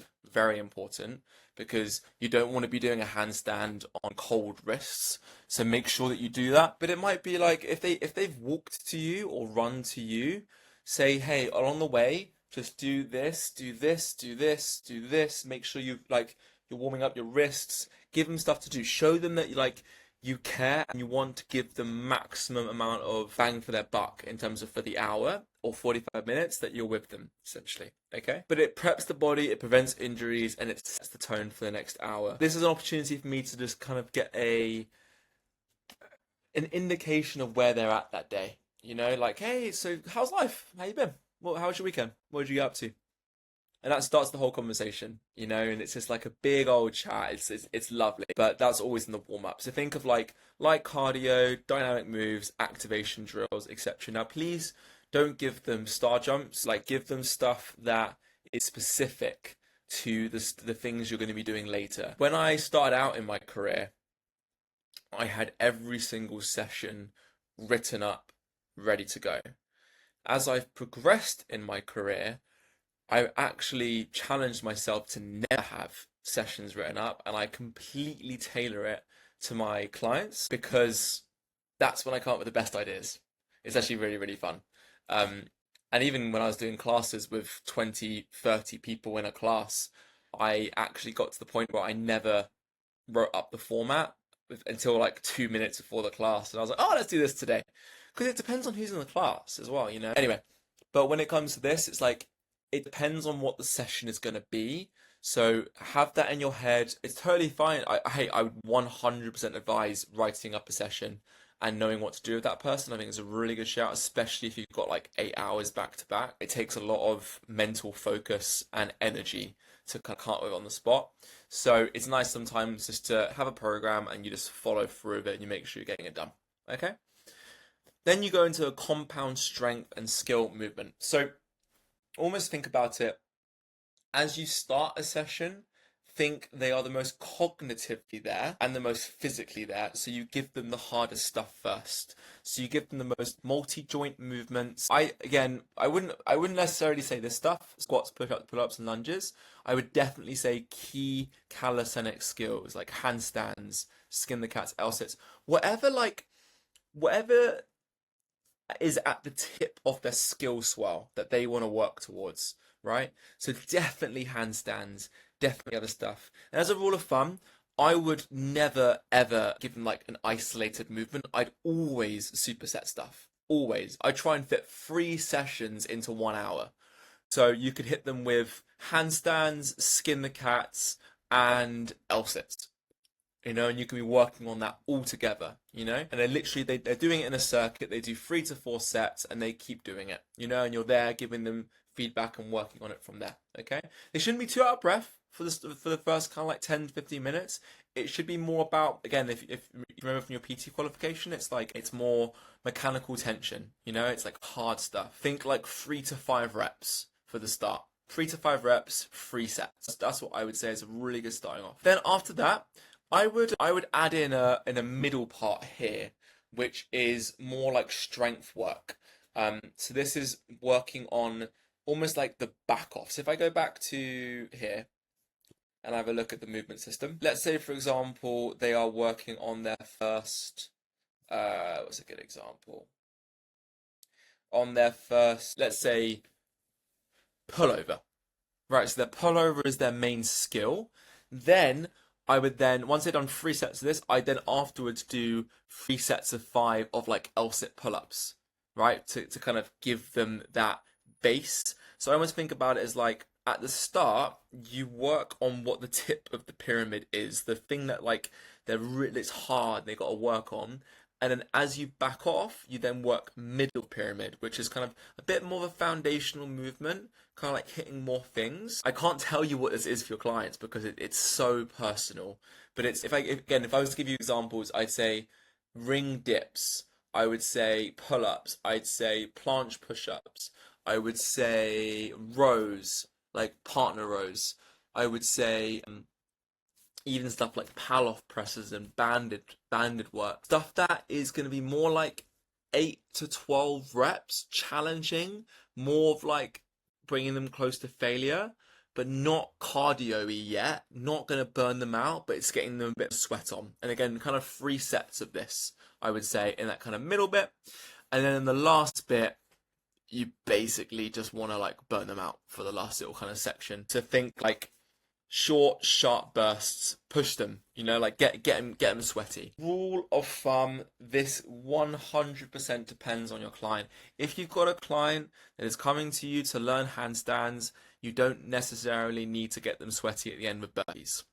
Yeah, but I would recommend that you burn them out with some sort of shoulder drill and get their back working or get their core tired. 100%.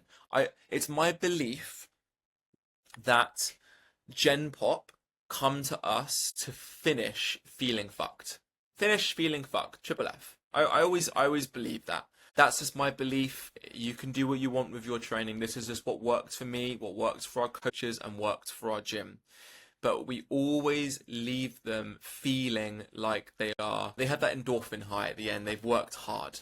Okay? Efficient, effective, heart-pumping work. And then always a fun finisher. My signature finisher was plank, side plank, and I used to push down on my clients for 10 seconds. And they literally would be a 30-second finisher, but they'd leave on the floor like just collapsed on the floor because their core would be working so bloody hard, right? And what you want to do is you want to give them, I love this.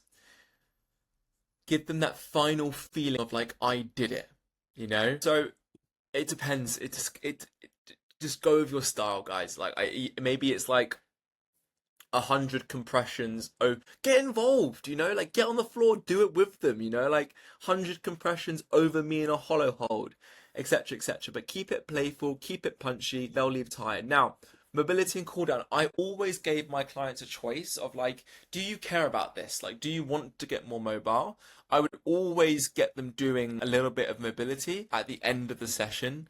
But I'd be honest with them and be like, do you want to just work hard for an hour and then you can go home and stretch? Or would you want to do stuff? And sometimes they'll say no, or they'll say, I give them options. Can we integrate this into the start of the session, etc. Okay? So here's just like an overall. So you can get this one a look, guys. Very, very simple. But overall, it's just like watch for fatigue, adjust it live. Meet each client's level, like meet them where they're at. Keep the flow tight. Always minimize downtime. Like you're always talking. Don't talk at them while they're doing like ring dips, obviously, right? But while they're resting, have a chat. See how they are. Like people used to make fun of me when I was outside and training clients in the gym and stuff because you just chat all the time. I was like, yeah. That's why it's called personal training, right? They want to do both and track everything. Clients want to see improvement, like what gets measured gets managed. So a good session feels hard, but a great session feels smart, focused, and leaves clients wanting more. That's what keeps them coming back.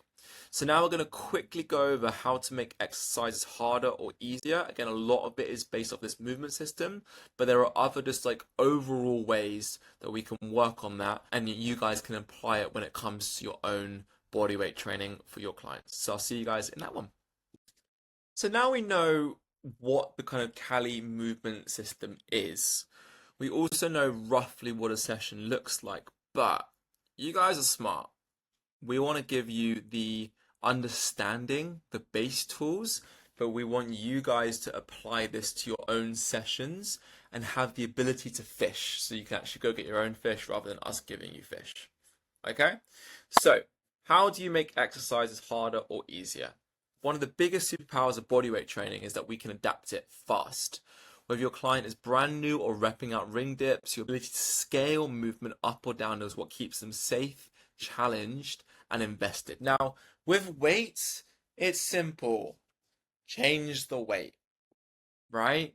But with body weight training, it's harder. And this is why it's my belief that not as many people do it, because they just simply don't understand it, right? Because it takes more skill, which is good because you are skilled, because you're a personal trainer, right? And so good, let's learn this. Because fancy kit might look good on Instagram, but smart progression is what gets results and keeps clients coming back. So, how to make exercise easier without making them feel weak. Start where they are. Again, always come back to this, right? Reduce the range. I'm personally 100% fine with quarter reps, half reps. Let them, especially with stuff like pull-ups. Oh my God. When someone does their first quarter rep and they've never even moved in a pull-up, that is a massive win. Celebrate it. Be like, that's incredible. Like, fucking yes, nice. Like, make them feel the energy that you have. Like, yes, you're making progress. That's huge, right?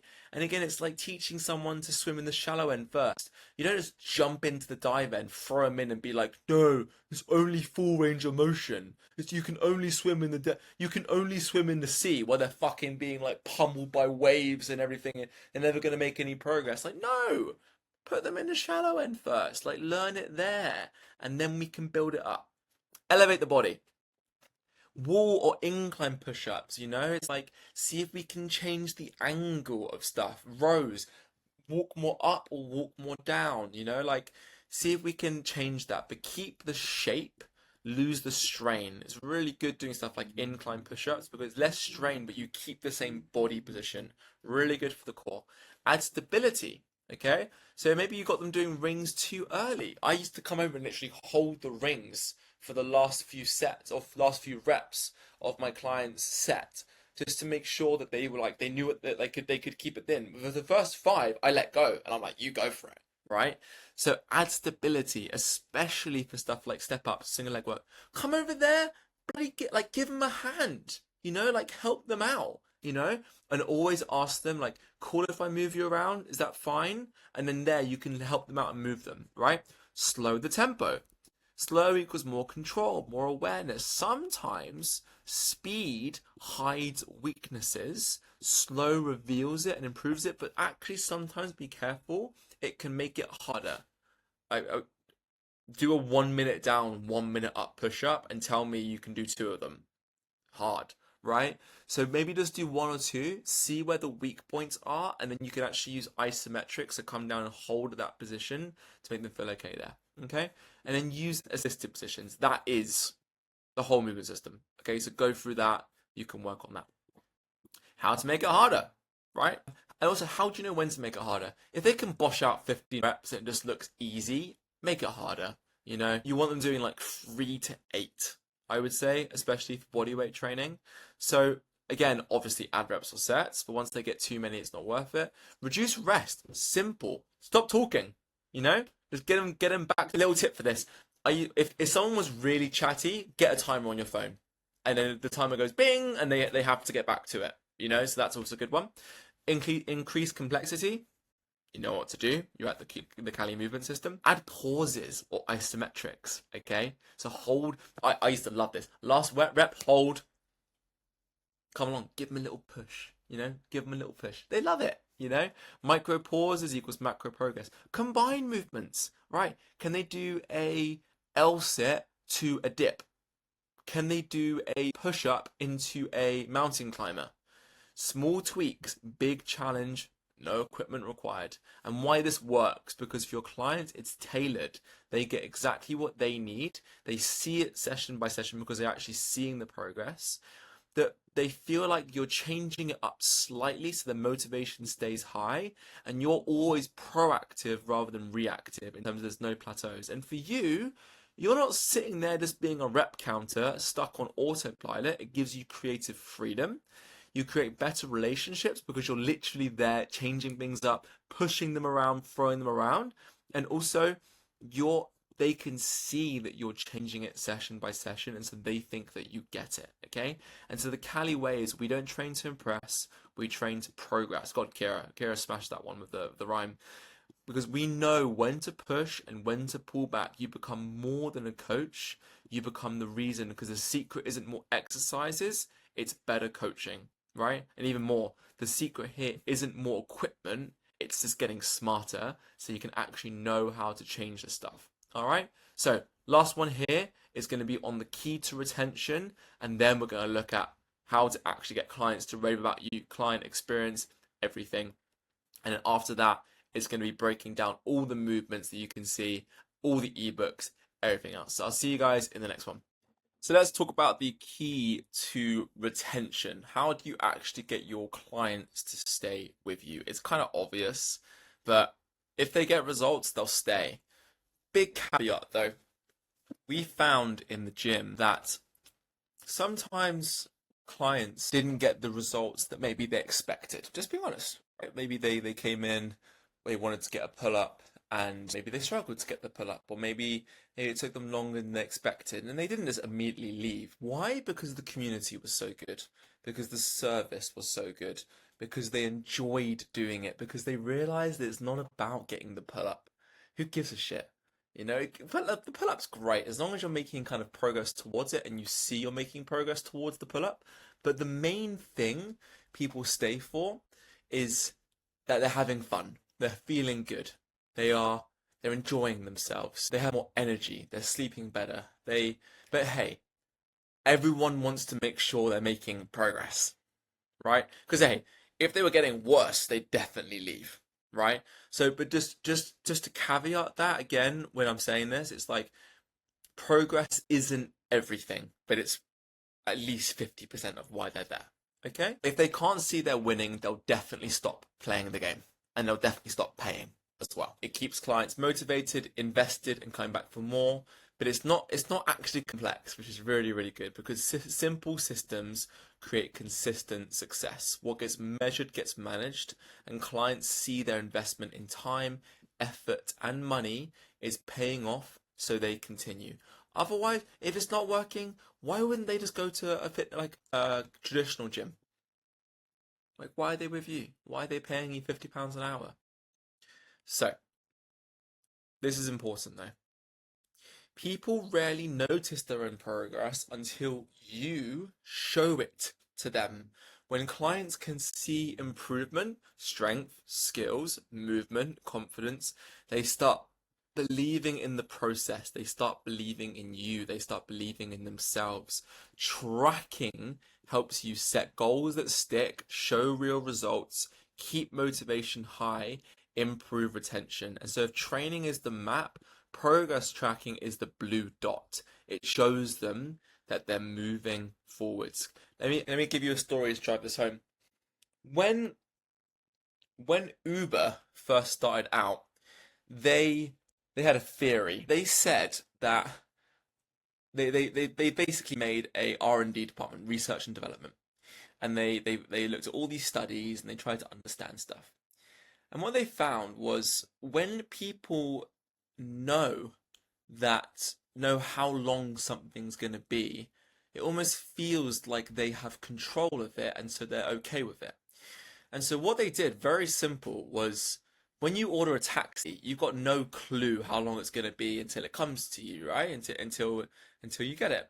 But with Uber, you open your app and there's a little man being tracked, or little car, sorry, being tracked, and you now know roughly how long it's going to take. And you don't know you know exactly where the bloody person is, right? And so what it showed is that people felt like they had a bit of a track on their progress. That's why the skill swell is so good, by the way, because it literally shows them the actual progression of how they get to the next level, of how they actually progress. But what we need to do is we need to track that progress. We need to give them the blue line, the blue dot. where they're currently at, show them where they want to go, and map it out so they can see there. And we need to show them that that blue dot is actually bloody moving and it is progressing. And you can't know that until you are tracking it, just like Uber, because otherwise you're just going to be a taxi service for your clients and they're all going to be shipping to Uber. Okay? So, the first thing is very simple. Run basic tests at the start and the end of a kind of 4 to 6 week training block. Strength, endurance, mobility. What we do is we test 9 movements. We do your 3 rep max on push-ups, pull-ups, and dips. Your 1 minute max of push-ups, jump squats, and burpees. And your maximum hold of plank, horse stance, and hanging. And the reason why, if you wanted to, if you're a Cali member watching this, you're going to see through all the tricks. If you do a horse stance right now and you do a horse stance tomorrow, you'll beat it 100%, and you feel like you're making progress. So it's not so much that you are making progress, as that you feel like you're making progress. That's the important thing, because if you feel like you're making progress, you'll keep coming back, and then you'll probably stay long enough that then you'll actually make progress. That's the important bit. But the hard bit is, how do we break down those big wins into smaller wins in the interim to make sure to keep you motivated until you do hit that big win? So that's a huge one. Use the same movements, track just enough to show growth. No need for clipboards or fancy apps. You can I used to make a simple, just like, notebook for each client and write down roughly where they started and where they got to. Okay, next one.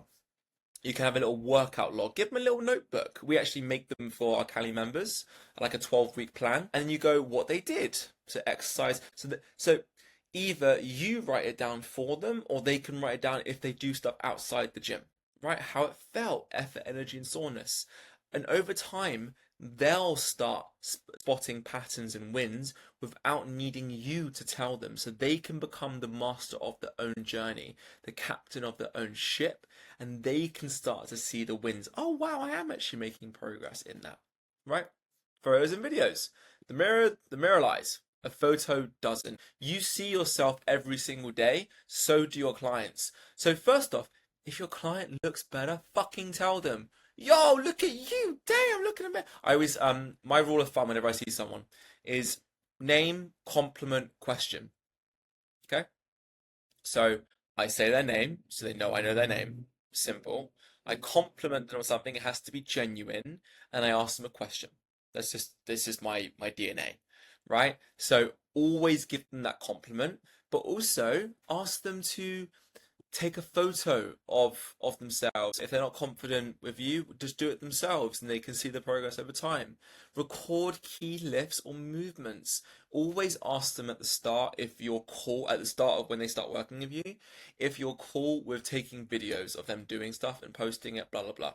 Because honestly, the best thing is just take a bloody video of them at the start and then take a video when they do it later and show them, wow, look how much progress you're making. You always want to be reinforcing to them that they are making progress. Because the thing is, let me tell you another story here. A lot of people don't start the gym because they've had a bad experience in the past and they've had no progress. So, for example, they've joined a gym in the past, they've had a PT in the past, and it's been a bad experience. And the way that I always explain it to people is, well, did you have a partner before your current partner?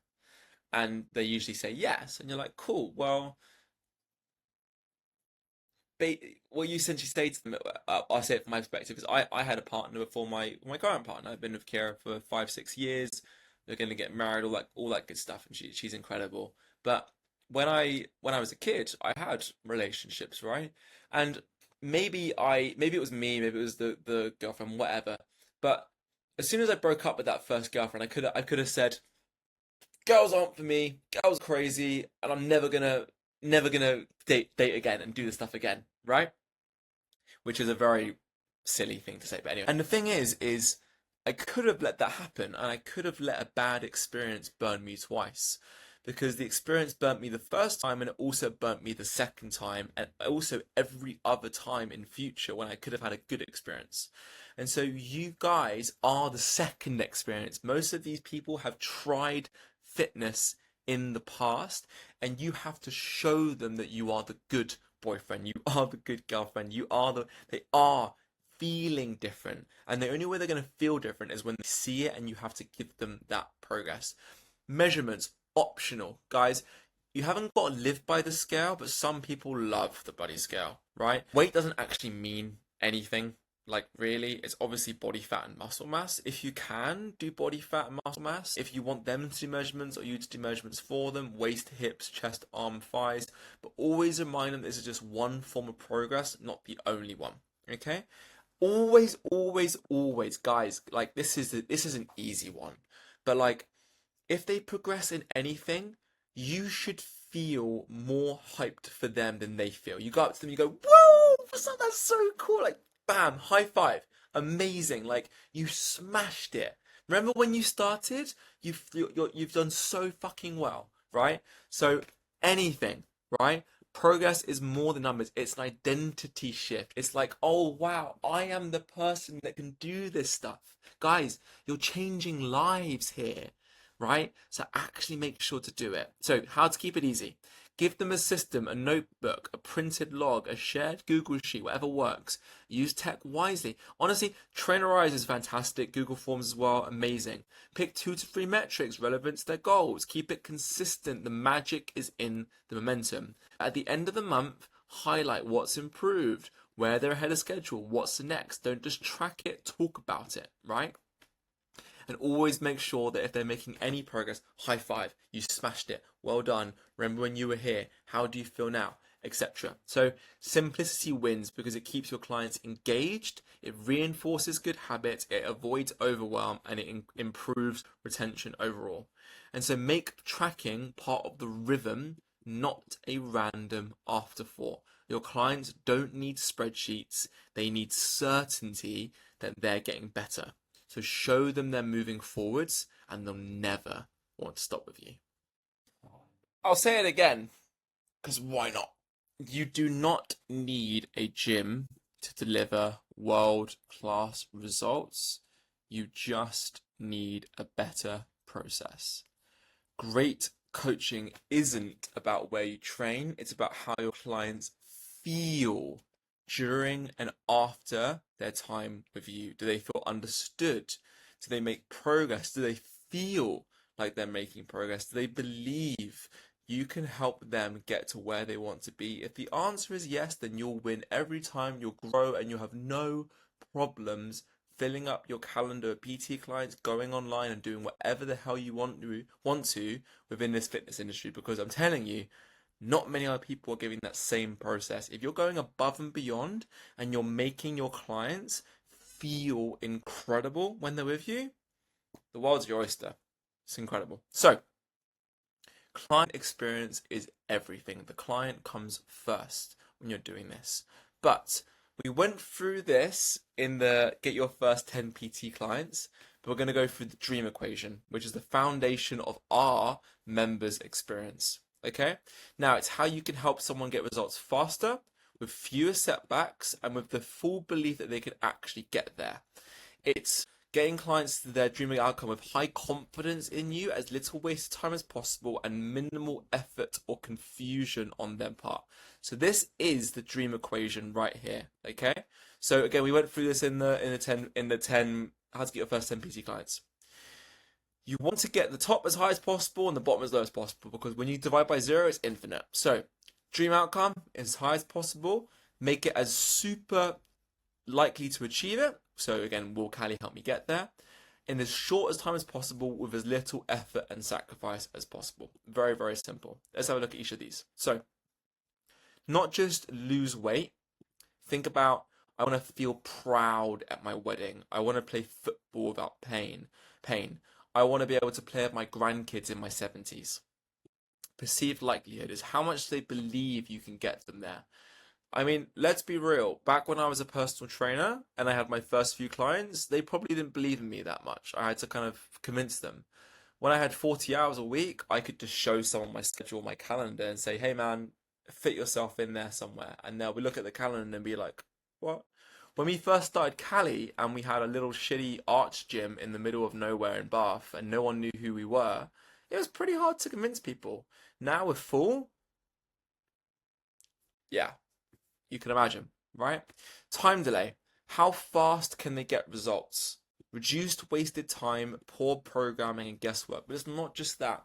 It's this thing called T2C, which is like TTV, time to value, which is, think about this, it's not, what does value even mean? Like time delay. How fast can they get results? Results are completely subjective. You can make them feel something like straight away. They feel value when they pay because they actually feel like they're solving a problem. In the onboarding, you can get them doing their first movement they've ever done before. You can celebrate a massive win of like, this is the first time you've moved in 4 years. That's a massive win. So, wrong word. I'm going to say it anyway. Manufacture the wins, right? Create the wins for them. Because a win is a win, right? And get them there as fast as possible. Get them as many wins as possible through every single session and as fast as you can. And effort and sacrifice. So think about how much of the mental load that you're taking on to get them results. Simplify the path. Be the guide. Do the thinking so they just show up and win. They're busy people. Get your mind inside their mind. Think of them. They're busy. They've got kids. They don't want to be thinking about training. They just want to rock up, be told what to do, have a lovely conversation with a good person, and feel sweaty afterwards and wake up the next morning and feel sore. So they can tell their friends they're working with a personal trainer. They're getting better. Their friends make themselves feel. Their friends are saying, "Wow, you're looking so good recently." That their husband or their wife says you're looking better recently, etc., etc. Just get in their heads. It's not about you. It's about them. What do they want? So your mission as a coach is huge clarity on the outcome and huge confidence in your ability to deliver it, and make the bottom as small as possible. Minimum delay and minimum effort, confusion, and sacrifice for the client. You're not doing the reps for them, but you're cutting out 90% of the noise, doubt, and wasted energy that holds people back. So why does it actually work? Because most people don't quit. Most people quit not because it's hard. They quit because they don't believe it's working. Belief is everything.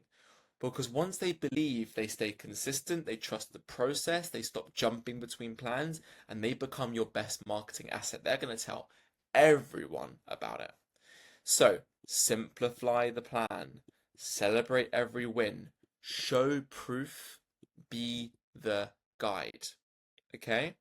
Because you're not just delivering a session, you're delivering belief, clarity, and progress.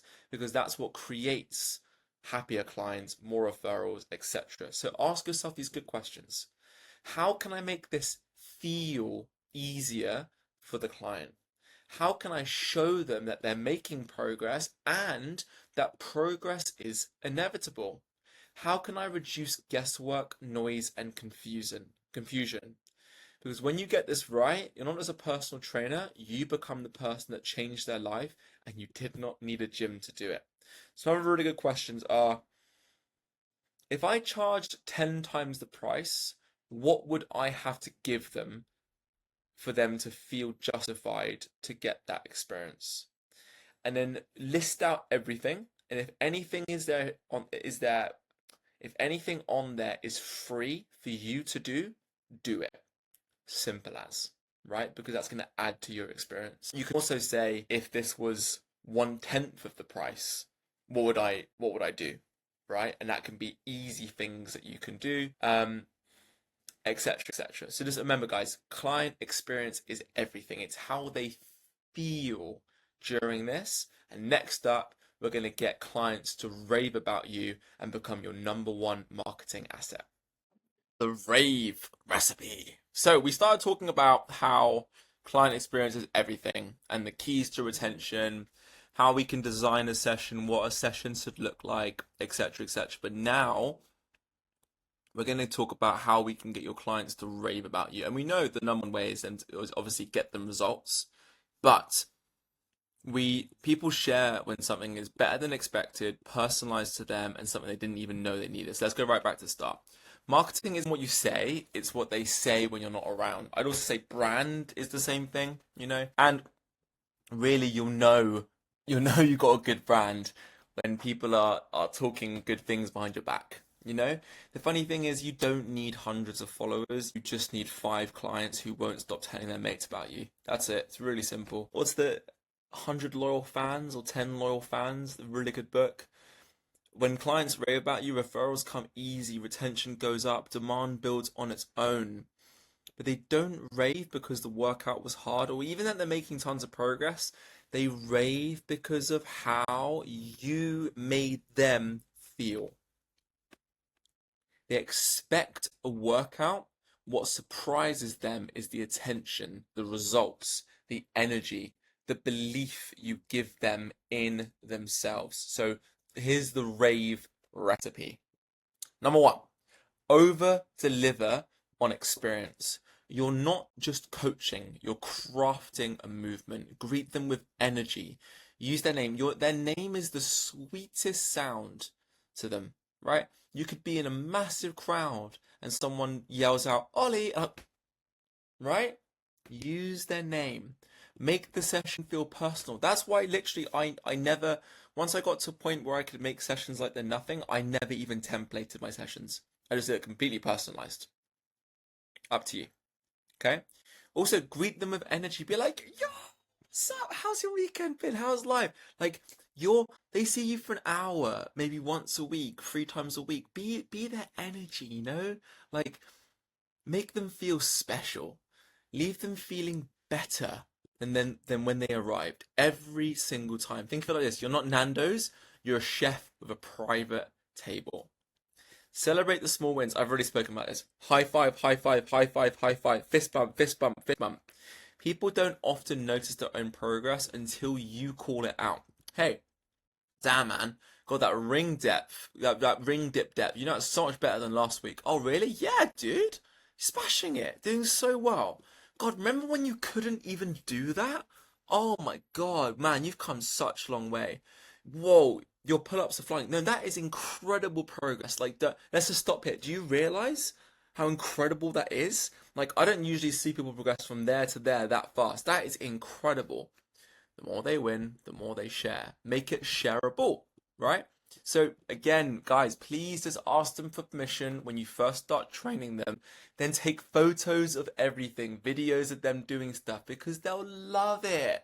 Again, maybe you haven't heard a story, but I remember when I was rowing with my rowing coach, and he had a good following, not much, but he had some clout, he had some social proof, and if you on his Instagram story, you were like, oh yeah, like I was on his Instagram story, and I remember so clearly when I got posted on there, it just made me feel incredible. I was like, oh my God, look, I'm on his Instagram, amazing, right?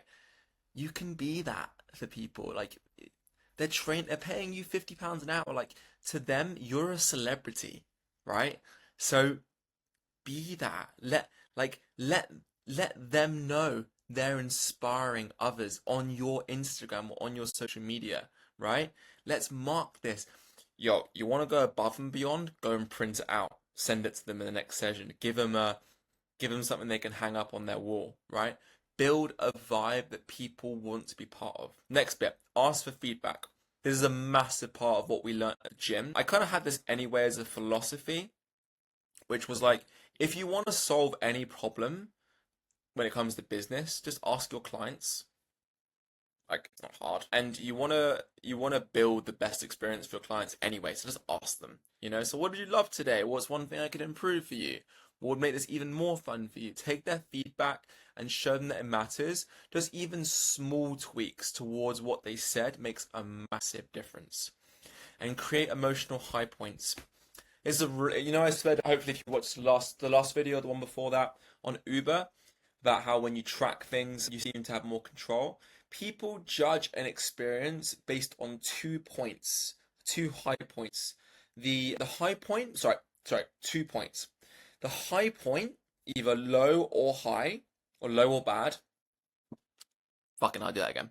People judge an experience based on 2 points, 2 emotional points. either a high or a low point, right? It's a good or a bad point, and then the ending, right? So maybe halfway through when they got their first pull up, bam, they're going to remember that. And then at the end, how they felt at the end. That's how they judge a session. But also, it might be they might end the session feeling bad, and they might have had a bad experience in the middle, so they think it is bad. So always remember that.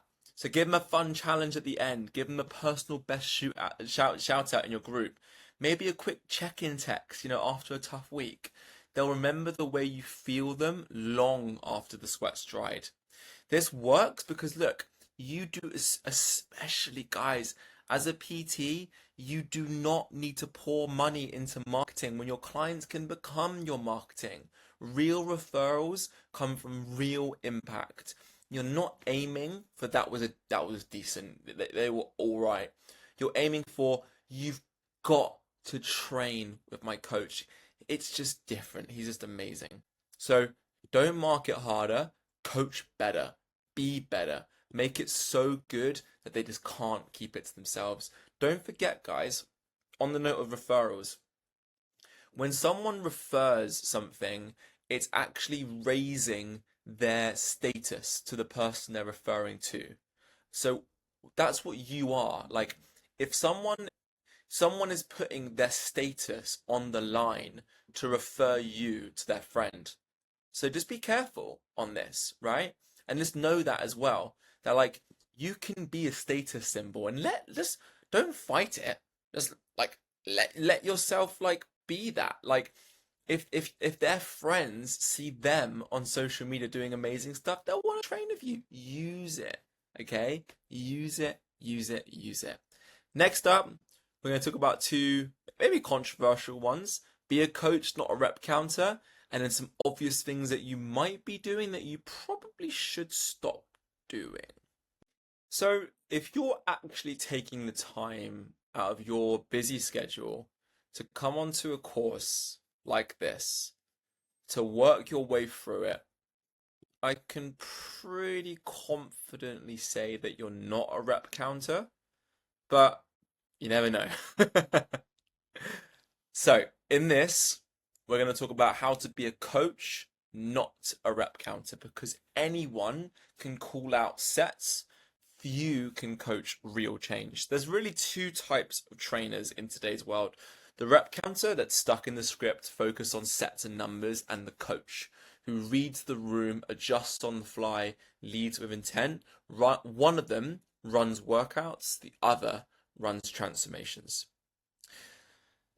Again, earlier I was talking about the fact that this morning I was at a gym here and I looked around and I noticed that literally people were like this, or they were looking over at the clock. They were literally just going 5, 4, 3. It was moving them from equipment to equipment. And I've had the luxury of working in some incredible gyms. I've had the luxury of working in just everyday gyms. And it doesn't matter about what the gym is or how luxury it is or what the price point is. The PTs, you always see these, you just know. You know who the coaches are. You know who the personal absolute geniuses are. And you know who the rep counters are. And that's fine. If you want to be a rep counter, like, power to you. Like, I'm all for it. You're still helping people, you're still accountability, but you're just not gonna get as far as the coaches. And that's okay, because maybe that's what you want, and that's fine. But we're going to talk about the difference between the two and how to create an incredible experience for your clients by being a coach. Because a rep counter tells someone just to go deeper, a coach notices the foot position, adjusts the cue, and makes them confident doing it. Maybe they literally move them around. A rep counter says, cool, we're done. A coach celebrates the movement when a client does something that they didn't think they could do. High five, you smashed it. Wow, remember when you couldn't do that before? You're incredible. Because most of the work a real coach does is invisible, and these are the invisible skills that set you apart. Because when I'm watching coaches and PTs, and I'm watching the coaches take our sessions at Cali Unity, and There's, we spent years trying to figure out like what is it that Kira and I do on the gym floor that's maybe different from other coaches. A lot of it is invisible, right? And now I can truly say that the coaches that we have at Cali Unity are better than what Kira and I ever were as coaches because we started to really look into this stuff and we started to figure out like what do we do? How and where are we different? It's not much. It's just behaviors that we do. So we read the room. You notice that the energy shifts, the body language, a bit of hesitation. You adapt the session live. Be willing just to go throw it all out and just do something else depending on your client's mood. Dial it up, dial it down. Sometimes make it obvious. Sometimes you just notice that you need a shift. Use the cues that click, right? So the classic, drive your knees out, chest up. Say it in a way that they understand, right? And keep saying it in different variations. God, I used to be like, imagine a piece of spaghetti, right? And that spaghetti, it's uncooked. It's cooked, right? You put it on your finger, you push down on one side, nothing happens because there's no tension, right? You get that spaghetti, it's uncooked, you put it on your finger, you push down, bam, it comes up on the other side. That is body tension, right? The Valsalva maneuver. Think of a can of Coke, right? There we go. Think of a can of Coke, right? And that can of Coke it's got the lid on, okay? You could put a brick on that can of Coke, right? And this thing isn't going to go anywhere, right? You have that brick on, you open the lid, bam, the whole thing just collapses. That's the importance of intra-abdominal pressure in your core because you're bracing against your abs and that creates the tension that allows you when you put a weight on your back. Don't forget, before I coached calisthenics, I used to coach powerlifting. So like all these things are still there, but fundamentally it's understanding the cues that work. And I used to try everything, like nipples up. They're gonna remember that. One of my coaches, Bryony. Oh, what did she say? It's probably too rude to repeat anyway. This, if it's rude, they'll probably remember it. Okay, so again, just make sure you're saying it in a way they understand. Imagine they're like a 3-year-old, like a golden retriever. Say it like that. Control the pace. You manage the intensity, rest and flow. Think of it as like you own the frame. They want to be led. They don't want to lead you, right? You ask the questions. You see how they are. They're busy. They just want to be led. They just want to be shown what to do, okay? Don't rush the slow ones or stall the fast ones. You know when to push. You know when to pause. Hold the standards, guys. It's not hard. Like if you see their form slipping and it's okay, fine, a few more, but if not, let it, bring it back, help them out. Okay, whoa, let's bring this back and let's do this instead. Not because you're harsh, but you care about quality because clients feel safer when they know there's a standard, right? Anyway, why does this actually matter? They feel progress, they feel understood, they feel led. They rarely stay because of how hard a workout was. If they want a hard workout, they can just go do a CrossFit class, right? Coaches build careers, rep counters build chase churn. So do the invisible work, lead with purpose, don't just tick boxes, build belief. Because your clients are going to say, my coach changed my life and it wasn't just the workouts. And that's the point that you'll know that you weren't just coaching bodies, you were coaching people. And the last bit is here's some obvious things that you might be doing, which you should probably stop doing. Alrighty, guys, fantastic work. You've made it through all of the pay zero rent, deliver real results. We're just going to go through some obvious things that you might be doing wrong and you probably should stop doing it. Okay, so we're going to go through these and then we're going to give a quick recap and go through kind of what to expect with these ones here and then what I recommend going through after this. So, quick don'ts. These are the ones that separate the pros from the punters. Avoid them and you instantly level up your standards and the way that your clients see you. Don't go on your phone mid-session. Simple, right? Even if you're Gen Z, just don't do it. Unless it's for a timer or a playlist, it looks like you've checked out. Like turn off notifications. Just turn your phone off, put it in the corner. Clients feel that they are the second priority, and that's not a good look when they are literally paying for your attention. Don't forget their name. I always just try and think of as many ways as possible to remember their names. I was just chatting about this with someone actually. It's like I remember a friend of mine. I remember his name. His name was Jordan Harry, and I remembered it because I imagined Michael Jordan dunking on Prince Harry. Right? Just remember their goddamn name. It's not. You might have 10 clients. Remember their fucking names. It's not. It's not hard. Okay? Don't make it about you. Right? Ask questions. I like 99% of the session should be you asking questions to them. Their goals, their wins, their moment. You're their guide. You're not the main character. Okay? That's what they're paying you for this. Don't have a messy WhatsApp photo. Like change your bloody profile picture. No nightclub shots or topless Ibiza throwbacks. Use WhatsApp Business and set the tone from the get-go. Don't show up flat, okay? This is also an important kind of like point to make. If you're doing so much that you're burning out, and what? Burn out. I don't really agree with that statement. That your energy levels are dropping, then add in a half an hour break in the middle of the day. You know, maybe add an hour for your own training session so you can get that in the middle of sessions. Like make sure that your energy is gonna be your energy is the main thing about you. It's what you bring to the session. What people makes people excited to train with you. You've got to protect it. So don't show up flat. You don't need to be over the top or equally look like you just rocked out of bed. Just present, prepared, and leading. Don't sit down when coaching. Overall, yes, stand, move, stay engaged. Your posture sets a standard. I knew what clients I could do this with. I knew what clients that I needed to be there to be like the motivator and moving around, making sure, especially my newer clients.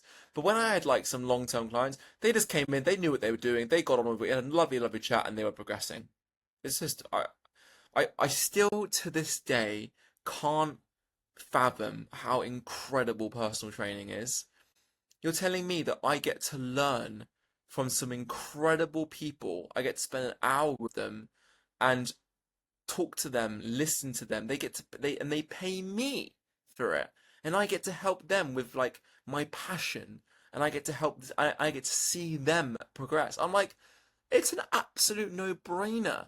And I came from engineering, like architect, one of the best engineering universities in the UK, right? And I went all the way back down to £9 an hour and I fucking loved it.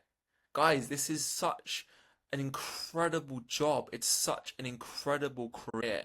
You deserve to give your clients the best experience for this. And if you're here, you probably are. Don't wing it. Have a plan. Be flexible, right? Clients can smell. Sometimes they love it. It depends. It just really depends. Like I said, once I got good, I had a rough plan, but like be willing to change it on the go, guys. Okay? And don't throw out generic praise. Be specific, right? Your tempo was perfect on that set. Wow, like you're looking amazing recently. Like your energy, your vibe, it's just I'm so proud of like you're doing so fucking well, right? Just be a good person, right? It's personal training. People buy from people. They buy the personal trainer. They don't buy the training. Just be a good person, guys. Listen, ask good questions, have energy, do the basics, you know, like move around, energy, say their name, give them attention. Just like, guys, it's not hard. It really isn't hard, but they're just rarely done, right? Simple scales, fancy fails. I'm going to tick that one off and it's going to move us over to 100%. Absolutely amazing. So, let me hide all these. So, in this one here, we spoke about the Kali Unity movement system, okay? And we spoke about how we split things up into upper push, upper pull, etc. That is this bit here, okay? Now, this is not mandatory for you guys to go through, but I would really recommend having a look at, for example, the cheat sheets on here, right? Looking at some of the videos, like how to get your first handstand, right? Right, etc., etc. Like how to do this kind of stuff.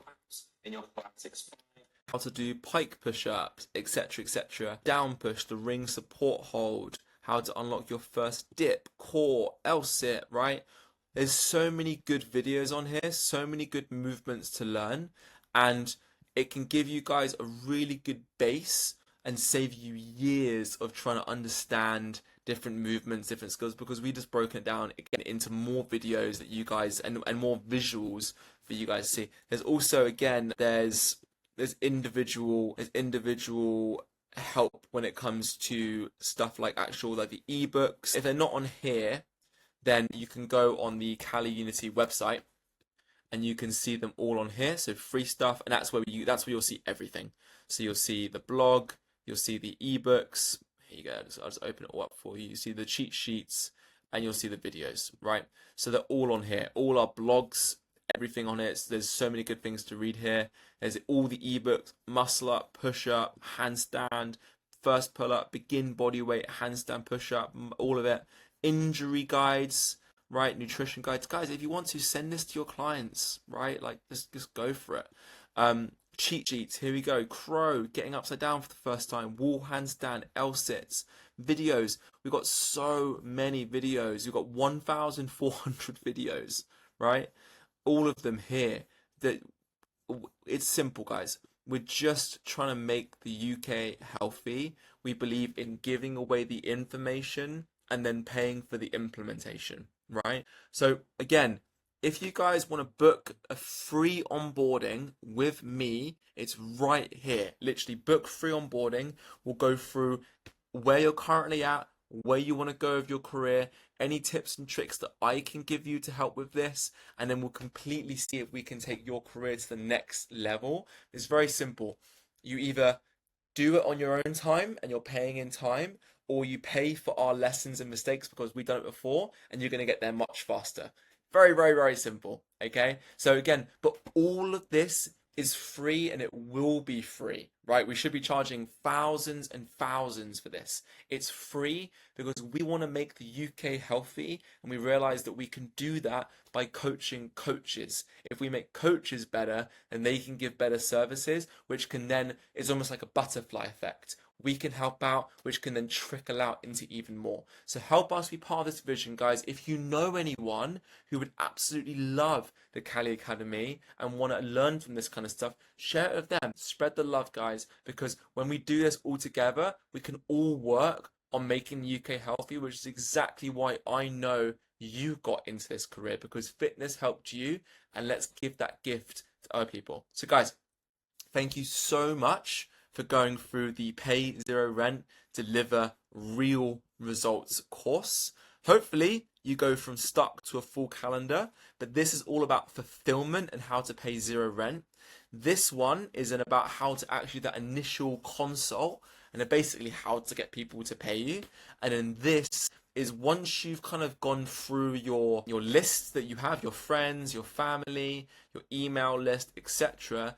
Now it's like, well, let's look at how we can actually get more clients coming in and get a consistent stream, unlimited client stream for the rest of your life. And if you've gotten so much value from all of this, and you want to come and see any career opportunities that we currently have at Kali Unity, click on this here and let's see if you want to join us as part of the team. All right, guys. So I'll see you over in the next module. All right, coaches. It's time to get real. Sales is coaching. Fight me. This course, this chapter, this whole module on the classroom is to break your beliefs on sales.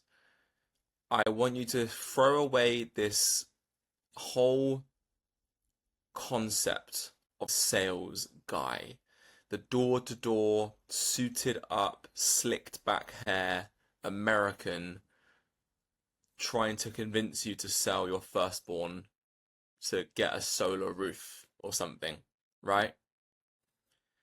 You sold your partner yesterday when you convinced her or him to go to your favorite restaurant. You convinced your partner to even be with you in the first place, You sell every single day of your life. And so you may as well just get good at it and stop fighting it. I used to be that guy. I was an engineer and I just believed in good product. If I just do a good job, then clients will come to me. I did architecture and engineering and I was like, I'm going to be the best, right? It just,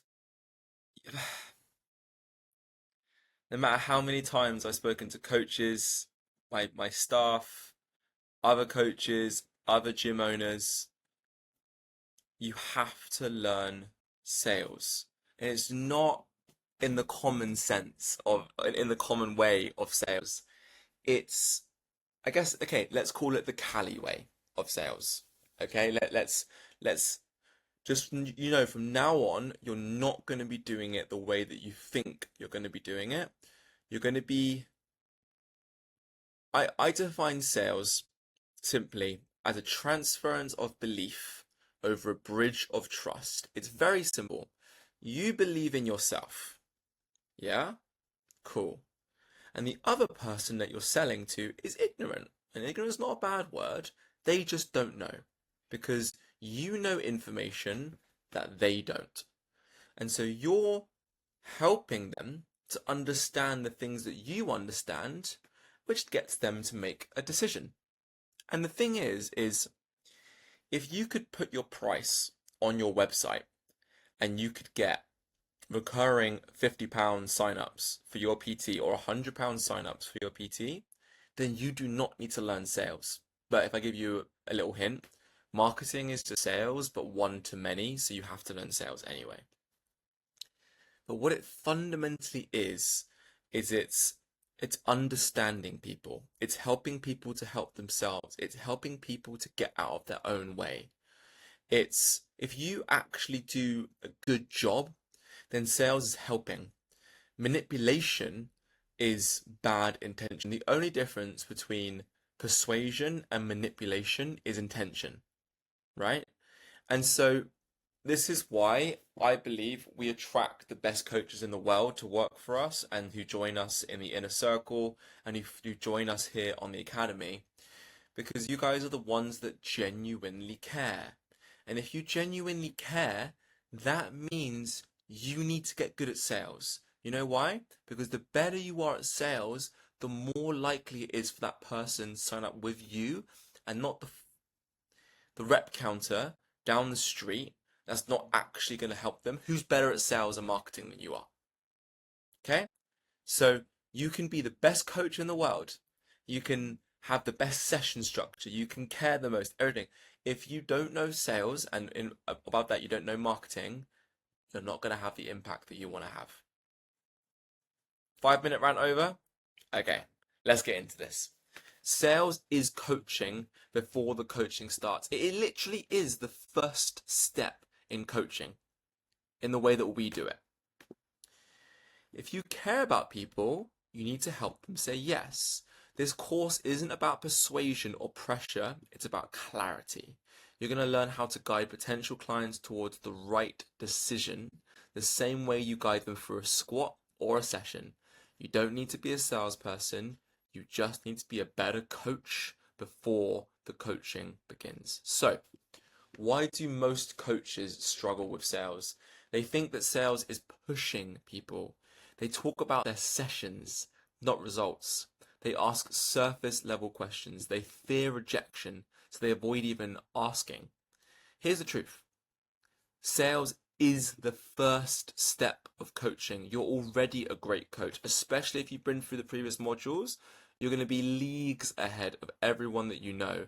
Now, let's make you great at helping people say yes to themselves so they can actually help themselves first. When you avoid selling, you're avoiding the first part of helping, and if they never say yes, you never get to change their life. So, This is the framework that I personally have used. I did not use this when I was a PT. I wish I knew this when I was a PT. I only learnt this when I got into the gym world, and I was basically looking at my gym members and went, wow, I have no members. How do I do sales? I didn't really do, I naturally did sales before this. It's just now there's a beautiful framework that you can use to run through, make sure that you keep on track. Now, I did not come up with this. This is from a beautiful man called Alex Hormozi. If you've read his books, you know that pretty much a lot of this course is based on a lot of his work. He is absolutely fantastic. He puts the frameworks to our experience of what we've gone through as coaches and what we've been doing in this. So again, like I said with the whole course, if you want to go to the source, $100 million offers, $100 million leads, game-changing books. Go on his YouTube, learn this stuff. But we are basically taking what we've learned in the gym world, applying our experience and using a lot of his frameworks to help us explain it to you. But we're going to be kind of giving a lot of our own experience and adding our own stuff to these so we can kind of show it through our lens. So it's very simple. First off, what do your clients actually want? Like, why are they here? Then make them feel heard. Then ask them what have they tried in the past? Okay? Then when you sell the vacation, not the plane flight. Then explain away their concerns. And reinforce their decision. Get commitment and build belief in the first step. If you hate sales, good. That probably means you actually care. But you may need to fix a few beliefs first. Sales is pushy. Not if you do it right. If you're bad at sales, yes. Sales is helping them take action. They'll come to me. No. People need clarity and leadership. If I build it, they'll come. Bullshit. How many PTs have built it, but they're still broke and still have no clients? I'm not a natural. Were you a natural before you got your PT qualification and you started getting into this? I don't think so. Sales is a skill, just like coaching. You're on this course because you want to learn, because you want to get better. We're here to help you with that. So, very simple. You can make sales simpler almost by using the offer equation, but you pre-sell content, which is the likelihood of achievement. Use a consult form so you can get info ahead of time. Practice the pause. You basically just need to shut up and track your numbers. So overall, sales isn't about taking money. It's about giving someone the moment they finally commit to a change for themselves. One of my intro lines whenever I jump on a call with a potential Cali member says, hey, look, me being here today, I'm not here to sell you into Cali Unity. My job here is to figure out where you're going and what you want to transform in your fitness career, what you're running away from, what you're running towards, and how you're going to bridge that gap and how you're going to get there. Now, if that's with us, fantastic, we'll find an option. If that's without us, absolutely fine, but at least you're going to know what you need to do to get there. But my job simply is to help you guide there. That cool? And that starts the whole conversation, right? So you see, hands off, some Hormoziisms. It's a dance, not a fight. Yeah? It's like we're not trying to convince them, we're asking them questions. We're curious. I always think about talking from the back foot, like lean back in your chair. Relax your body language. Huh, I did not think that. Talk to me about that. That's so interesting, right? You're gonna love this. You're gonna love this. So if there's any module that you do in this whole course, the most important one probably is this one. But the one that's going to help you the most in making money and actually getting clients to sign up with you and also to stay because you understand what they're actually paying for and why they come to you and what made them sign up, this is going to be the highest leverage of your time. All right? So let's go a bit more into detail on why coaches hate sales. Woo, okay. So, hopefully, you have a good idea of what sales actually is from the way that we see it here at Cali. So now we're going to work to actually getting a yes with these 6 steps. So let's go through this. Sales isn't about pressure, it's about leadership, because most PTs don't need more tactics. They need a clear framework that lets them lead with confidence. And that's why we use Closer. Right now, again, this system was built for coaches, not salespeople. It gives you structure without the sleaze, clarity about the pressure, and a way that actually feels good. Right? Let me go through this and I'll give a bit of backstory. Sales is often taught like it's a massive pitch. Like you just, oh my God, it's amazing. It's going to be so good for you. You're going to change your life. It's going to be so fucking good. It's like, oh my God. Sleep, sleep, sleep. Most clients aren't buying your plan, they're buying the belief that it will work for them. Without structure, most coaches do one of 2 things. They overload the client with features and they say nothing and hope they'll sign up. This is why Closer works, because it gives you a step-by-step system to lead the conversation. So, let's go through this. So, here's how most coaches sell. Here's my program. It's £100 a month. You'll get 3 tough sessions a week. We need to track your calories and probably cut out wine. Cool. That's a list. It's selling the plane flight, not the holiday. I'll go through what these mean in a second. Now compare it to Closer. You told me you're tired of feeling stuck. So here's the plan. We'll build something that fits your life, keeps you consistent, and actually gets you results you can sustain. Imagine being 6 months in, strong, confident, back in control. Same thing. Very different experience. This ties in really nicely with the previous chapter on meeting people where they're at and actually helping them with what they want to be helped with. The way that you help a menopausal 55-year-old mum is very different to the way that you help a 25-year-old CEO of his own company in tech who wants to feel more attractive and etc. Very different. You could sell them the same thing, which is PT, but the way that you package it depending on what they're going through is completely different. So let me give you some top level kind of like things here. Like I said, Closer is not my framework. I always had this rule of replicate rather than iterate. Replicate then iterate, which is we take what works and then make it our own, right? And like I said, I didn't even know about Hormozi or Closer before I even opened the first Arch gym with Kira. So that was even when we had the garage, I had no idea. But it just fucking works. He's an absolute guru. He's absolutely amazing. And we're just going through the things that he goes through. He can explain it 10 times better than we can. We'll link resources that he has on his YouTube.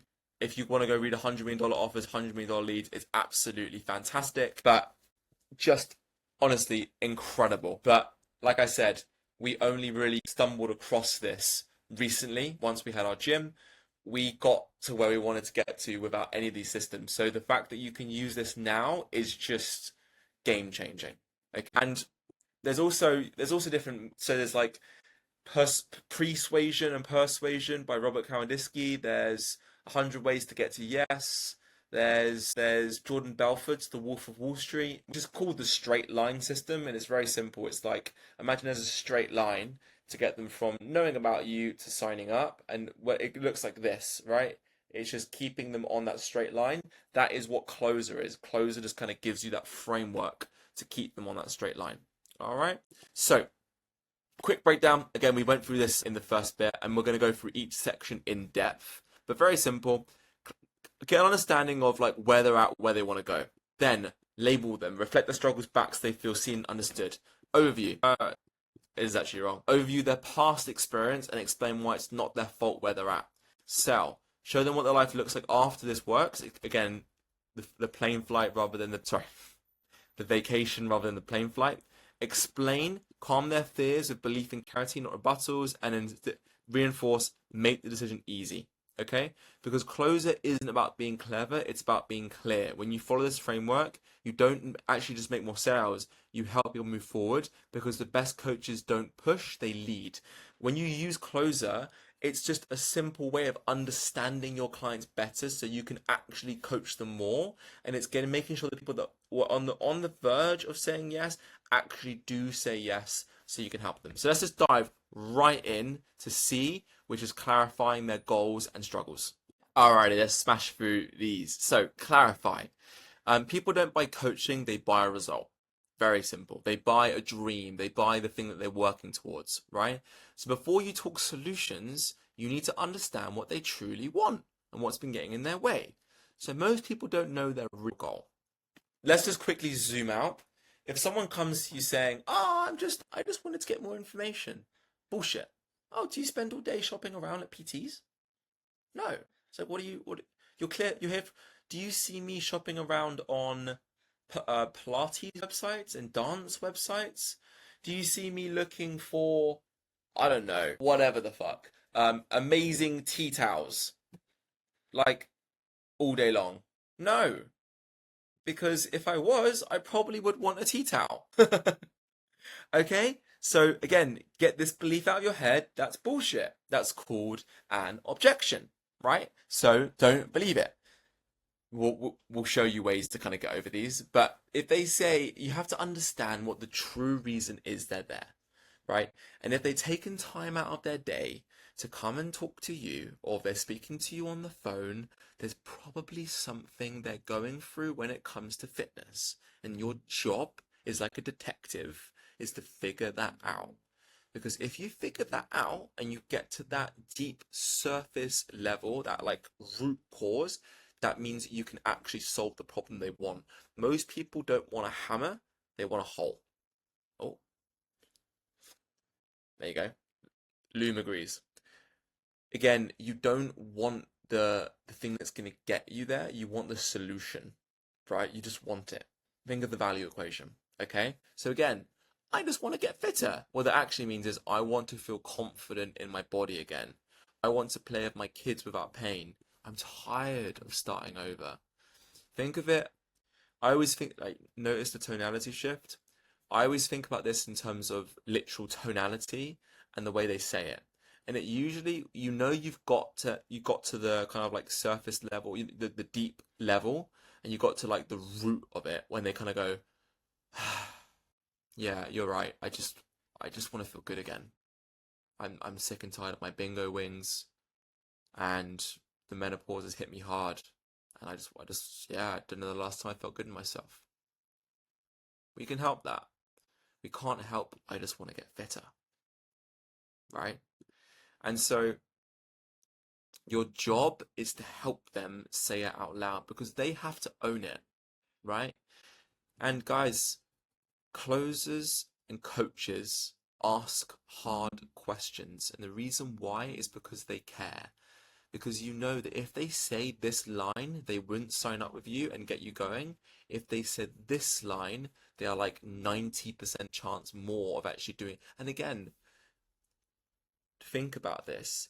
Even if you aren't the best fit for them, if they become aware of this, do you reckon they're likely to actually fix that? Now, let me zoom out again. This is another Hormozyism. Motivation is the equal opposite of deprivation.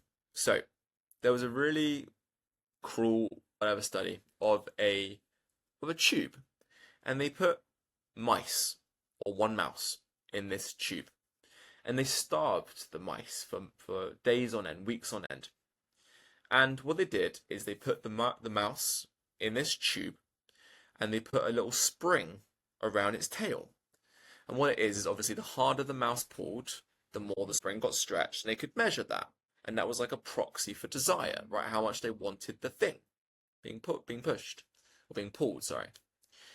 And so what they did is they put the mouse in the tube, and they wafted the smell of cheese in through the front. And obviously this poor mouse is starving, right? And so it's scuttling towards it. It's like, come on, I want it, right? And they measure how much it pulls.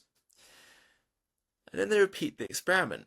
But this time, they waft the smell of cheese in through the front, and the mouse pulls. But then they waft the smell of a cat in the back, and the mouse pulls something like 10 times harder, right? And so what it shows is that motivation sometimes is moving towards something is important, but actually the biggest motivator is moving away from something that you don't want. And I'd actually argue, I've been thinking about this a lot, that I actually believe the only motivation is the equal opposite of deprivation. Because let's say you want to get, I don't know, you want to get in good shape. Yeah, that means because at the minute you're not in good shape and you want to feel that way. or you want to feel confident in your body because right now you don't feel confident in your body, right? Or you want to get rich, it's because right now you feel poor, or when you feel rich, you think it'll make you happy, right? It's usually about running away from where you're at the minute. It's about overcoming almost all business is simple. It's about helping people solve their pain, helping people solve their problems, right? And so your job is just to understand what the real reason they're there is for. And honestly, best way to do it is to ask why 5 times. I just want to get fitter. Why? Interesting. I don't know. I've been feeling it for a while. Huh? You've been feeling it for a while. Okay, but it's like, talk to me. Like, if you want to get fitter, then how are you feeling at the minute? Oh, I don't know. Just, yeah, I'm not feeling so fit. What do you mean not feeling so fit? Yeah, I don't know. I can barely climb stairs. You can barely climb stairs. God, how does that make you feel like nowadays? Oh, just unmotivated and I just feel lethargic. God, okay, thank you for sharing that. Right, very different. I just want to get fitter. I feel unmotivated and lethargic. Very different. You attack that in very different ways. Okay, and it's also really important because now we can actually understand what problem we're going to solve. Yeah, very, very, very different. So, ask better questions. Skip the small talk. Think of you as the doctor. You are the one that's there to solve their problems. You're not the nurse. The nurse is like having good small talk, having a good chat, etc., etc. Skip that shit. You get in there and you're like, right, let's talk about this. Bam, bam, bam, bam. What's your main goal right now? Why is that important to you? What's been holding you back? How did it feel to finally fix this? Pause. Let them think. And we got some really good things later to go through this. But a really good way of doing it as well is, Hormozy calls it the CCC framework. So clarify what they said, then compliment them or pre-frame them on something that you want them to be, and then ask them another question. I just want to get fitter and I've been feeling it for a while. That makes sense. Cool. You want to feel fitter, you've been feeling it for a while. Well, first off, well done for taking the first step. Like you really feel you sound like an action taker. Talk to me though. Like, what are you working towards? Like, what does that mean? Get fitter. The mistake most coaches make is they hear I want to get fitter and they go, great, I can do that. You should train 3 times a week and track your calories. When you jump too soon, you miss the point. You're fixing something they haven't fully expressed yet. So, here you go. Right. So, okay, for example, I've struggled with consistency. Sounds like you tried that before, struggling with consistency. What's made it so hard to stick with in the past? Right? So when they feel understood, when they feel like you listen, bam, that's when they're going to actually start with you. So your role in Clarify is to help them verbalize their goal and their struggle, dig until the real reason shows up, listen more than you speak, because once they're clear on the problem, they'll be ready for the solution. You've opened the door, now you're ready to lead. Guys, like, it takes us a month to train up one of our salespeople on or appointment setters and our membership team at Cali. This stuff takes a while. We are right at the surface on this. So like I said, at any time, if you guys are struggling with any of this, you can book a free onboarding call with me. 100% free. We can go through everything, make sure you're all good to go with this. This is kind of like my jam. I love the sales stuff, so we can go through that. But also, just so you know, in the program that we're testing at the minute, which at the time of this video might be live for you guys, but we're just testing it with a few people to make sure it's all working. They get daily boiler rooms to go through the stuff. So they're literally practicing live with Kira and I and our sales team at Cali, where we do our internal sales team training, and we're working on this stuff live. Like, yeah, imagine how many more deals and people you close if you knew that skill. But like I said, guys, this is just surface level.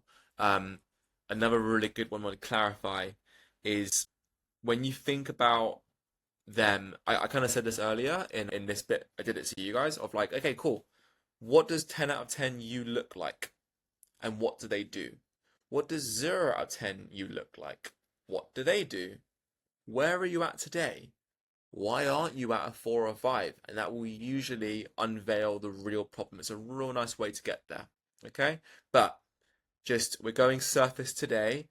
I want a system that you guys can use literally. If you go through these now, it take you about 40 minutes to an hour. You could literally use this tomorrow with one of your prospects, and the chance that you're going to sign them up goes astronomically up. Okay, so next up, we're going to go through labeling their problems. So now we know what it is. We need to make them feel heard, that we've listened.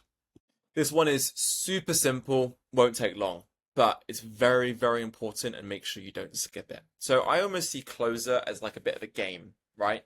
Once you've it's almost like levels to the boss, right? Before you can pitch, before you can actually get started on coaching. C is clarify their goals. The boss that you have to pass is you have to hear something emotional from them, something that like is deep, like mineral soil that means something. It's not just I want to get stronger. It's I don't feel like I will see my grandkids in 10 years, let alone be able to play with them, you know? I just I just hate the way I look in the mirror at the minute, and I can't stand it. I my spouse just our relationship is gone, and I I don't know, I need to do something like that. Whatever it is, right? There needs to be something deep there that you can get to. And trust me, it's there. You just gotta dig. There's a reason why that person's there. And maybe genuinely they are like a purple unicorn that's literally just there just to find out more information. Great. Okay, cool. Then still ask them why, still understand stuff, but 99% of the time, you're going to find something really deep behind it. And now it's important to thank them for sharing that and labeling them. So, your next job is to help them see what's been keeping them stuck after this in the overview, okay? But we are going to make them realize that when you hold up the mirror, right? So people rarely struggle because they lack the motivation. They struggle because of habits, belief, and lack of structure. So when you label what's really going on, they feel seen and understood. They start to connect the dots. They realize it's time for change. How many times have you been talking to someone with a problem in your head? You start talking and then you solve the problem. It's because they are helping you. They're just asking you if they're good at this stuff and if they're a good coach. They won't be giving you solutions. They'll just be like, huh, interesting. So blah, blah, blah, blah, repeating what they're saying, and then asking another question. And then you'll start to figure it out in your head. And as soon as you get out of your head, bam, you can fix it. Amazing, right? So at this point, they start trusting you. So don't tell them what's wrong. Reflect what they've already said in a way that lands. Right. So I always start off strong, but I fall off after a few weeks. Sounds like consistency's been a big challenge for you, right? But the main thing for me is never, ever, ever, obviously, just, I mean, like, bloody, just reading it makes me cringe. Don't say, you need to be more disciplined. You need to be harder. You need to be. It's like, no, no, no, no, no, no, no. The whole role in this is just where are they at? What's keeping them stuck? Reflect it in a way that makes them feel understood. Help them see the pattern without judgment.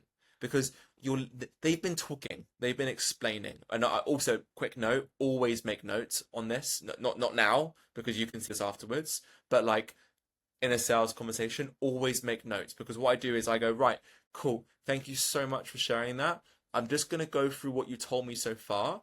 And if there's anything I've missed out, please let me know. And if there's anything that's more important, let me know afterwards. So, you're currently at this point, you've been through this in the past. Quick one as well. Remember, we're on clarify. We're not at overview yet. So I don't care what gym they've tried in the past. I don't care what's worked for them in the past. I just want to know where they want to go, where they're at in the minute, what they're running away from. Simple. Okay? What injuries they're going through, what their energy's like, how they feel in themselves. For the guys, okay, you get on the beach right now, you whip off your top, how do you feel, right? For the ladies, it's, I mean, I couldn't ask this, but you get out of the shower, you look in the mirror, how do you feel? What's looking back at you at the minute? How would you want that to be? What would you want to feel? Etc., etc. For the guys, it's like, how are you feeling? Are you feeling attractive at the minute, right? Are you feeling like a stud? How are you feeling, right? Just let them answer. And then you label it back to them. You say, this is what you've told me. And they feel heard. They're like, wow, this person in 10 minutes just helped me figure out where I want to go and what I'm running away from. And they just get this beautiful clarity. That's worth a lot of money, by the way. And you're doing this all for free. This is not paid. Please don't fucking charge for this, right?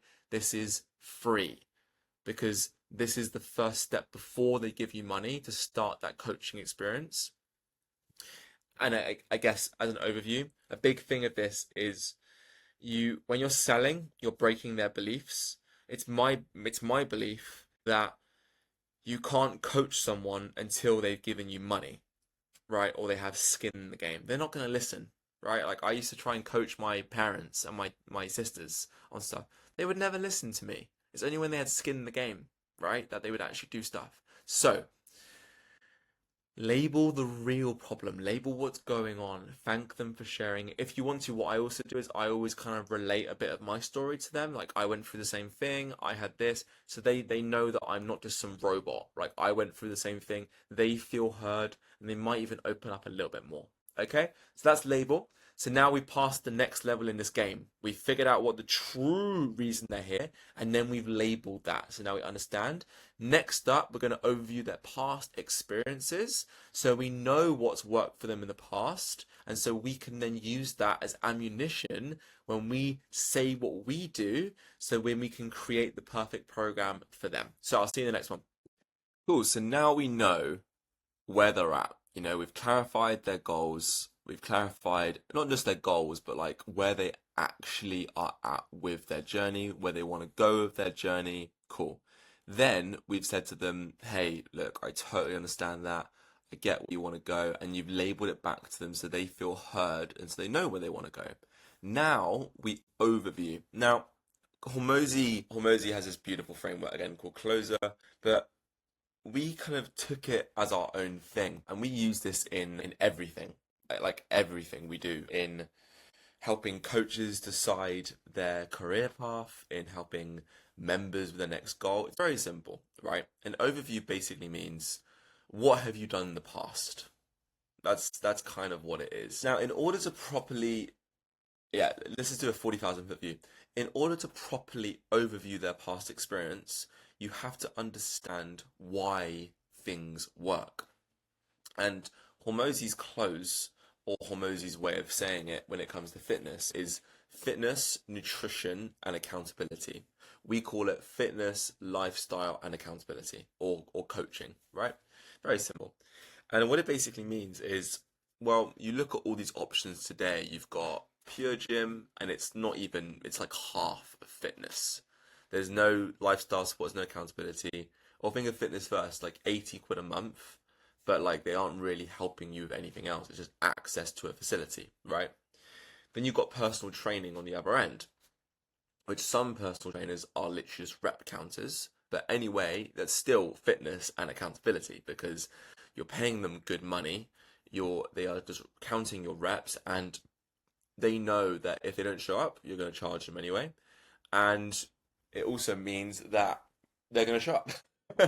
There's accountability. And also during the session, you're there the whole time, right? So they're going to make sure they're actually going to get a good workout. So there's fitness and accountability, but a lot of PTs don't help them with the 23 hours in the rest of the day, which is just as important as the 1 hour in the gym, really. Then you look at things like Weight Watchers, right? And that is like nutrition and accountability, but there's no training. And so you could say, well, it doesn't work because it's not long term. You have to give your body a reason to keep the muscle and to lose the fat, and it has to be sustainable. You can't just go and fucking starve yourself for years. You have to train so you actually give you raise your metabolism, you grow more muscle, and so you can actually eat more and actually have like a normal diet rather than just starving yourself. What else is there? And there's like online coaches, which is kind of just like half fitness and accountability. The accountability is really, really good, and they actually will probably help you with nutrition, but it's kind of like half, half, half, or like three quarters, three quarters, three quarters. What you need to be is, I'm going to leave this to you, and now I've given you the framework. I don't want to overwhelm you, but I want you to think of your offer of how can I make sure they are doing 3 sessions a week that is conducive to their goals, strength training, mobility, whatever. Again, you work off of Clarify, right? So if their goal is, I've got a bad shoulder, and you're like, I'm going to get you jacked, it's like, no, heal the shoulder, okay? Then lifestyle is, they can talk about their posture, they can talk about their sleep, they can talk about how stressful work is at the minute, their energy levels. And then you go over accountability, which is, well, I'm actually going to make sure you're actually going to do this, right? Because if I had this when I was PTing, oh my God, it'd be so easy because I would understand what I'm actually selling. Anyway, so what we do at Cali is, you probably heard me saying it when I came to see, which is, cool, we're going to figure out who 10 out of 10 is, who 0 out of 10 is, and then what they do. Because it's funny, so the word identity comes from two parts, which means identitia, which means repeated being. And so if you want to get, so if I want to get to what 10 out of 10 Ollie is, I've just got to do what 10 out of 10 Ollie does now for long enough until one day I wake up and I'm like, oh yeah, I'm actually 10 out of 10 Ollie. That's it. It's really, really simple. It's just, it's hard. And you probably need accountability to get you there. And you probably need someone to remind you of why you're doing it. And it's not that you need it, it's just that if you design your environment in such a way that you can't say no, or the likelihood of you doing it is as high as possible, then you're more likely to hit your 10 out of 10 goal. Very simple. And also you can say, well, what's 0 out of 10?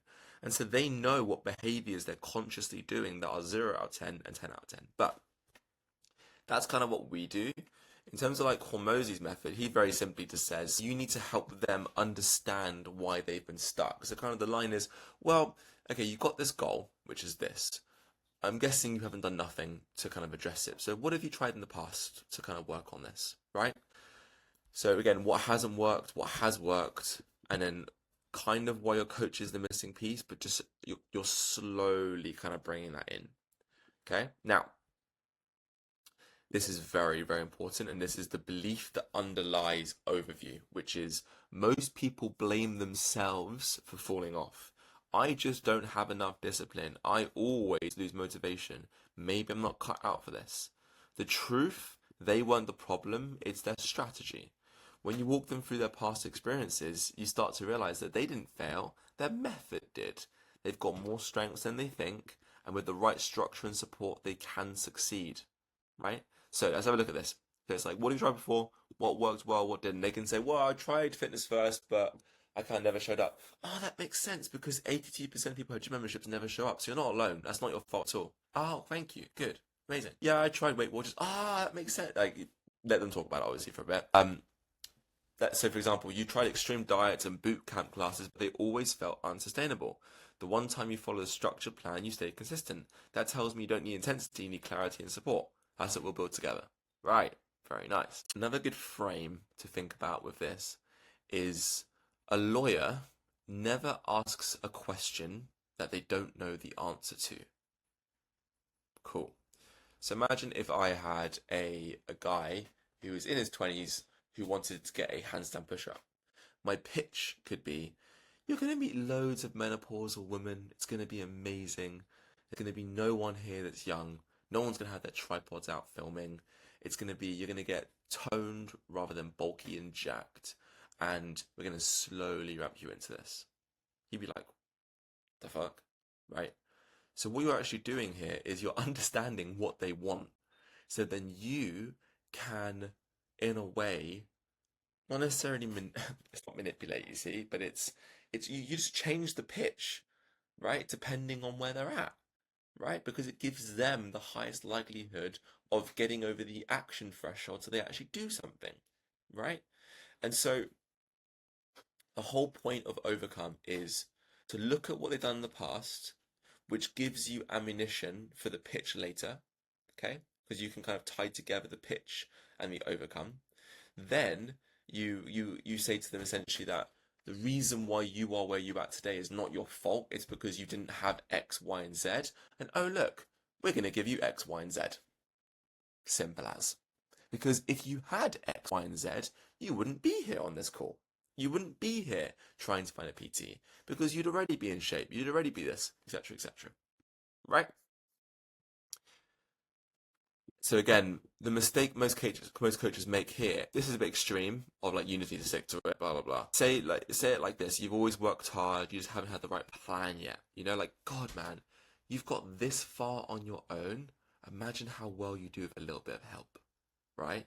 Now, but also, what you also have to think of with this, guys, is it's not their fault. So what you also need to do is you need to make sure that you don't jump in here and just say, "Oh my God, I can solve everything." Like I always go, like, I'm so happy you're here." Like I'm like, "You're gonna love it later. You're gonna love the what we talk about later." But dive deeper into overview, right? Really, really go into it. Really understand everything here. So walk through their past without judgment. Reframe failure as feedback, and show them why this time we're different and why you're the one to lead them.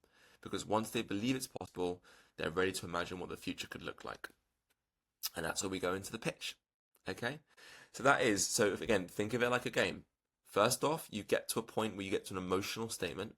Then you label the emotional statement and you overview what they've done in the past. The way to pass this level is you have to give them the feeling that it's not their fault, but you have to bridge the gap between what they've got and what you could offer. Like, oh, if you had this, you would have had that. And then you go ahead and you pitch exactly that. Okay? See you in the next one. This one is huge. Really, really, really important. And just to kind of drive this home, I did this, right? Let me give you a story.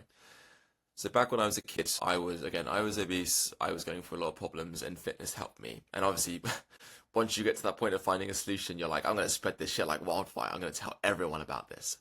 And funnily enough, no one did anything. Right?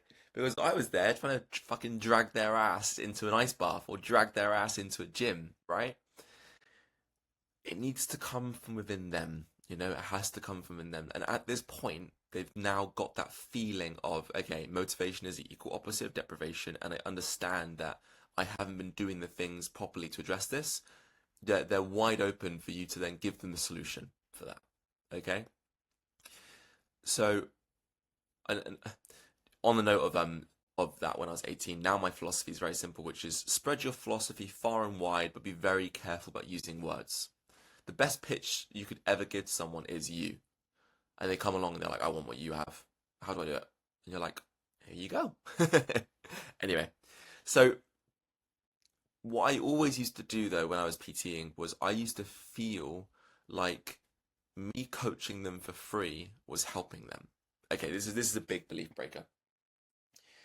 So again, before we were talking about how you should coach for free and how you should help them for free. Yeah, cool. This is the free bit, the sales pitch.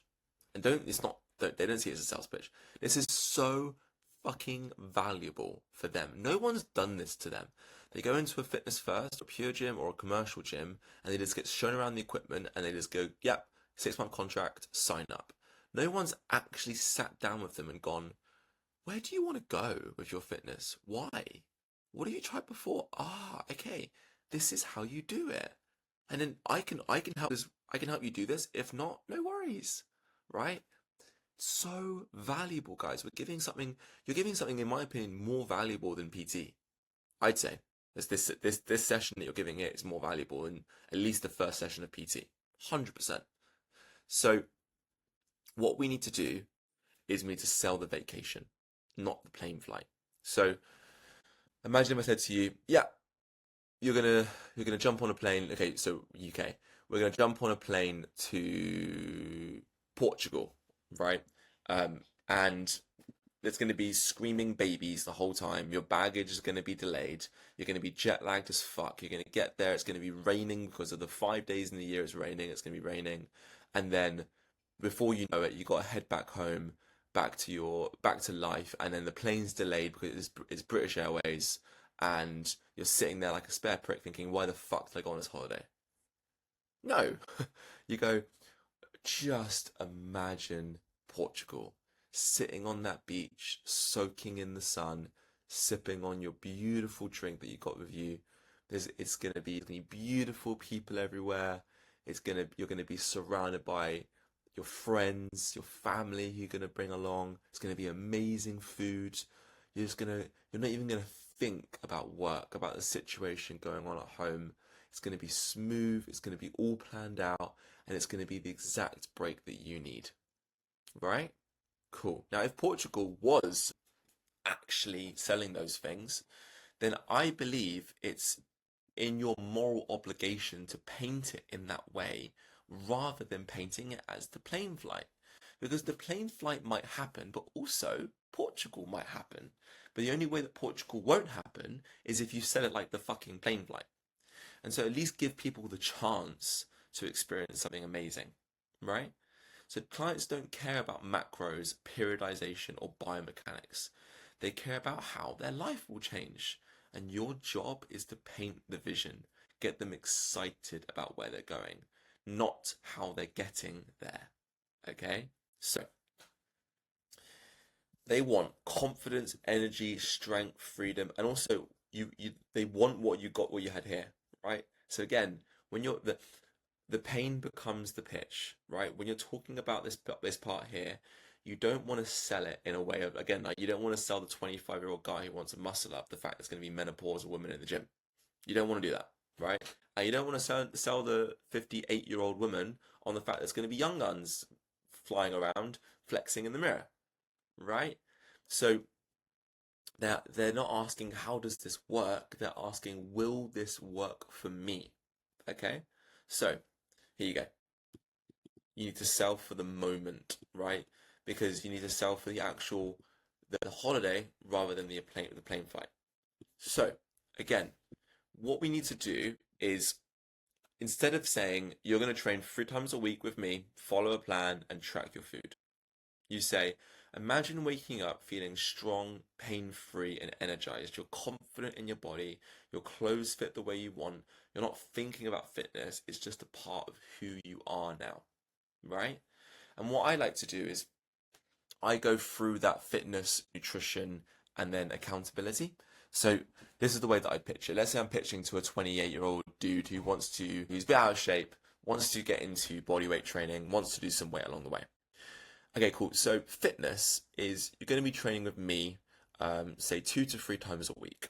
And in that, we're going to be doing bodyweight training. Now, you already mentioned you don't really care about the weights, the powerlifting, the CrossFit, all that good stuff, because you don't want to get injured. You want to feel good. You want to be able to do cool stuff for your body. You want to be able to do that handstand on the beach when you get to Barbados in May. And also, when you get on the beach, you want to whip that top off feeling fantastic. And bodyweight training, the way that it's going to train your core, it's going to tone your body, it's going to give you more muscle so you're burning more calories at rest. It's going to give you that foundation, it's going to give you that body that you want to look like an athlete, not a bodybuilder, right? That sound cool to you? Great. Notice I didn't mention the fact that we're going to be doing periodization or whatever the fuck. And it's like, we do bodyweight training so you can get you what you want. Cool. Next up, nutrition. So with nutrition, it's very, very simple. What we find is that when you starve yourself, it doesn't work. It's like pushing a bouncy ball into water, right? You're just going to push, push, push, and you binge, and you actually get worse than when you started. Most of my clients actually eat more than what they did when they started because they're training with me 2 or 3 times a week. So, but I want to make it as easy for you as possible. So what we do is in that first session, we go through exactly what you're currently eating, exactly what you want to be eating, and I'm just going to give you a 100% foolproof plan that if you followed it, you would hit this goal with 100% certainty, because I've done it so many times before. But again, on there, it's not going to be keto or intermittent fasting. It's just going to be in a way that you can just make it effortless and fit into your lifestyle so that you can lose that weight by Barbados, and you can help with your training so you can have more energy so that you can feel incredible. And even better, if you want to, I can give you a meal prep guide and a shopping list. Actually, on a Sunday, you can cook your meals for the week. So you save, I mean, I can only imagine what you're making per hour. Times that by 10 or 12, and that's how much money you're going to be saving a week. Plus also the Tesco meal deals and also the extra shopping that you're going to have to do because the food goes off. Sound pretty good to you? Great. Last bit's an accountability, which is, well, I know you mentioned in the past that you found it hard to stick to fitness programs and stuff, and that's probably, I think, the main reason that you're here in a way. So with accountability, it's so simple. Hey, like, I'm going to be here for the whole hour with you, right? And you're going to book in with me and you're going to have it booked in, right? So even on a hard week when you're super busy, you're going to know that you're going to make this consistent and you're going to make this priority for you because you know how important that goal is for you. And so it's literally foolproof, right? Because I'm with you when you're here. All you got to do is get your ass here in front of me. And even then, if you don't show up, I'm still going to charge you anyway. And I'm going to give you a text to make sure we're good. And I'm going to remind you the day before. So like, it's 100% certainty that you're actually going to stick to it this time rather than failing in the past. That sound good to you? Bam. You see? Bam, fitness, nutrition, accountability. And it's tailored towards them. So, um, so again, just make sure you're not doing this. Don't talk about the training, talk about the transformation. No one gets excited about progressive overload. They get excited about what it unlocks. So shift their focus from the process to the payoff. Help them feel like, get excited for them. Right? This is, oh, well, this is so cool. I wish I was doing this again, you know? Help them feel what success will be like. Let them see themselves already winning. Because once they can picture that version of themselves, saying yes isn't a decision, it's a no-brainer. It's just like, oh my God. Because just think about this, guys. You've clarified where they want to go.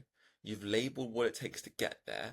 You've helped them understand that what they've done in the past isn't doing that, and what they're doing at the minute isn't going to get there. And oh, how funny. I offer that solution. So do you want to do it or not? And also, always kind of throw in during clarify and label, what happens if you don't do this? Do you just go back to doing that same cycle you did before? Right? Another nice way of saying it is, well, the thing is there's two, let's say the name is Jenny. Jenny, there's two ways to pay. You either do this on your own and you go through the same cycle you're going through, which is you do it for a few weeks, you cut off for a few weeks, you watch the YouTube videos and you try and learn, etc. What essentially saying is you're paying in time, and it sounds like when you pay in time, you're never actually going to get there, right? So you're going to be paying in infinite time, or you pay in money, right? Because you're paying me for my time, and not just my time. You're also paying me in the time that it's taken me to train all these other Jennies. So when you hit a roadblock, you've hit that for the first time. I've hit it tens of times with my clients, right? Just like Libby and James and blah, blah, blah, list of other clients who are just like them. So actually, when you hit that plateau, I'm going to get you over it fast, and I'm going to make sure that you do it. So it's very simple. It's not if you want to pay. It's just how do you want to pay, time or money. Anyway, this is now getting into my favorite part, which is explain away the concerns. Okay, so they're probably going to be like, I need to think about it. I mean, you might just get someone if you've done this well and you've really gotten into like what the problem is. Also, caveat, maybe they don't have a big enough problem. So it's not just you, okay? But maybe you get to the point where they're actually saying like, oh, I've got something that I really want to solve, and you've understood it and you've solved the application. They'll be like, done, done. Like they'll sign up. But some people will be a bit apprehensive. So let's talk about that. So, you followed the process, you've clarified, you've labeled, you've overcome. Sorry, you've clarified, you've labeled, you've overviewed their past experience, and you've sold the vacation, not the plane flight. But now they say, I need to think about it. And you go, yeah, you can think about it. And then you never see them again. Okay, right. This is the part which I still struggle with today, actually. I really, really do. I have this thing called hope syndrome, which is what my coach tells me. I believe in people too much, and it's it's not a bad trait. It's probably a thing that's made us successful, but it also can backfire. I almost have never, like 95% of the time, if someone gets off the call without paying you something, they will not sign up. And if people leave your session without paying something, they will not sign up. And that's okay. Just what's not okay is them believing that they're going to go think about it and then they're not going to do anything.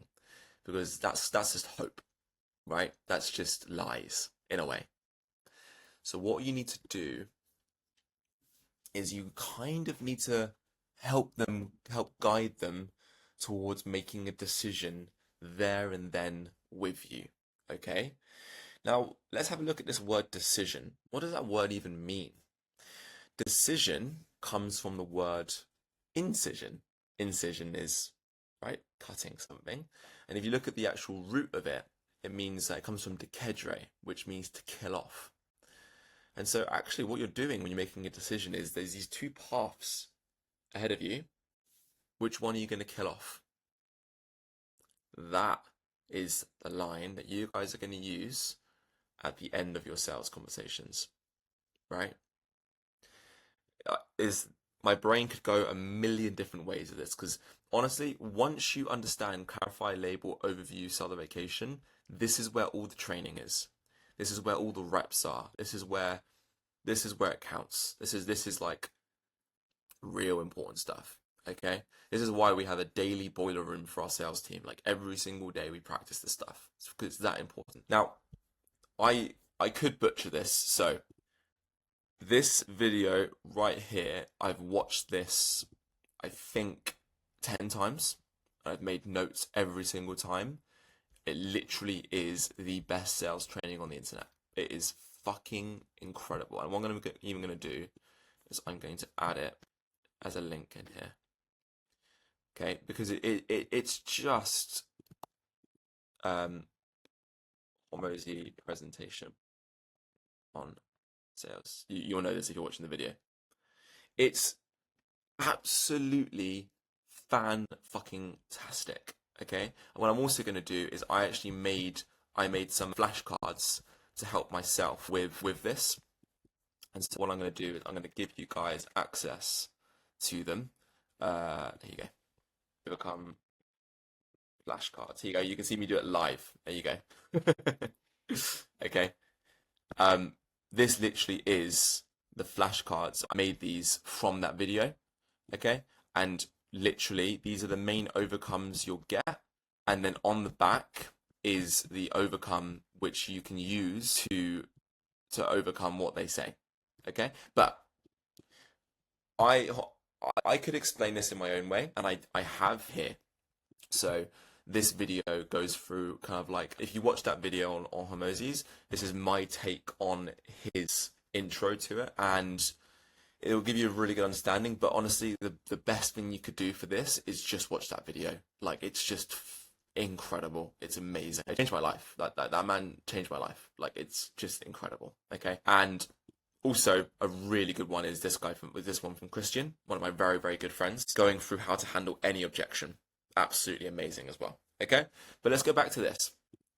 So, first off, we need a bit of like background information on this. Objections aren't rejections, they're just questions that need better answers. Your job isn't to convince someone, it's to coach them through the hesitation and help them make the right decision for themselves.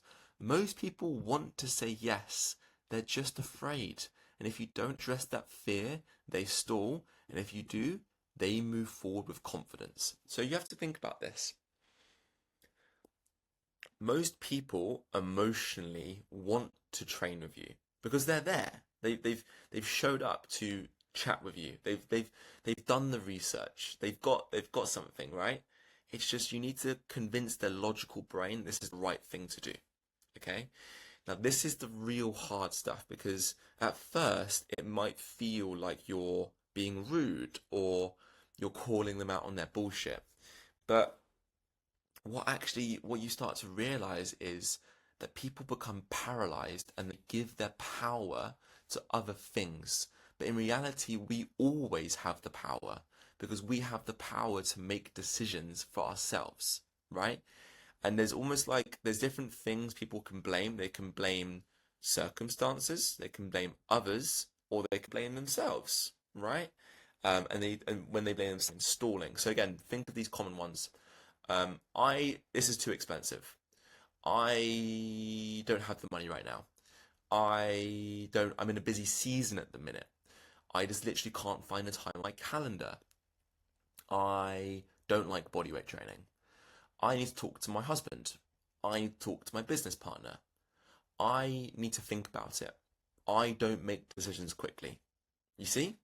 These are all just fallacies. They're all bullshit. As long as the solution that you have is genuinely actually a good solution for them. That's the main thing we're here. And this is the reason why I love sales. I was always fascinated by psychology and also philosophy. And sales for me is like the most pure form of psychology. It's behavioral psychology. It's like, why do people make decisions and do things? It's absolutely fascinating to me, and I love it. And again, at first I was like, it feels bad, and then I realized like, oh, the better I get at this, the more I can actually help people in their life. And I've helped people make some major decisions in their life, not by telling them what to do, just by asking the right questions and helping them guide them to the right decision for themselves. So maybe they feel uncertain, they feel overwhelmed, they feel doubtful. That's not resistance, it's fear. And your job is to lead them through it. So reframe objections as a good sign. Objections mean they're actually considering it. That's progress, right? So that's a great question. I'm glad you brought it up. Totally hear you. Let's unpack it together, right? So as soon as they say, I need to think about it, don't go, yeah, go think about it. It's like, oh, I love that. I love the fact they're even going to go and think about this. I mean, like, that's great. Like, it means you're 9 out of 10 of the way there. Talk to me, like, what kind of framework would you kind of go through to make a decision on this? All right, that's a good question. How would you even make a decision? Interesting, because basically the frame of that is you think you need more time to make the decision, but in reality you need information to make decisions. And I'm the only source of information that you've got. And so the thing is, you're going to go away from here, you're going to talk to your husband, and with time, you're probably going to be like, this is not for me, which is fine. That's cool. But what I'm worried about is that you're not going to go and try anything else, right? And so what you actually need is information. And so I can refer you to another gym right now. I can get you signed up with someone else. But what I want you to do is I want you to make a decision today that you're going to do this for yourself. Not with me, but you're going to do this.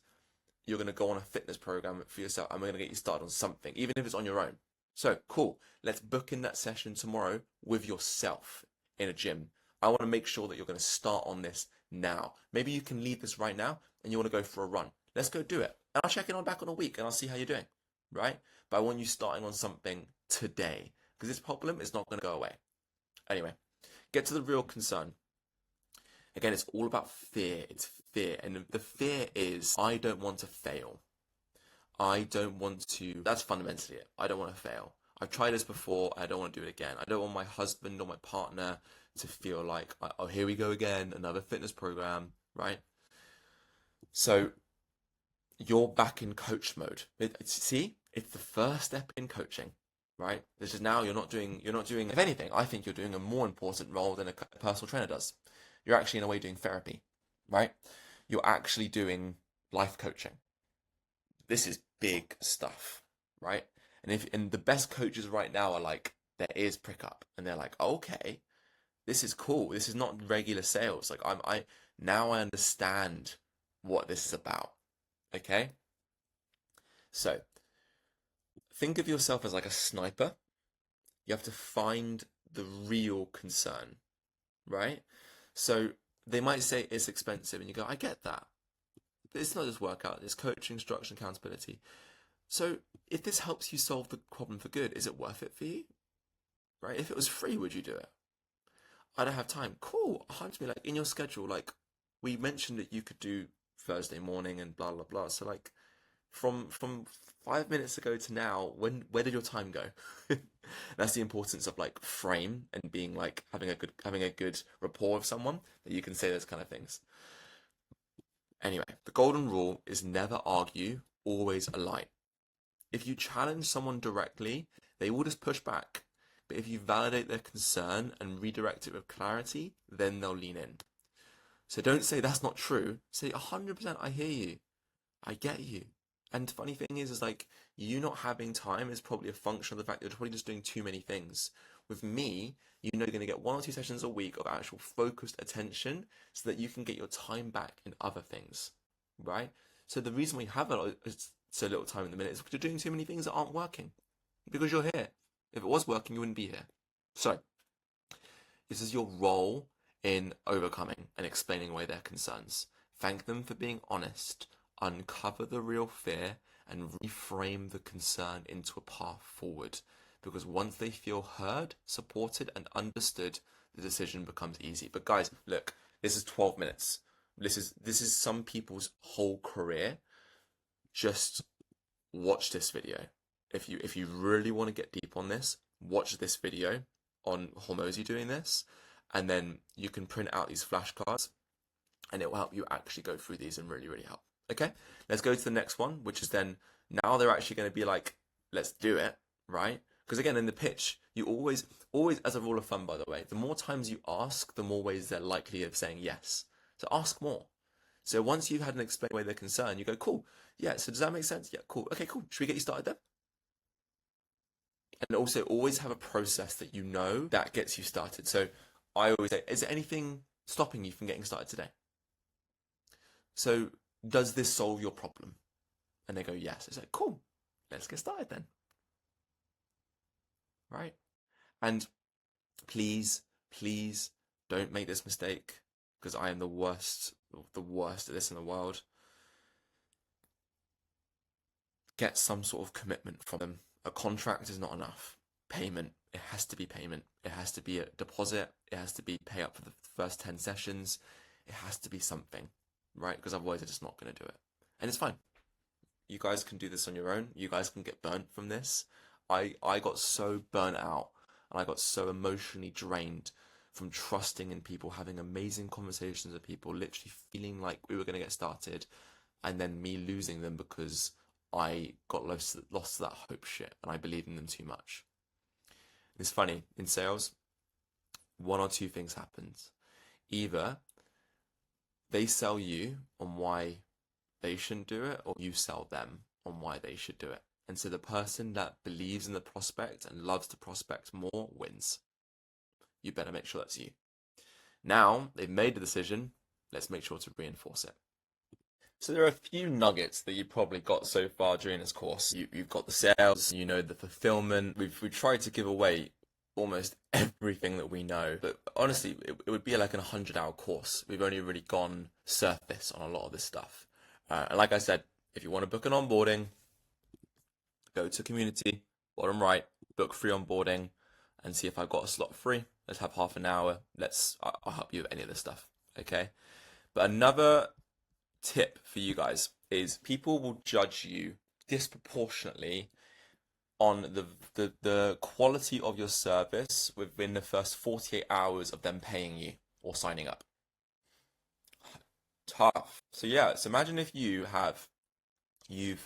booked and they've paid, and you go, nice one, amazing, and then you book a session for next week. They're in no man's land. Yeah. We do everything we can to make sure that by the time from the time of someone entering their information to coming to their onboarding in the gym is as slow as possible, because in the onboarding they get tons of value. They get their first win, they get their booklet to sign up, they get a Cali card, it means we can written letter in the post. It means we can all shout them out on the group chat. Honestly, the first 48 hours at Cali, it feels like it's a fucking party, right? So you guys have got to make sure that you, A, are legit, but they will judge you disproportionately in the first 48 hours. So the moment someone says yes is when they feel the most excited, but also the most uncertain. They're committed, they're buzzing of energy, but also they second guess themselves. Immediately think about this curve of like buyer's remorse straight away. And you've got to reinforce their decision, cement the belief this is the right path, and get them moving. So this is when they tell their friends, their co-workers, their family. They look for signs that, hey, is this person actually legit? They either lean into the decision or they start doubting it, right? So this is the kind of stuff that will go on. They tell a friend they sign up for coaching and it's £50 an hour, and their friend goes, do you really need that?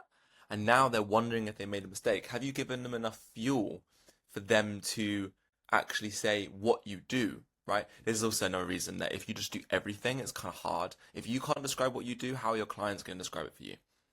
So your job is to make sure they didn't. So celebrate the decision. Easy. The second they sign up, give them a moment like, oh my God, I'm so happy for you. This is just, you made the best investment in yourself you can make. And I'm genuinely excited for you. This is going to change everything for you, right? Then get them to take action fast. Book their first session. Can you do it tomorrow? Do you want to just train now? Give them half an hour right now. Do it, you know? Give them, like, try and think of as many wins that you can give them as soon as possible. Like, as soon as possible. Remember? Dream, value equals dream times by likelihood of achievement divided by time delay times by effort and sacrifice. Time delay. Get them the value as fast as possible. It doesn't have to be that they lose 5 kilos as fast as possible. Just get them their first win, you know? Give them a video message. Honestly, thank you so much for that conversation. I loved it. Blah, blah, blah, blah, blah, blah, blah, blah, blah, blah. Yeah. Add them to a group chat that you have with your current clients, you know? And everyone's like, what? You joined the Chicky crew, whatever the fuck your name is, right? Momentum kills doubt. Action builds belief. Okay. Then, also, you want to make sure that you're future pacing their success and make sure you set the expectations here, right? So you've just taken the hardest step. Now we build 1 week at a time, keep showing up like this, etc., etc. But break it down for them and set the expectations, okay? It's important. And again, it's like coach them through this process before it happens. Be proactive rather than reactive. You have off days. That's part of the process. If you feel sore or tired, that's normal. It is just make sure that you're there laying out the expectations clearly for them, okay? But your whole role in reinforcing is hype the decision, get them to take action quickly, frame the journey ahead, and prepare them for obstacles, okay? So one more thing, a really good analogy that I'm pretty sure Hormozi has is BAMFAM, which is book a meeting from a meeting. You never want your clients to feel like they're in no man's land, okay? You always want them to feel like they know what's coming up. So make sure at the end of that session, you've booked in their next sessions. They know what's happening and you go, cool. So after this, I'm going to do X, Y, and Z, and we've got our session booked in for next week. And then once you meet those expectations, they trust you because you're actually following through on your word. Very, very simple. Okay. So that's it. We've gone through closer. Now we're going to go into some more pro tips, getting the yes, breaking through the no, and how you should practice, track, and improve your sales. So I'll see you guys in the next one. So we're going to start off with some more pro tips to help you guys. As a rule of thumb, by the way, with all of this, now that you know Closer, just go and use it. You're going to learn so much more doing Closer than listening to any more of this. And as a rule of thumb, guys, if you haven't yet had a conversation like this with someone, just stop. Stop. Like, this is called mental masturbation, right? Stop right here. Don't procrastinate. Go, if you haven't done this module and actually started doing it, do this, okay? Like, go through your list, work for free, get this going, right? And if you're stuck, book the onboarding with me. I'll help you out, okay? But if you have a bit of context on sales and you've done a few of them and you want to have some more pro tips on how you want to get better at it, let's go through some psychology of selling, which kind of builds on a bit of what we went through here, but in like a new way. So, coaching isn't about delivering changes, it's about delivering sessions, it's about delivering change, because people don't sign up because of how long it is. They actually believe there'll be someone different at the end of it. We're selling a transformation, right? They're not buying a program. And also they're buying permission to become who they want to be. So, I always want you to think about selling to emotion. When you go more higher ticket with stuff and you're selling B2B, usually it will be rational. Like, if you pay $2,000 for this, do you reckon you're going to make $5,000? Yeah, cool. Pretty easy deal, right? But for this, there's no like financial trade-off. It's more emotional. So kind of like cater to the emotion. So ask, how will this make me feel? Not how many sessions do I get? What's included? Will this work for me? Sell the beach, not the plane ride. Okay, so this is it. So you'll wake up feeling energized, strong, and proud of how you feel. They're really buying the destinations. Paint their future self, right? Obviously, they now have where they're at, which is you're tired of feeling stuck. You try plans for nothing seems to stick. And then show them the shift. The clearer the vision, the easier the commitment. Speak to their struggle, right? Again, don't just give the same pitch for everyone. Make sure that their pain becomes your pitch. Speak to their struggle. Pain moves people. Transformation keeps them moving. Right. Blah, blah, blah.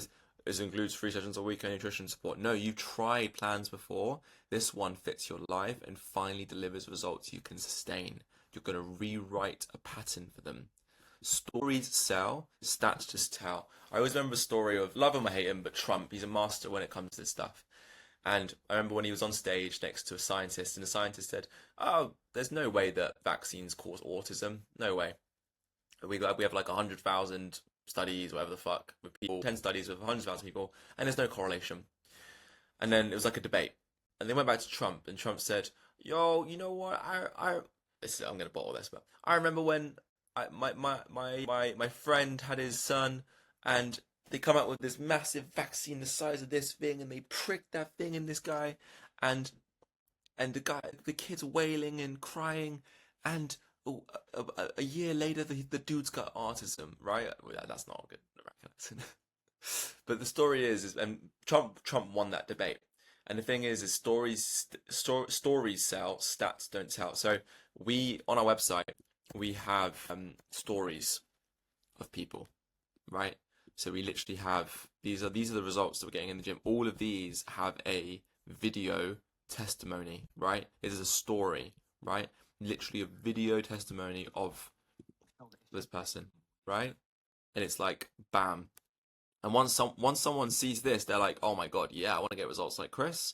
Then they go through, they fill out the intake form, then they get started. Okay? So always think about that rather than just we've helped thousands of people do this. No one gives a fuck. No one cares, right? It's like sell to the story. Okay? And always try and relate a client that you have to a person that you're talking to at the minute. Okay? Shift your language. Rather than saying price, say investment. Rather than saying try, say commit.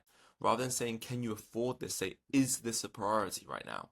Say rather than I can help, say you will achieve certainty. The reason why religion is one of the biggest movements in the world is because of they don't say if you're a good person you might go to heaven. They say no, if you're a good person you will go to heaven. People love that shit. So build trust and confidence, and you offer the solution, not a sale. Make them feel seen, not sold to, right? So if you actually really listen to people and you genuinely ask questions and you genuinely want to help, your pitch will just be like the icing on the cake, right? Because you've done a lot of the work already. So again, we've gone through this in the clarifier.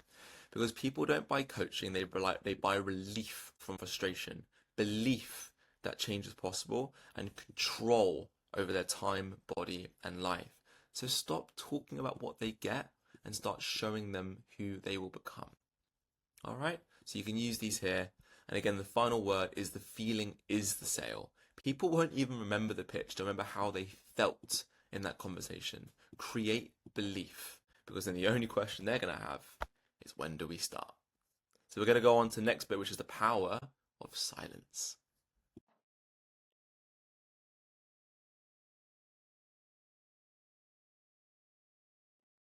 Silence can be awkward, but it can be used as a very, very important tool for you. Funny, let me tell you a story. When we first shifted to Zoom, so we do all our sales over Zoom, all our conversations, everything over Zoom. There's like a natural delay, right? And I found that when I was in person, there's obviously no delay. And the conversations that I had with him, probably because I was gonna say probably because we have the space of being behind a camera, but I think when you're in person, you open up even more. But just the fact that I naturally paused for a little bit longer, I found it so many times that I was about to interject with another question, and then the person went deeper. And that's the power of silence, right? Silence creates the space where breakthroughs happen. And that's where the magic happens. It happens in the quiet. Okay? So, silence combined with body language is like the most powerful thing. I think there's a Harvard study saying that if salespeople just pause for 5 seconds, they close like 10% more deals, something like that. It's mad. So just shut up. Just be quiet. You've got two ears, one mouth. Just be quiet. Stop trying to fill the noise. If they're talking and they say, "Yeah, I just want to lose weight. I've been feeling like that for a while." You see how, like, almost like cueing them to go on. Or you might say, "You've been feeling like that for a while," and you just kind of sit there like this, right? And then it almost cues them to go a layer deeper, right? So I teach all my guys that I'm not going to give them a script. I especially when they're doing the face-to-face stuff, because the conversation needs to be based off of what the client's saying. I don't want them just to say a generic script. It needs to be applied to what they're saying, and usually it comes from going a few layers deeper into that person. That is what you want to go for. So here's what silence gives them: clarity, ownership, and emotion, right? A moment to just reflect, decide, and connect to what they want. Time for feelings to rise that logic usually buries. And also, like, silence isn't awkward, it's a signal that something important has happened. So it's also kind of is an undertone to the importance of tonality and pacing. So if I said that the 3 key moments to use the pause when it comes to your sales conversation is when you ask a powerful question. As opposed to the 3 key moments to use a pause is when you ask after a powerful question. It's really, really important. Completely different. You see, so the underlying of this, or the underlay, is tonality, pacing, and with that comes pausing. So ask something real. So what's the real reason this matters to you?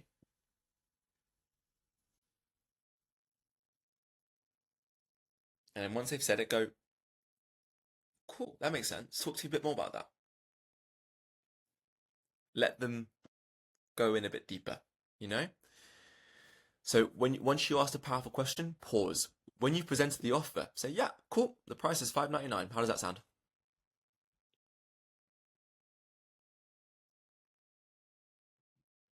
I mean, it gives them a little bit of time to think about it, you know, where they can mull over it a little bit. And they're like, oh, and also, guys, like, you do this for a living. You coach for a living. They don't. So they're going to feel awkward during the silence. They're going to try and fill it. Don't fill it. That's where the power is. Use it during breakthroughs, right? So when a client connects the dots, don't jump in. Let it land. Let them own it. It sounds like this is the first time you really believe this could actually work for you. Like, let it sink. So why do most coaches miss this? They feel awkward in silence, they panic and they start talking again, and they think value equals volume. They think that confidence is loud. No. Talking fills space. Pausing creates it. So master the pause. I sometimes literally think about counting to 5 in my head. It will feel long. It won't be, I promise. Hold eye contact, not like, it's not just like silence, it's right? So it's a signal that you're listening, not lost. Breathe, don't rush. Let the silence feel intentional and wait for them to speak first, because most people will, and that is why this is gold, because what they say will usually be the real thing. Okay? So the next time you're in a powerful moment, shut up, let it land, and let silence do the work. Let's go a bit deeper with these 3 questions that you can use that we find works every single time. So sometimes you can have these kind of like questions on cue, just like in coaching when you got like a few exercises that you always have in your bag that everyone can do. That if you're like in the middle of a session, you're like, fuck, oh my God, I forgot the session plan and I'm just going to do this thing. You can just whip it out and use that, okay? So let's go deeper with these 3 questions. It's so easy to focus on the surface level goals, lose 10 kilos, build strength, but these 3 deep questions will help uncover the real reason behind the goal. So why is that important to you? So if they say, I want to lose weight, you go, interesting. Why is that so important to you? Right? And if they haven't got a specific goal, you go, look, you've been training for a while. Like, why did you even train? Like, why is it important to you? Now we go a layer deeper, right? How will that change your day-to-day life? Like, why do you want to, what happens once you lose 10 kilos? Like, what changes in your life? What will this give you emotionally, mentally, and physically? Because clients rarely want weight loss. They want what they think it will get them: confidence, freedom, pride, and the ability to show up in their life. Because once they connect to that, motivation sticks. And again, there's also another reason why sales is so important, guys. Because if you get to the root problem and you know that when you're working with them, you're solving that problem, they'll probably stay with you for a lot longer than just, I want to lose some weight. No, they don't. No, they don't. They want to feel sexy again. They want to feel confident again. They want to feel good again. And you guys can give them that if you know what you're actually solving. What happens if nothing changes? Don't forget, again, motivation is the equal opposite of deprivation. And so you have to get in their head of like, what happens if nothing changes? What happens if you just keep doing what you're doing now? What will your life look like in 6 months? If you do this or you don't do this? Let's play it out. What would it cost you physically, emotionally, even financially to stay where you are? People might think, oh, PT is a big investment. What the fuck's the investment in not doing it? This isn't about scare tactics. It's about creating clarity, because if they see what's at stake, they stop waiting, they take action. What becomes possible when you achieve this? Now it's like paint the vision. What will you be able to do that you can't do right now? How does that feel? God, I can see the smile on your face. God, it sounds like it's something really important to you, right? God, yeah. How will life feel like when you got this result locked in? Maybe it's playing with their kids without pain, booking a holiday and feeling confident in a bikini in their own skin, saying yes to things they've been hiding from. Help them see the version of themselves on the other side, because that's what they're signing up for. So when the clients connect the dots to their true emotions, purpose, fear, pride, possibility, they're no longer just trying to get in shape, because you're actually solving the true problem. They've got something bigger that's driving them, and that's what gets them to sign up, and that's what keeps them consistent. So use these 3 questions. Use it. Why is this important to you? What happens if nothing changes? And what becomes possible once we get you there? Because I know I can get you there. See, what was not what becomes possible if you get it. No. What becomes possible when you get this? Certainty. Remember? All right, cool. Now we're gonna have a whole little section on actually how to get the yes. So how to ask for the yes, how to get people to commit, etc. And now we're gonna really go deep into some cool tactics. So I'll see you guys in the next one. Alrighty. We've gone through the closer system, we've gone through some pro tips, we've gone through beliefs. Hopefully you now understand that sales is coaching, please. But now we're going to get to the point of like, how do we actually get them to say yes? And sales is just increasing the likelihood that they say yes. Pretty simple, right? So the first thing is they need to know what actually happens next. It's called BAM FAM, which is kind of book a meeting from a meeting. They should always have an expectation of what's coming up. So in coaching and sales, closing isn't about pressure or tricks. It's not about convincing, it's about guiding them to the next step. Okay? When someone is ready, your job is to ask and make the next simple move. That's it. Giving the people the confidence to say yes and to take clarity on it. So the first thing is make the next step obvious for them. People don't say no because they don't want help. They often say no because they're unsure of what to do next. So, great. Next step is to book your first session. I'll send you a link now. You'll get your welcome guide straight after. Easy. Like, just make it super simple.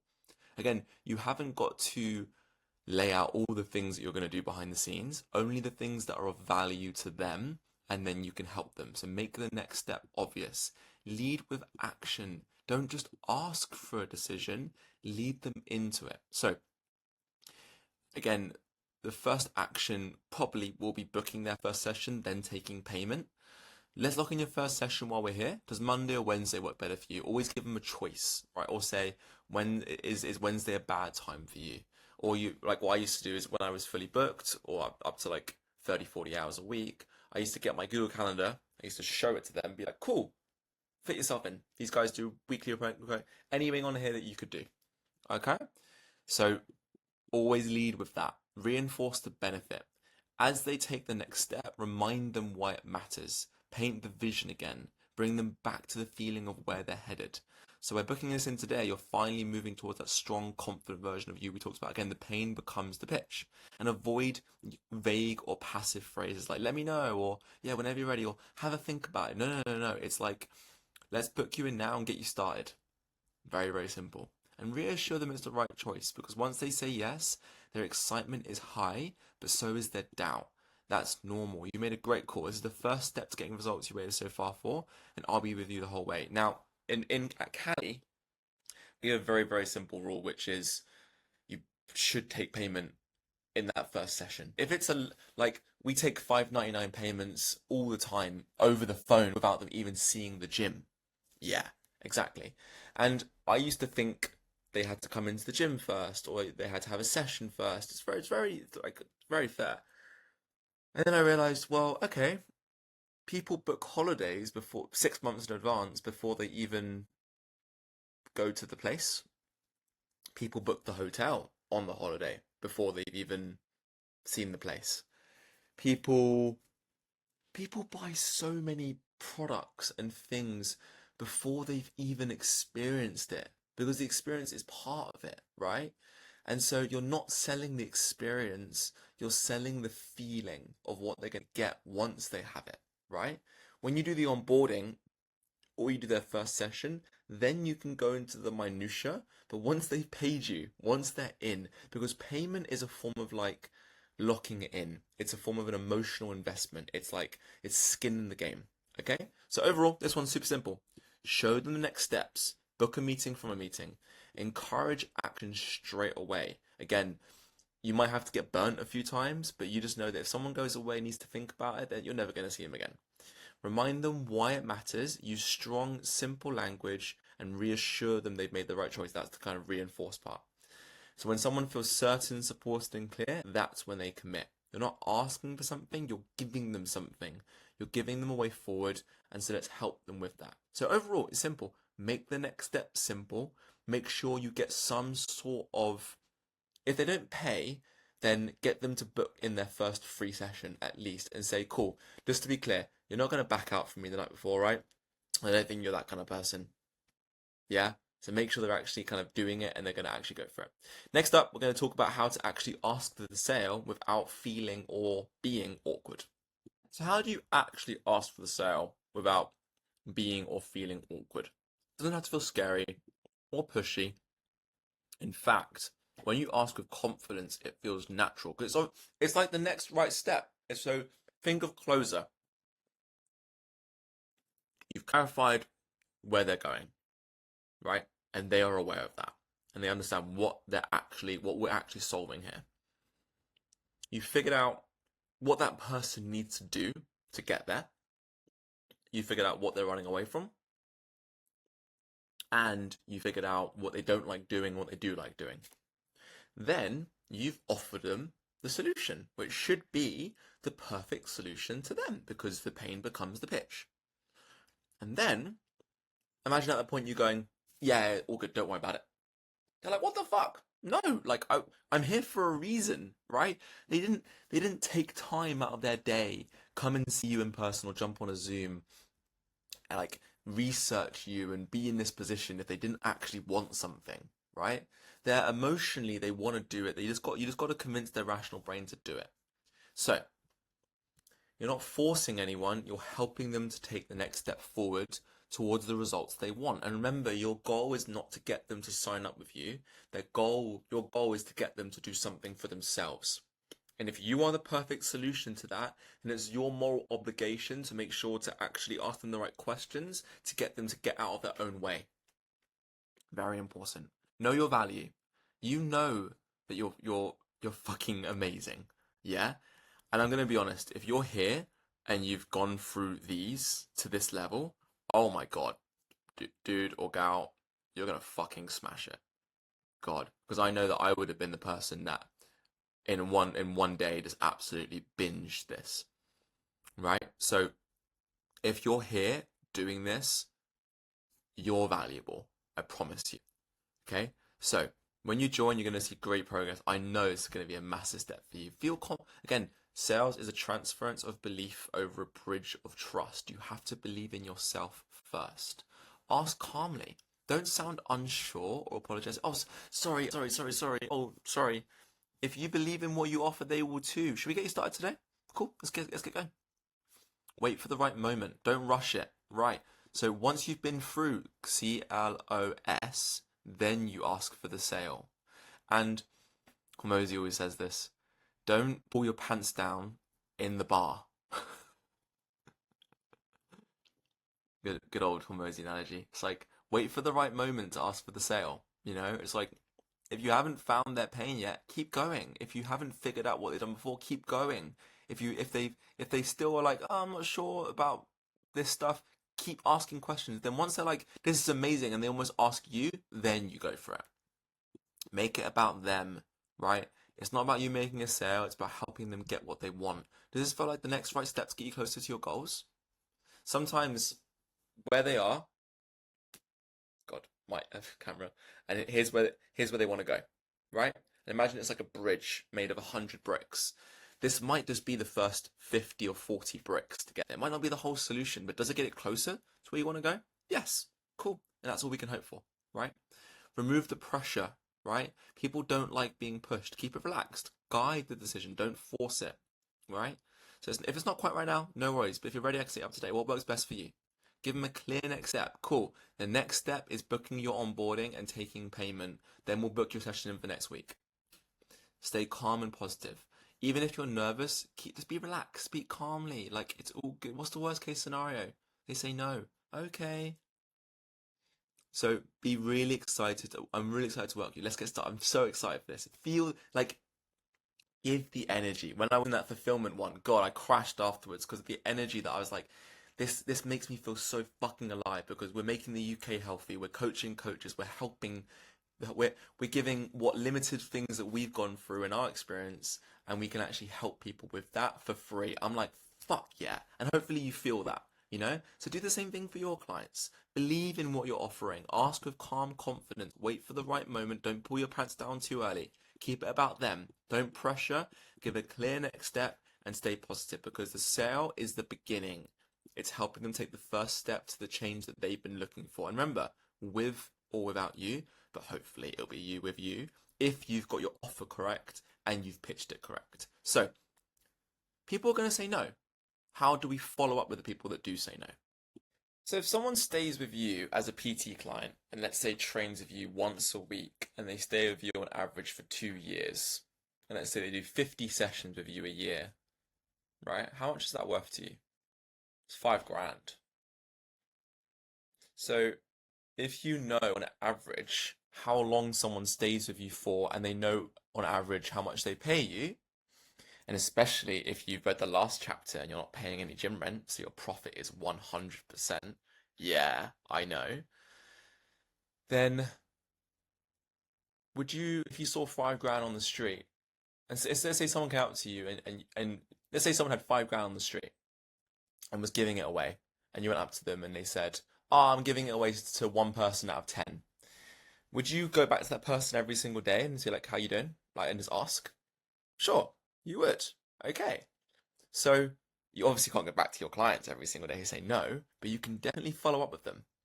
So not everyone will sign up straight away because they might just not be in the right space. Maybe they didn't believe you at the time because you weren't fully booked or you weren't smashing it out of the park with your social media, or some part of the value equation was off and you might have changed your offer, but if you, without a proper system, you risk losing them. And the whole goal of the follow-up is to keep them warm, build trust, and brings them back when they're ready. So, number one, as soon as you're done with that initial sales conversation and they said no, send them a thank you straight away. Thanks so much for your time today, James. I really enjoyed hearing about how you want to build strength, but you want to do it for your kids. You want to do it in a way that is not like a bodybuilder. You want to get toned, you want to get strong, and you want to heal that shoulder niggle so you can actually get back to surfing. Super cool. When you're ready, I know this will be an absolute game changer for you and help you overcome the struggles of not liking a gym in the past. So whenever you're ready, get back to me with a message, and I'd love to set up another free session and see how I can help. Okay? You could even go above and beyond, just write them a free session there and then that they can do on their own. Send them free resources. Have you got any posts on your Instagram or your YouTube that might be useful for them? Cool. Set a follow-up date. By the way, I'd love to check in a month's time just to see how things are. Again, especially if you've left it that they're going to do it on their own and they're going to like try and do this. I'd love to follow up in a month and to see how things are, and I'd love to grab another session and see how I can help.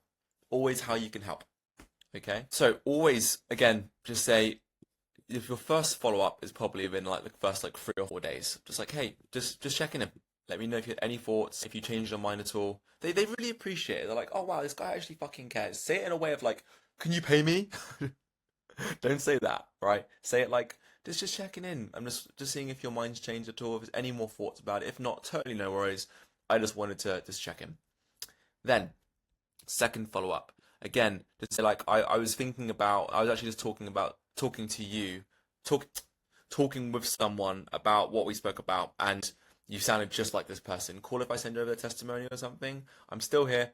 I'd love to help you when you're ready. Right? Third follow up. Again, you can give this a read, and you can do the follow ups at whatever cadence you want to do. Just make sure you are following up, and make a list of people. All right? Get a Google Sheet, get a fucking whiteboard on your wall or something, and just write down that person, because that person came in to chat to you, which means they genuinely believe in something, right? They're just not there yet. So keep following up with them. They might put on their jeans one day, it doesn't fit. Bam, you're there.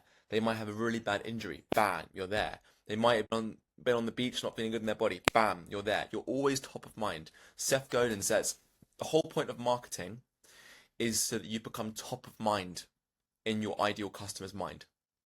Okay? So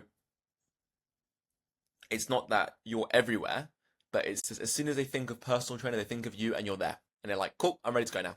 All right? So it's very simple. You can give this one a read, guys, but it's just having a plan turns no's into yeses without being pushy. Stay human, stay helpful, and stay in touch.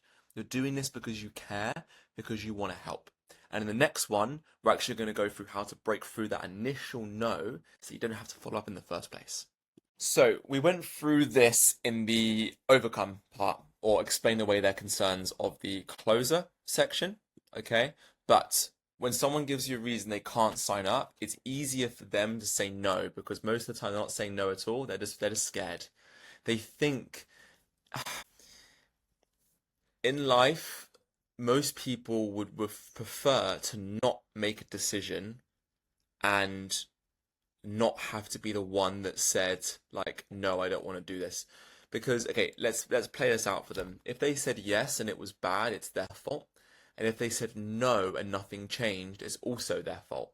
But if they just leave it up to the universe and say nothing and say, I need to think about it, and then, oh no, it slowly fades away, I don't do anything, it's not their fault. Right?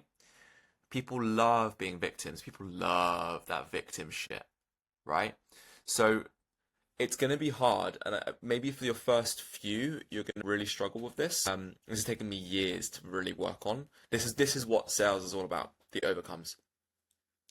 You have to lead them to making a decision with you on that phone, in person, of like, overall, is it something that you want to do, or is it something that you don't want to do?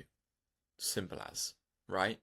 So, objections like I need to think about it or I can't afford it are not the real issue, usually. Sometimes they are, but that is fear in disguise. And your job is not to fight the fear, it's to coach them through it. See?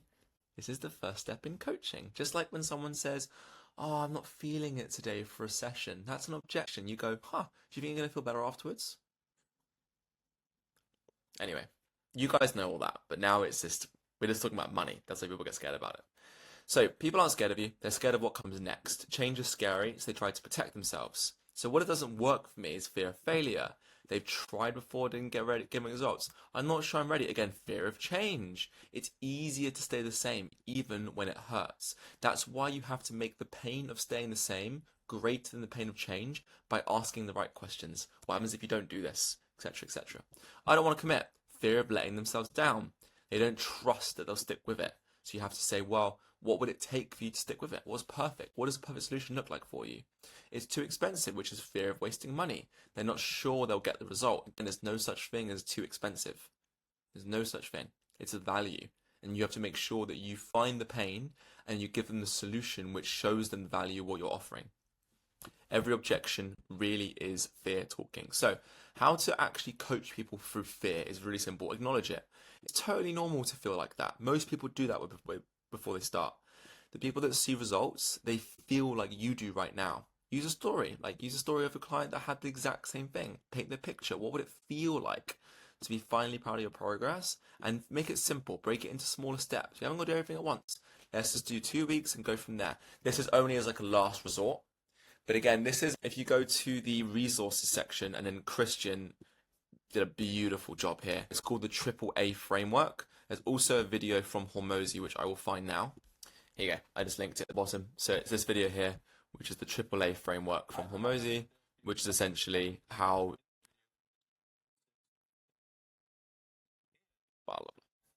Okay, so an absolutely fantastic way of doing it is that. And this is it. So it's basically acknowledge what they said, then associate with someone that gets the best results, then ask them another question to reframe it, and like a sniper, actually go into what it really is. This is where your training counts, guys. This is why you train.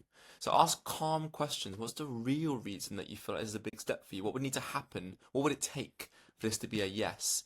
Use if you say that now, where could you be in 3 months? If you wait, what might stay the same? Offer a first step, not the whole mountain. Sometimes breaking it down for them is really good. How about you just pay for your first session and we'll go from there, right? That's like a small little bit of commitment. So final word, don't overcome objections. We need to coach them. When someone hesitates, it doesn't mean no. It means they need help believing in the result. You already know how to coach someone for a hard rep. Now we're just coaching them when it comes to money and starting a view, which means you've got to believe in it. So if you meet them with patience, belief, and leadership, then they'll follow. Let's move on to the next one, which is looking at the 4 common objections that you guys are going to get. Cool. So what are the 4 most common objections that you guys are going to get? Let's just go through this one more time because it's really important to drive this home. Objections are not rejection, they're hesitation. And hesitation means fear. It's fear of change, fear of failure, fear of wasting time or money. When someone says, I'm not ready or it's too expensive, they're not saying no. They're saying, I'm not sure yet. Your job isn't to convince, is to coach them. We're literally coaching. I'm telling you, this stuff here is more valuable than any personal training you're ever going to give them. I promise you. The stuff you're learning here. Also, by the way, this is why guys and girls that do tech sales are on like 200 grand a year. Because this stuff is hard and it's important. Yeah. Let's just drive that home. I believe that the amount you make is directly proportional to the amount of value you give to people. And so there's a reason why sales guys get paid a lot. It's because they're helping people. If you're selling a good product, big caveat. Anyway, let's break down the most common objections. So let's use the AAA framework as well for them. So it's too expensive. So I'll run through this and I'll add my own thoughts. Okay. So it's really about money. It's usually about value. People buy what they believe is worth it and what they believe it will work. I get it. So let's go through this in a second. They're probably going to be comparing you to a gym down the road. So like your going rates are £50 an hour, and they're like, well, why wouldn't I just go join Fitness First at £80? If they're saying that, you've explained it wrong. Like you've done closer wrong, because your whole job is essentially laying out to them that like fitness, nutrition, accountability, and how a normal gym won't do that. So if you're getting those objections, guys, go up to the top and do closer again. You're doing that wrong. But if they say, oh, sorry, this is just too much for a stretch for me, you go, hey, totally understand. And I love that you're thinking about making this work already. The best clients are the ones that actually is a bit of a stretch for. I'm going to be honest, I know this sounds weird, but the people that come in here and just drop grand on 20 sessions aren't the ones that get the best results. It's the people like you who are like, you know what, this is something that I really need to do, and I'm not sure what I could really do without it, but it's going to be something that comes out of your bank account and it's like, oh, it's quite a hit, but that's for my health, right? And it's going to impact everything in my life. And I'm going to be the one that knows that you're going to get the best results from this. So don't let this be the fact that it's expensive, be the thing that stops you from doing it. Does that sound cool? And then you ask them again. So here's one of the things. I get it. This isn't about cost. It's about investment in your health, confidence, and future. Let's look at what you're getting. If it feels too much at once, we can always break it up. We can do a pack of 5. We can start with 1, etc. So usually price resistance builds up when belief is low. Build belief, don't pressure them into it. So again, say, well, this sometimes works. Well, if it was free, would you do it? Okay, cool. So then what price what price do you think I'm worth? Fuck. That's like a question. How much would it cost if you don't do this? I mean, you could really go deep and be like, how much is 10 years off your life for being... Don't say that. I stopped myself. You know, but it's true. It really is true. And you have to make them believe that. You have to give them that belief. Okay? And you just have to have this underlying understanding that it's never about money. It's always about value. Because these guys are the ones that drop 5 grand on golfing holidays. It's not about money. It's about the value they're getting from it. And some people just aren't in the stage of their life to think health is valuable, that's fine as well. That's fine. I haven't got time. It's never time. Never time. It's always about priority because people make time for what matters, right? I hear you. That's why we built this to fit your lifestyle. That's the whole reason why you're here, right? And not a normal gym. So the fact that you don't have time is the exact reason why you should do this. Because health is important to you, right? Cool. And you're not going to be able to do this in any other way without having a personal trainer. Cool. So let's just do it. Blah, blah, blah, blah, blah. Also, like, okay, show me your calendar. Cool. Can we fit it in there? Can we fit it in there? Like, literally just show me your calendar, right? And also, I get really annoyed at friends who are late. I really do. It really bugs me because it shows they don't value me. Unless they literally are genuinely late, something has come up and they've texted me or called me beforehand saying, "Hey man, I'm really sorry, but I'm going to be 5-10 minutes late. Feel free to do anything in that time, but I just wanted to let you know." If they don't let me know, I'm fucking pissed. Because to me, it's just a clear sign that they value their time more than they value mine. Straight up. And my rule is if I'm on time, I'm late. I'd always try and get somewhere 5-10 minutes early. So this whole thing of I don't have time just means that no, it's cool, I just don't prioritize health. And what does prioritize even mean? It means what do you put prior? Okay, so you just put other things prior. You put Netflix and TV prior to your health. That's fine. That's cool. But don't get mad at me when you get knee surgery in 20 years or when you're feeling crap at the beach because you didn't make time or prioritize this. Anyway, don't say that. I'm not ready yet. Again, this is fear of change, fear of not sticking with it, fear of failing again. Totally normal. Most people feel completely nervous before they start. That's why I coach. Maybe the fact that you're not ready yet is the exact reason why you should do it. Because when are you going to be ready? Now is the perfect time because you're here.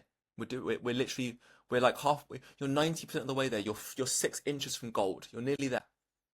Don't let fear of failure be the thing that stops you from getting to where you want to go. There's never a perfect time, but every day you wait is one more day of staying stuck. Actually, let me show you a message I just sent to someone that literally went from them saying no, and I need to do it in 2 months to literally starting right now. Let me find it. Okay, so I had to copy and paste this to keep the dude pretty anonymous, but this is what I used. He said, "Oh, I'd love to try a few classes first and maybe start in like June, and we're in April right now." And I said, "I get it. Testing a couple classes makes sense in theory, but let me ask you this: when you stood on that beach in when you stood on that beach in Barbados, do you want hope? Do you want to hope you made enough progress, or do you want to know? Waiting feels safe, but it's not smarter. You don't get more time; you just get closer to the deadline, right? If the wedding and the trip matter, and they clearly do, then this is the moment to go. You've already done the hard part on your own. Now's the time to let you finish the job. Jumping in now means you're not leaving it to chance. You'll know you gave it everything, and that's the version of you that walks tall in July. Let's chat and lock in the membership that fits. Worst case, you get it early. Best case, you blow your expectations out the water. This is like, I'm not ready yet. I'll start later. That kind of stuff. It's all fear of change. All right? So you literally use this one if you want to. And we'll be going through all these modules again, and we'll be doing it all again, like adding to it as well, with also the experiences from our clients. So yeah, you'll probably see more of these coming. I don't think this will work for me. This is doubt, usually shaped by past failures. Their confidence is low, and that's when you step in. You're not alone. I work with people who felt the exact same. Interesting. What part of it do you not think will work for you? That's what you really should say. Interesting. I love that. Great question. What part of it do you not think will work for you? And then you identify the problem, and you go, okay, cool. Like it might be, I just don't think I can train 3 times a week. Oh, cool. Let's just do 2 then. Done. Is that better? Yeah. Okay. Cool. Let's go. Right. Borrow them belief until they built their own. So final thoughts. Don't overcome. Coach through. Objections aren't problems. They're opportunities. This is why I loved it so much because it changed my mindset completely from like sales to coaching, and I was like, this is coaching. This is literally psychology. This is like philosophy. It's like power is the ability to direct and influence people. You are literally getting more powerful. It's the most beautiful thing that you could be learning with your time. Helping people. You're literally helping people help themselves. So when you hear, I'm not sure, don't react. Stay calm. Ask better questions. Reflect their concerns back to them and guide them towards clarity. Because when you coach objections like a pro, you don't just get more yeses. You build more trust, more connection, and better long-term results. So let's go on to the last bit, which is agree, don't argue. It's a dance, not a fight. So when a client does raise an objection, many coaches make the mistake of pushing back, right? Or they disagree. Sorry. They agree and they let them go. Okay? Don't do both of those. They're both the same. It doesn't matter. Agree, don't argue, but question. Just with this childlike curiosity. The frame is, wow, I did not expect that. Like, I didn't, honestly, Jen, I didn't kind of expect you to be the person that put price over quality. But talk to me, like, what part of it about the price is too much for you? Like, what, like, delve deeper into it. Like, try and isolate and attack. So, agree with their concern, but then gently guide them forward. It's not about giving in, it's about showing empathy, building trust, and leading with confidence. So, agreement builds trust. When someone says, I don't think I can right now, you go, yeah, I totally get that. I get you. Don't worry. Like, I get, maybe even relate to your story. Like, I was the same. I get you. Because people want to feel heard. If they feel like you're fighting them, they'll shut down and bam, you're never going to get them to sign up, right? Just say, I'm not sure I can stick to a plan. Totally fair. A lot of people feel that way at the start, which is why we focus on small, sustainable wins, right? So we build consistency together. Do you reckon if we did this, then you'd be able to stick to the plan? Great, cool, let's do it. Agreement reduces resistance. When you push back, they push back. When you say, yeah, that's a fair point, I understand why you feel that way, it softens the moment, their walls come down, and now you've got space to lead. I've tried before and nothing's worked. That's frustrating. I'd feel the same. That's exactly why we start slow and focus on what works for you this time. Do you reckon if you did it this way, it would make it better for you? Do you reckon you'd be able to stick to it this time? You're not denying their experience, you're validating it and then offering a new path. Agreement shows empathy because most objections are just fears in disguise. Fear of failing again, fear of wasting time or money, fear of looking silly. But when you agree with the emotion, they go, he agrees, wow. And then you ask them another question, they go, I didn't think about that. So I'm scared this won't work for me. Sure, that's completely normal. What part of it do you think won't work for you? Agreement moves the conversation forward. Arguing keeps you stuck. Agreeing creates momentum. Instead of defending your offer, you accept their concern and you reframe the situation so it's possible. It's just not the right time. I get that. That's exactly why this.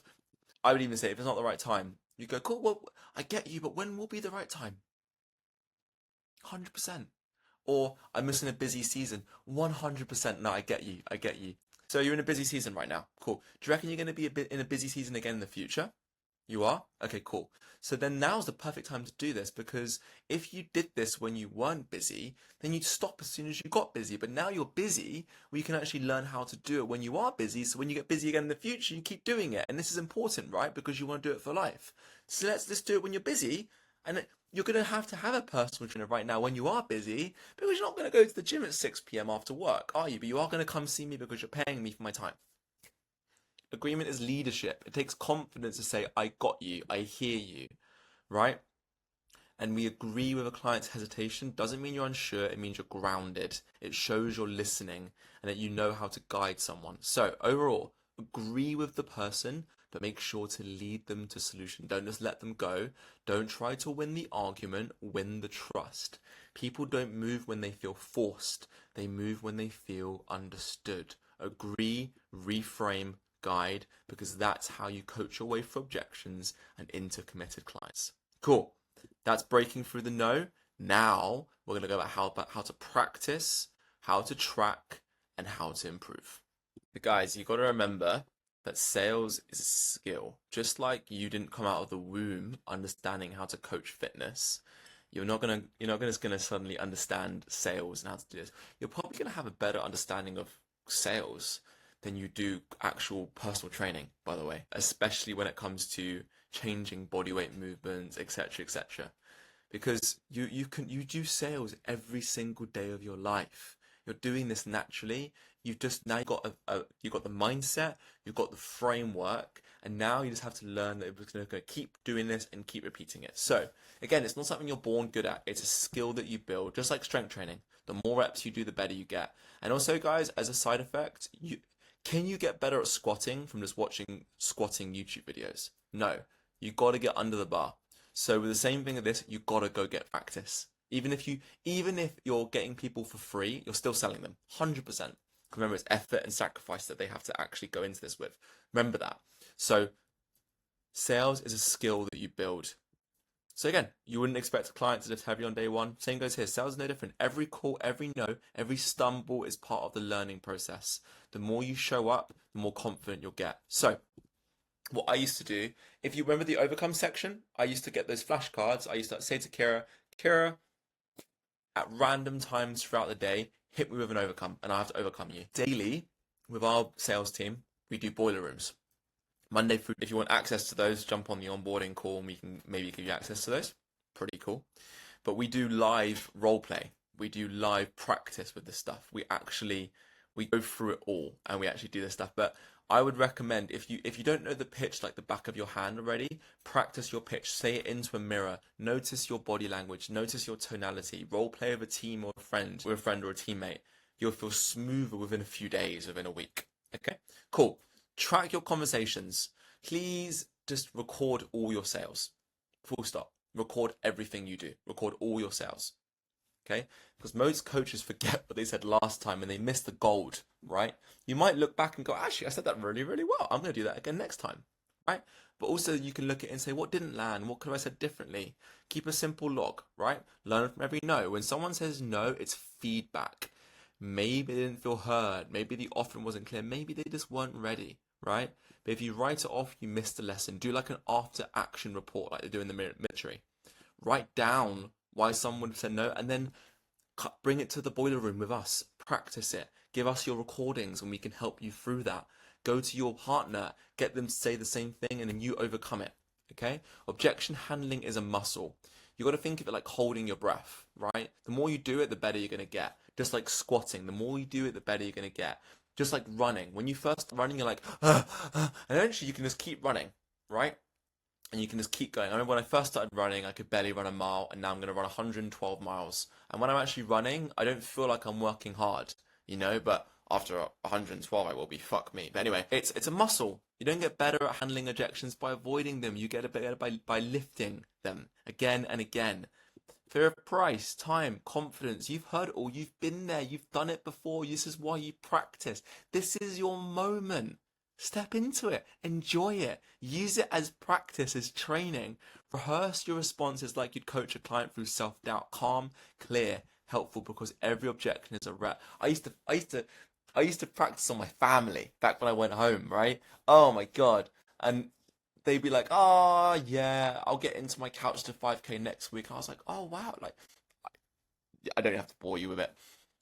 Anyway, consistency is greater than perfection. You don't need to be perfect, but you do need to be consistent. One conversation a day, one lesson a week, one win every now and then. It stacks. Your only job is to show up, track your progress, and keep swinging.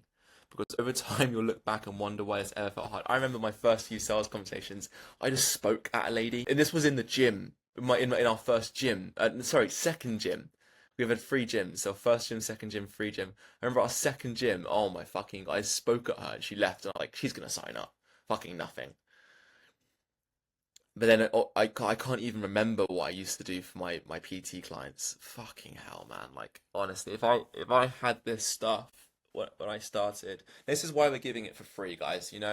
Like we genuinely just want to just make the UK healthier. We want to help. We want to do cool stuff. All these things that we've learned, if you guys could just learn this and you guys can take this, it will just shave years off of you guys just going through the same mistakes that we went through. So this is our biggest gift that we can give to you. Okay? So sales is a skill. Practice it like you train. Review your conversations, listen back, record all your sales, and listen back to them. Objections are a part of the process and they're not personal. Every no is a rep that builds confidence. Consistency beats talent over every single time. It's not about being smooth, it's about being real, showing up and getting better. Because that's what it is. It all starts with reps. Volume negates luck. So hopefully, before you did the sales module, you went through the fulfillment module, the pay zero rent, deliver real results. And you'll know in there that what gets measured gets managed, right? Because we're measuring our clients' results. The more ways that we can track, the more ways we can win. Okay, if you're not tracking, you're guessing. The best coaches treat sales the same way they treat training. Log the reps, review the sessions, improve the plan. So the thing is what kind of things should you track? Pretty obvious. If someone comes in as a lead, maybe on your website, or they're interested, write them down on a Google Sheet. And then you want to write out stages. You want to write out, have they scheduled an appointment? Did they show up? Did they sell? And how much cash you collected. Simple as. And after that, with your current clients, how long have they stayed with you? What are they paying you roughly each week and per session? What's some of their things that they spoke about in that initial session? What are they working on right now? What are their goals? Track it, guys. So you don't need to use a CRM at this stage. Just use Google Sheets. It's free. Go on Google Drive and make a new Google Sheet. It's so simple. And go through all of this, right? And it's just a really good way of knowing your numbers, right? Like, again, I wish I knew. I knew I was making over 6 figures when I was 21, when I was a PT, but I didn't know exactly how much I was making, right? Just do the maths, 40 hours a week of PT times by 50, add 20 hours a week times by 22 of online classes, right? So that was like 2.5 grand a week I was making, right? So that's 10 grand a month, that's 120 grand a year. Obviously, taxes and stuff, fine. But in terms of revenue before taxes, it was well over 6 figures. But it's probably a good idea to understand how much you guys are doing and what your numbers are. Because a really good thing as well is you can actually get to the point where you can start to backtrack this and you can know how many new people you need to give you the information as leads to then get new signups. And gym owners, you'll know what I mean. Marketers, you'll know what I mean. So yeah, that's kind of a really good thing as well. Track the objections that you hear. So start building your own objection playlist. Every time you hear an I need to think about it, log it. How did you overcome it? What was good? What was bad about it? Then write down how you responded and how the call ended. Over time, you'll start to see patterns. Just like when you ask your clients to write down a training log and they go, when I sleep like shit, I don't train so well. And if I eat the pizza, my weight goes up the next day. They start to see these kind of like these correlations. Yeah, you can do the same thing and you'll feel more confident every time you handle it. So, and that'll make it the less awkward they feel. And you'll know in your head, like, okay, cool, I'm tracking this. That means it's important. I know we say what you pay attention to grows. So the more you guys track this stuff, trust me, the better you're going to get. Set follow-up reminders, right? Go on your calendar and set a date for a week in advance, and that can be your follow-up. Remember we said about this, which is follow up with people who say no? Bam! Set follow-up reminders. Do this. Maybe do it on your iPhone. Just set up their name and just do 24 hours, 3 days, 7 days. Bam! Keep top of mind.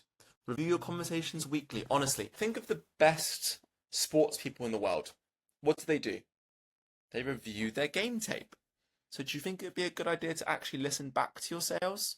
To have a look at your sheet and see how you're doing? How many conversations you had? What went well? What could be better? What people dropped off? What you do differently next time? It's a game of feedback. And if you're not learning from each chat, you're missing half the value. Start tracking the things that matter. Again, leads to sales, all this good stuff. Okay? So overall, it's track every conversation, log objections, follow up like a pro, review and reflect. And guys, look, if this is all sounding a bit too much, then we can help you with this. We can do this all for you.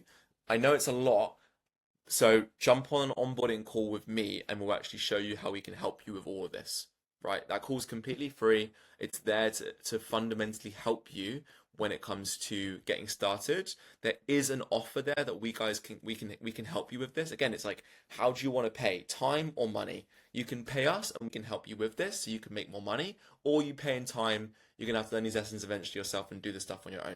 So very, very simple. We can help you with that as well. So again, what gets measured gets managed. Make sure you are measuring this stuff because that way you know you're actually improving. Woo! Alrighty. If you're here after doing all your modules, first off, I am proud of you. Holy guacamole, you have been through so much. You've gone through the Welcome to the Cali Academy, what it's all about. You've gone through how to get your first 10 PT clients, where there's literally no excuses. We've then broken away from gym rent and having to pay a gym owner. Those bloody gym owners. We've gone through how to actually sell someone, the process, what the first session looks like, how to onboard, how to run a good session. So now you're set, really, right? You're like, you can get your first 10 PT clients, you know how to run a good session, you know how to get them to sign up. Now we're going to talk about what happens after that, which is how to create an unlimited client stream once you've got your first few coming in. So you've nailed the hard part. Now it's time to scale. This section is about turning that foundation into a steady stream of inbound leads by using content the right way without having to post more or go viral or spend money on ads. Like, what? God, if someone even mentioned the word advertising to me, my butt would clench. I think, God, if I started, when I first started in PT, it's just like, I had no idea what that was. And I barely even wanted to post to Instagram or anything. If sales is the engine, then content is the fuel. Done right, your post stories and videos will build trust before the first conversation, attract qualified leads, and position you as the go-to expert in your niche, in your area. So here's the game plan. It's very simple. This is what we're going to be going through. Show off your results. Marketing is simple. Do a good job and then let everyone know about it. Every PB, every transformation, small win should be shared. Not just for praise, but to prove you get results. It's a double whammy. Number one, you make the client feel amazing. Number two, you let everyone else know that you're getting results and that you're amazing. Social proof turns maybe into how do I sign up, because results speak louder than offers. Proof over promise. Film your sessions, record your coaching, the form fixes, the queuing, the vibe. Show the experience before they buy it. People don't want PT. They want to know they'll feel safe, seen, and supported. So don't tell them you're good. Show them.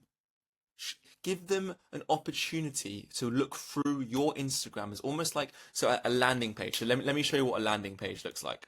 So a landing page is, I go on, say, Kali Unity, and I click on Get Started Today. I then go to an intake form, and that gets me to want to take the next action, right? So then I go through this, and I take the next action, right? I fill out this, and then once I filled out this, it then takes me to this page, okay? Which is, you get a call from one of our team, blah, blah, blah, okay?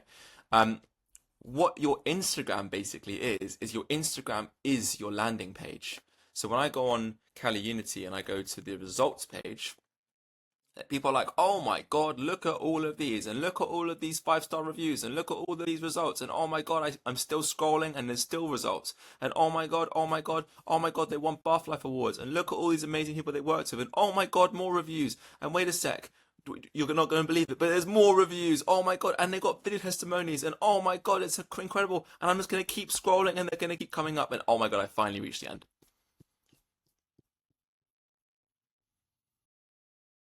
So someone cannot say to you, I don't think this is going to work for me, because yeah, it works for a lot of people. It's pretty obvious.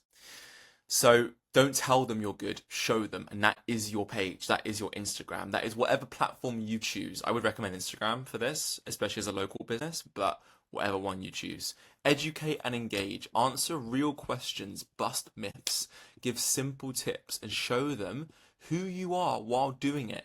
People don't follow perfect, they follow your personality. So teach what you know. Guys, if you're the kind of person that's on a school course on the weekend or out of hours, then you're probably the kind of person that actually wants to make a difference in this world.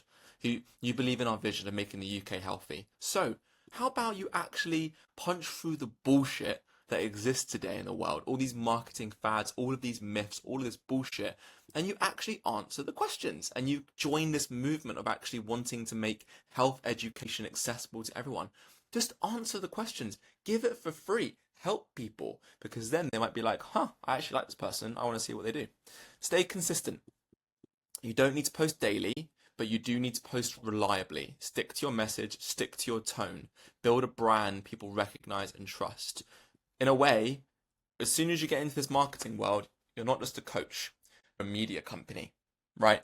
You got to be consistent, because this is how you get fed. This is your income now. This is your new income stream. Your clients aren't going to be with you forever, and so you got to make sure that the next client is coming.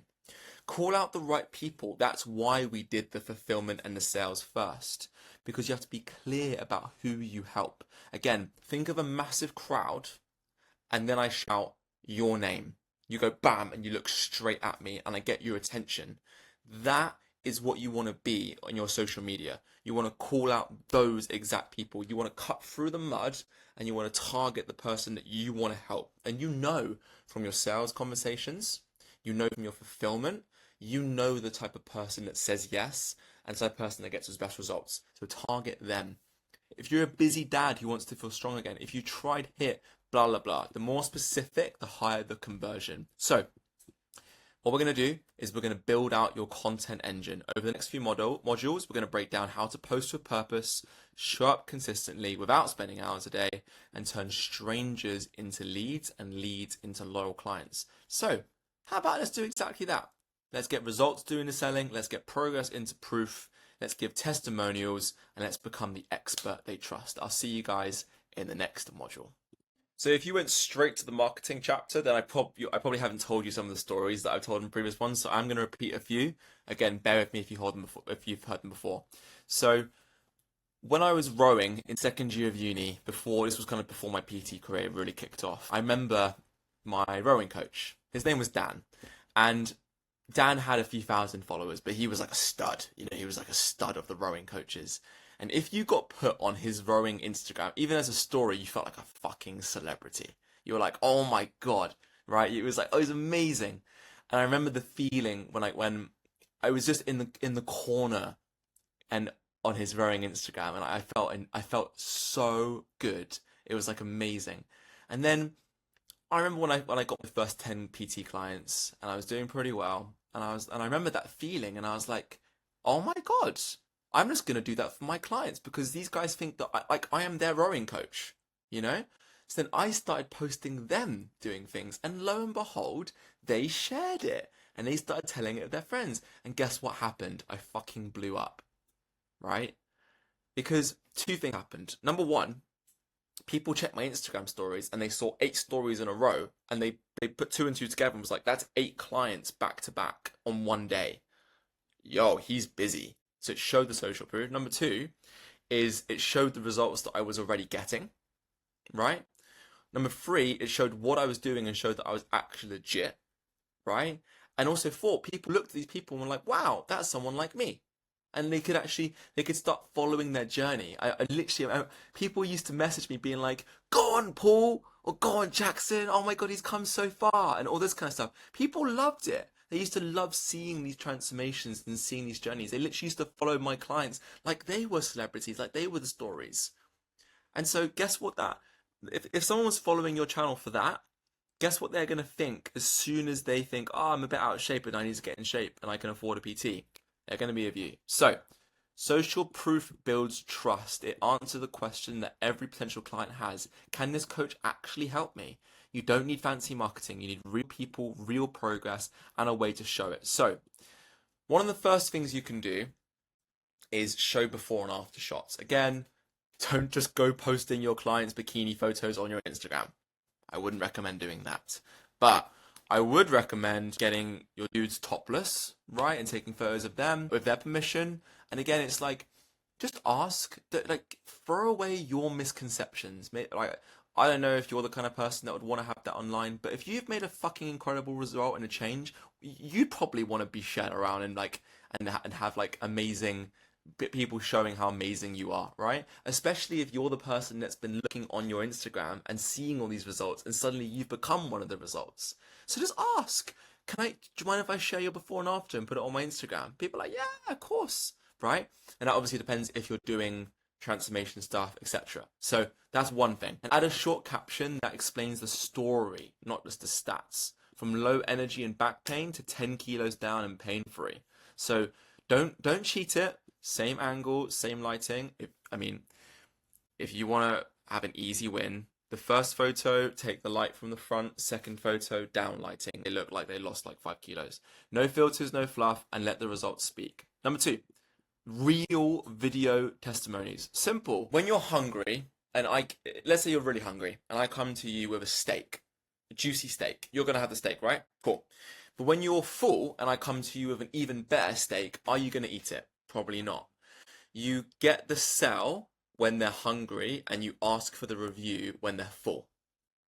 Okay? Simple. So when your clients are full and they've got an amazing result and they're really, really happy, that's when you ask, cool if I just do a quick video testimony about your results, right? And just whip your phone out and just be like, just right here, right now. Like you smashed it, right? And it's just, again, always think like this. When you first started, you probably looked at through the video testimonies and that probably convinced you to at least come in to have a chat with me, right? And so the journey that you're sharing right now is a story that someone else might see, and that may be the inspiration it takes them to also come in for a chat with me and change their life. So you are directly influencing other people. Cool? Sound fair? Bam. So simple. Where they were before, what changed, how they feel now. It's all about being real with this. Celebrate the small wins, right? So I used to just I just used to video my clients doing stuff. And if they got a win, even better, right? But I tried to get one video every single client that I had every single day. Very, very simple. So a PB, their first full push-up, micro wins, and because momentum becomes magic, right? If your client loves data, then use it. Body fat drop, weight lifted, pain score down, but always link it to how they feel because that's what sells. And make it a conversation, right? Tag your client, right? Talk about it, answer questions, share the journey, because every post you make is another brick in the house of trust.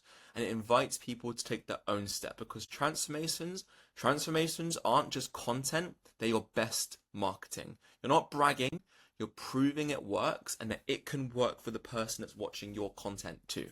All right? So now we're going to look about how to turn progress into proof. So actually I combine the progress into proof with this one. Again, just think about you just want to show every little bit of progress, even if it's just the fact that someone showed up that day, because they're going to share that with their friends and they're going to do that for you. Now, we touched on real video testimonies, but in here we're going to talk about overall just how to just get more testimonies, more proof. And this is the power of it. So imagine me going to you and saying, the Cali Academy is amazing. It's going to be incredible, blah, blah, blah. You're like, great, but he's got a vested interest in this, right? Now imagine if your friend who's a coach comes to you and says, yo, you know how I've gone from nothing to 10 PT clients in no time? It was actually that Cali Academy thing on school that was completely free. It completely changed my life. I'd recommend you try it if you want to. Completely different because they have no vested interest, right? We kind of don't either. It's free and we just want to make the UK healthy. But that's aside, that's by the by, okay? Social proof is king. You can tell people how good you are or you can let your clients do it for you. Testimonials are a critical tool for building trust, attracting new clients, and proving your process works. So, like I said with the steak in the last video, you don't need to wait for a full transformation. First chin up, ask. 4 weeks consistent training, ask. Progress equals permission. Now, I don't know if I mentioned this later, but it might just be a screenshot of their conversation on WhatsApp. Yo, you've been training for 4 weeks now consistently. When was the last time you did that? On WhatsApp, screenshot it. Bam, testimonial. Okay? Like progress equals permission to ask for a testimonial. And the more ways you measure, the more ways you can win. So give the feedback, get the feedback when momentum is high. Get it on camera. Video always wins. Right? A 30-second clip. Oh my God. If you can do that, guys, it's just so easy to win nowadays, guys. Like, it's so, like, if you just do this stuff, it's just the basics. And now you can't say that you don't know the basics. Like, everything is here. Everything you'll ever need is right here. It's all the basics. Get the testimonials. Film your clients doing stuff, right? It's like authenticity over polish. Just do it. Like, just smile, say their name, have fun, bring energy. Don't be on your phone. Don't look at the clock. Don't be a rep counter. Like, if you get good results, ask them about their results. Maybe you should probably learn a bit of sales because sales is the first. Okay, I'm not gonna have a rant, but you see, it's just the basics, guys. Just get it on camera. Just ask them. Hey, cool if I take a quick video of you talking about your first pull up and how it felt. And again, in the last video, I spoke about because me posting that is going to help someone else take the step that you took. So you're literally going to be sharing the love, right? So, and if not, ask them to do a selfie style video. I always here's someone that is a few that I got. Jackson, right? So you got Jackson, you got Paul. These guys literally, maybe not, definitely got Paul's one. Here you go, right? Here's just a selfie style video afterwards. Training with Lee for about a year. Before that, I've been training in the gym for about 30 years. Ignore. Right. And Jackson's one is on there somewhere. Let me find it. Here we go. I found Jackson's. Any whatsoever. It's been almost completely fit. And I put on over 12 kilograms. That's a cool story. So I think I've done it. Not sure if the sound comes out because of the volume, but you see, it's just simple. Just maybe they get it to do it after the session, or what we did for some of the current members is we got them in the gym, right? And we just got them to ask questions in the gym, like this. Recommended surgery. Okay. For me, the prospect for surgery, etc., etc. Right? So just get them. They're game changing. Okay? Show the struggle and the success. So people want to relate to your clients and you, right? So what were they struggling with before? What did they nearly quit? What changed? They relate to resilience. Show them that your clients aren't robots. They're real people who overcame real challenges. And show range, right? So different clients, different backgrounds, different goals. Because the more variety you show, the more relatable you become to a wider audience on Instagram who goes, that looks like me. Wow, I could do that, right? Because if they see themselves in your content, they'll trust that you can help them too. Ask better questions. What was your biggest win this week? What were you struggling with before we started? What's changed since you started coaching with me? What would you say to someone thinking of starting? These are gold, right? That's what sells. And then make this like a weekly habit, right? So maybe every Tuesday on your Instagram, you have Testimonial Tuesday or Story Saturday or Win Wednesday or Feedback Friday. And like your clients are like in the group chat, oh, who's going to get featured this week? I don't know. Oh my God, amazing. Right? So testimonials are trust builders. The right words from the right client at the right time can do more than any sales script. You could literally throw out, no, sorry, don't do that. Go through the sales module. It's probably the most important one in all this, right? But if you have it, like, I mean, guys, you go on the Cali website. This is why we're fully booked. It's not hard, right? You go on the Cali website and you're like, wow, oh my God, oh my God, oh my God. I'm just going to keep scrolling, keep scrolling, keep scrolling, keep scrolling, right? It just works, right? And you can just see it works. So it's just testimonials will sell for you better than anything you do. Okay, so make sure you bloody get them and don't feel awkward asking. Remember my story of Dan with my rowing coach? You are a celebrity to them. Imagine if your celebrity with millions of followers posted a story about you. Do you reckon you feel pretty cool? Yeah, you are that to your clients. So I'm going to let you in on a little secret. Don't tell anyone. You probably will go through this course and I hope you could agree that we could probably charge grands and grands for this. I mean, I think it's going to be over, in the end, these 6 modules would be over 10 hours of me filming like this.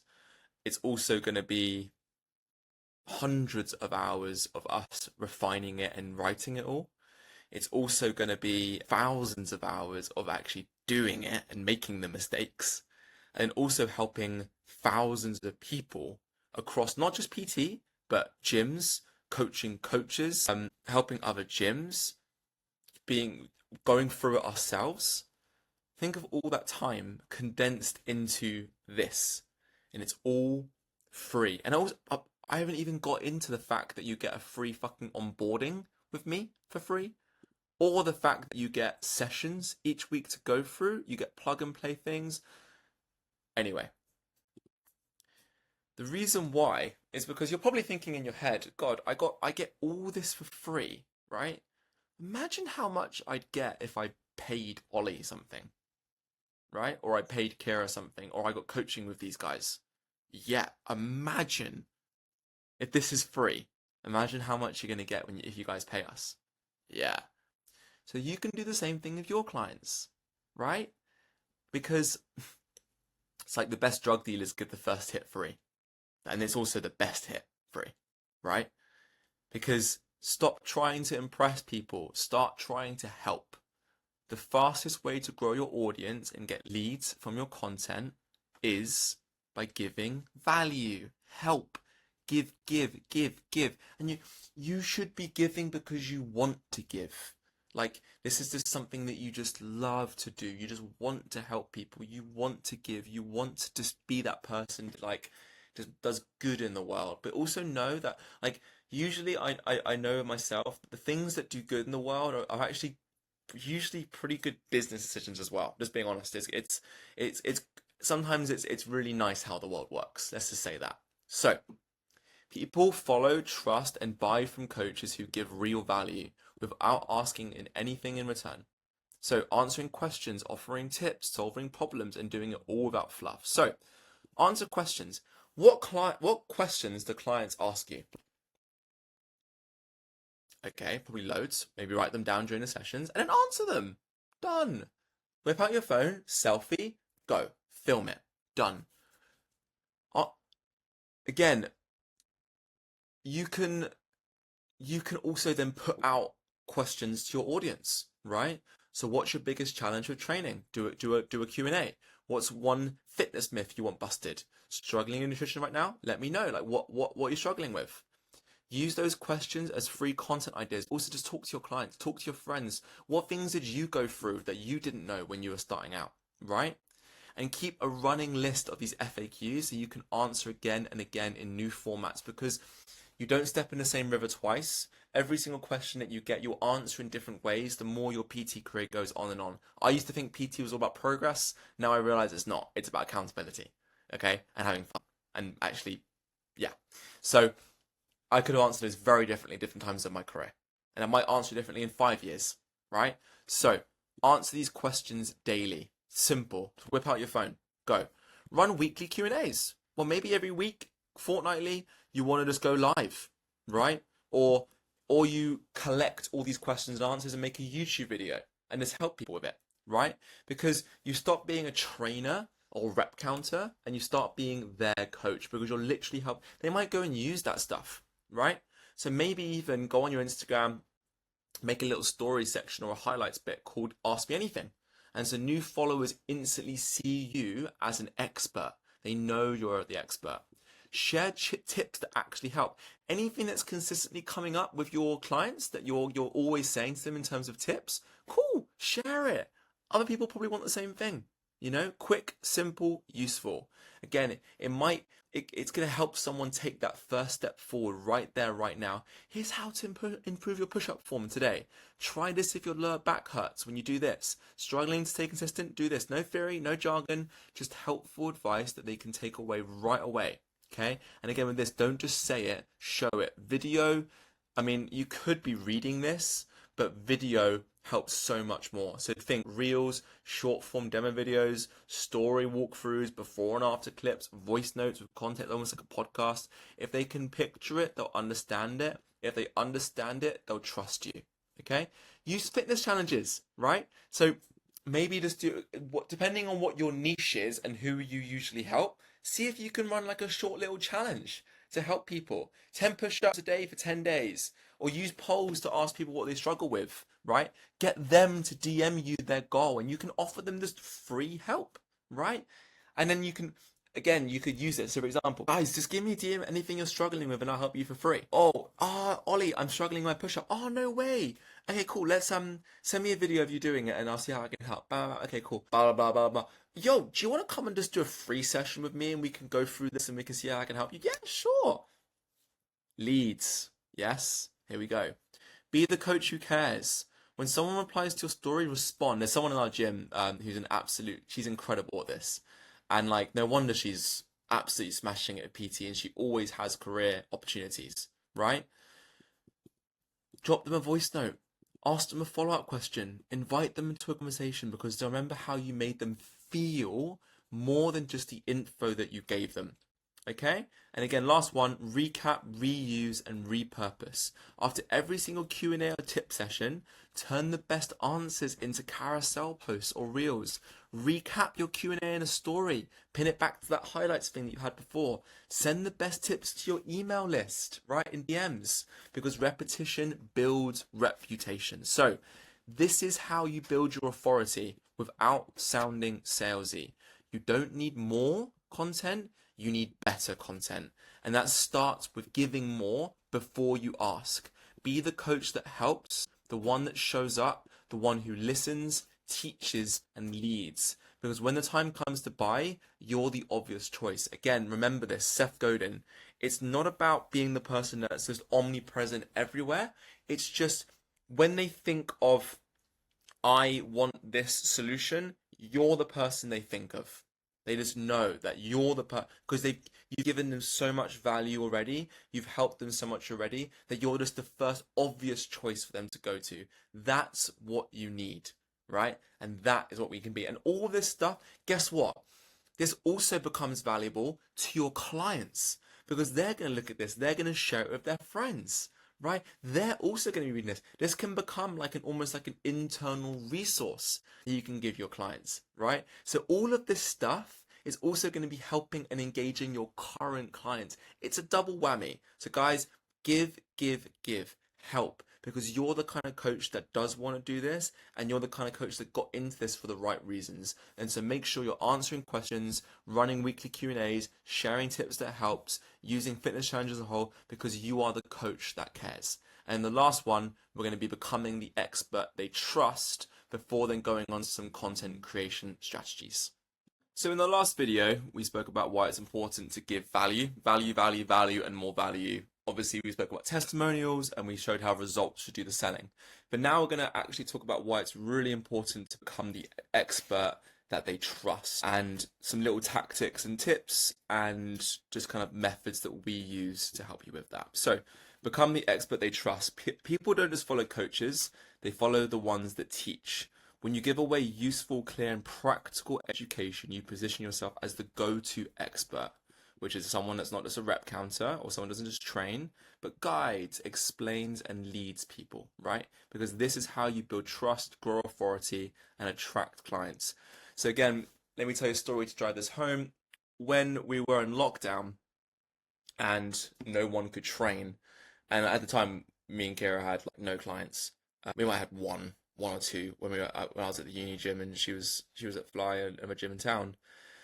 We went online and we realized that, wow, we can actually help people here. We can give away, we made these free guides, we made free resources, we started posting on Instagram, we started doing lives, which no one showed up to, maybe a few people showed up to. We started making YouTube videos, we just started helping, we just started giving things away for free. And then when we came back and we started running free events, people started showing up. And then we started writing free guides to people, for obviously like on us. And then they suddenly wanted to actually show up to a session and then work through the guide. And so it's kind of obvious, but if you give things away for free, people start to trust you, because they're like, oh, people pay you because they expect future value, right? And they trust you to deliver on the future. And so if you deliver them value now, that's the best way they can predict in the future that you're good. Simple as. So here's some tips. Keep it simple, but make it useful. Don't try to impress, try to help, right? So you probably noticed in here, we probably could have said a lot more things. Even then, this whole, like, these 6 courses are going to be like 10 hours of filming, but it could have been easily been 100 hours. But make it simple, make it useful, right? Teach lessons that people can use straight away, right? So how to build strength without weights, how the right way to warm up, what to eat after a session, short, punchy, practical. Speak like you would to a client, right? Clear and to the point. Use carousels, right? So slide number 1, 3 mistakes people make with ring dips. Slide number 2 and 4, right?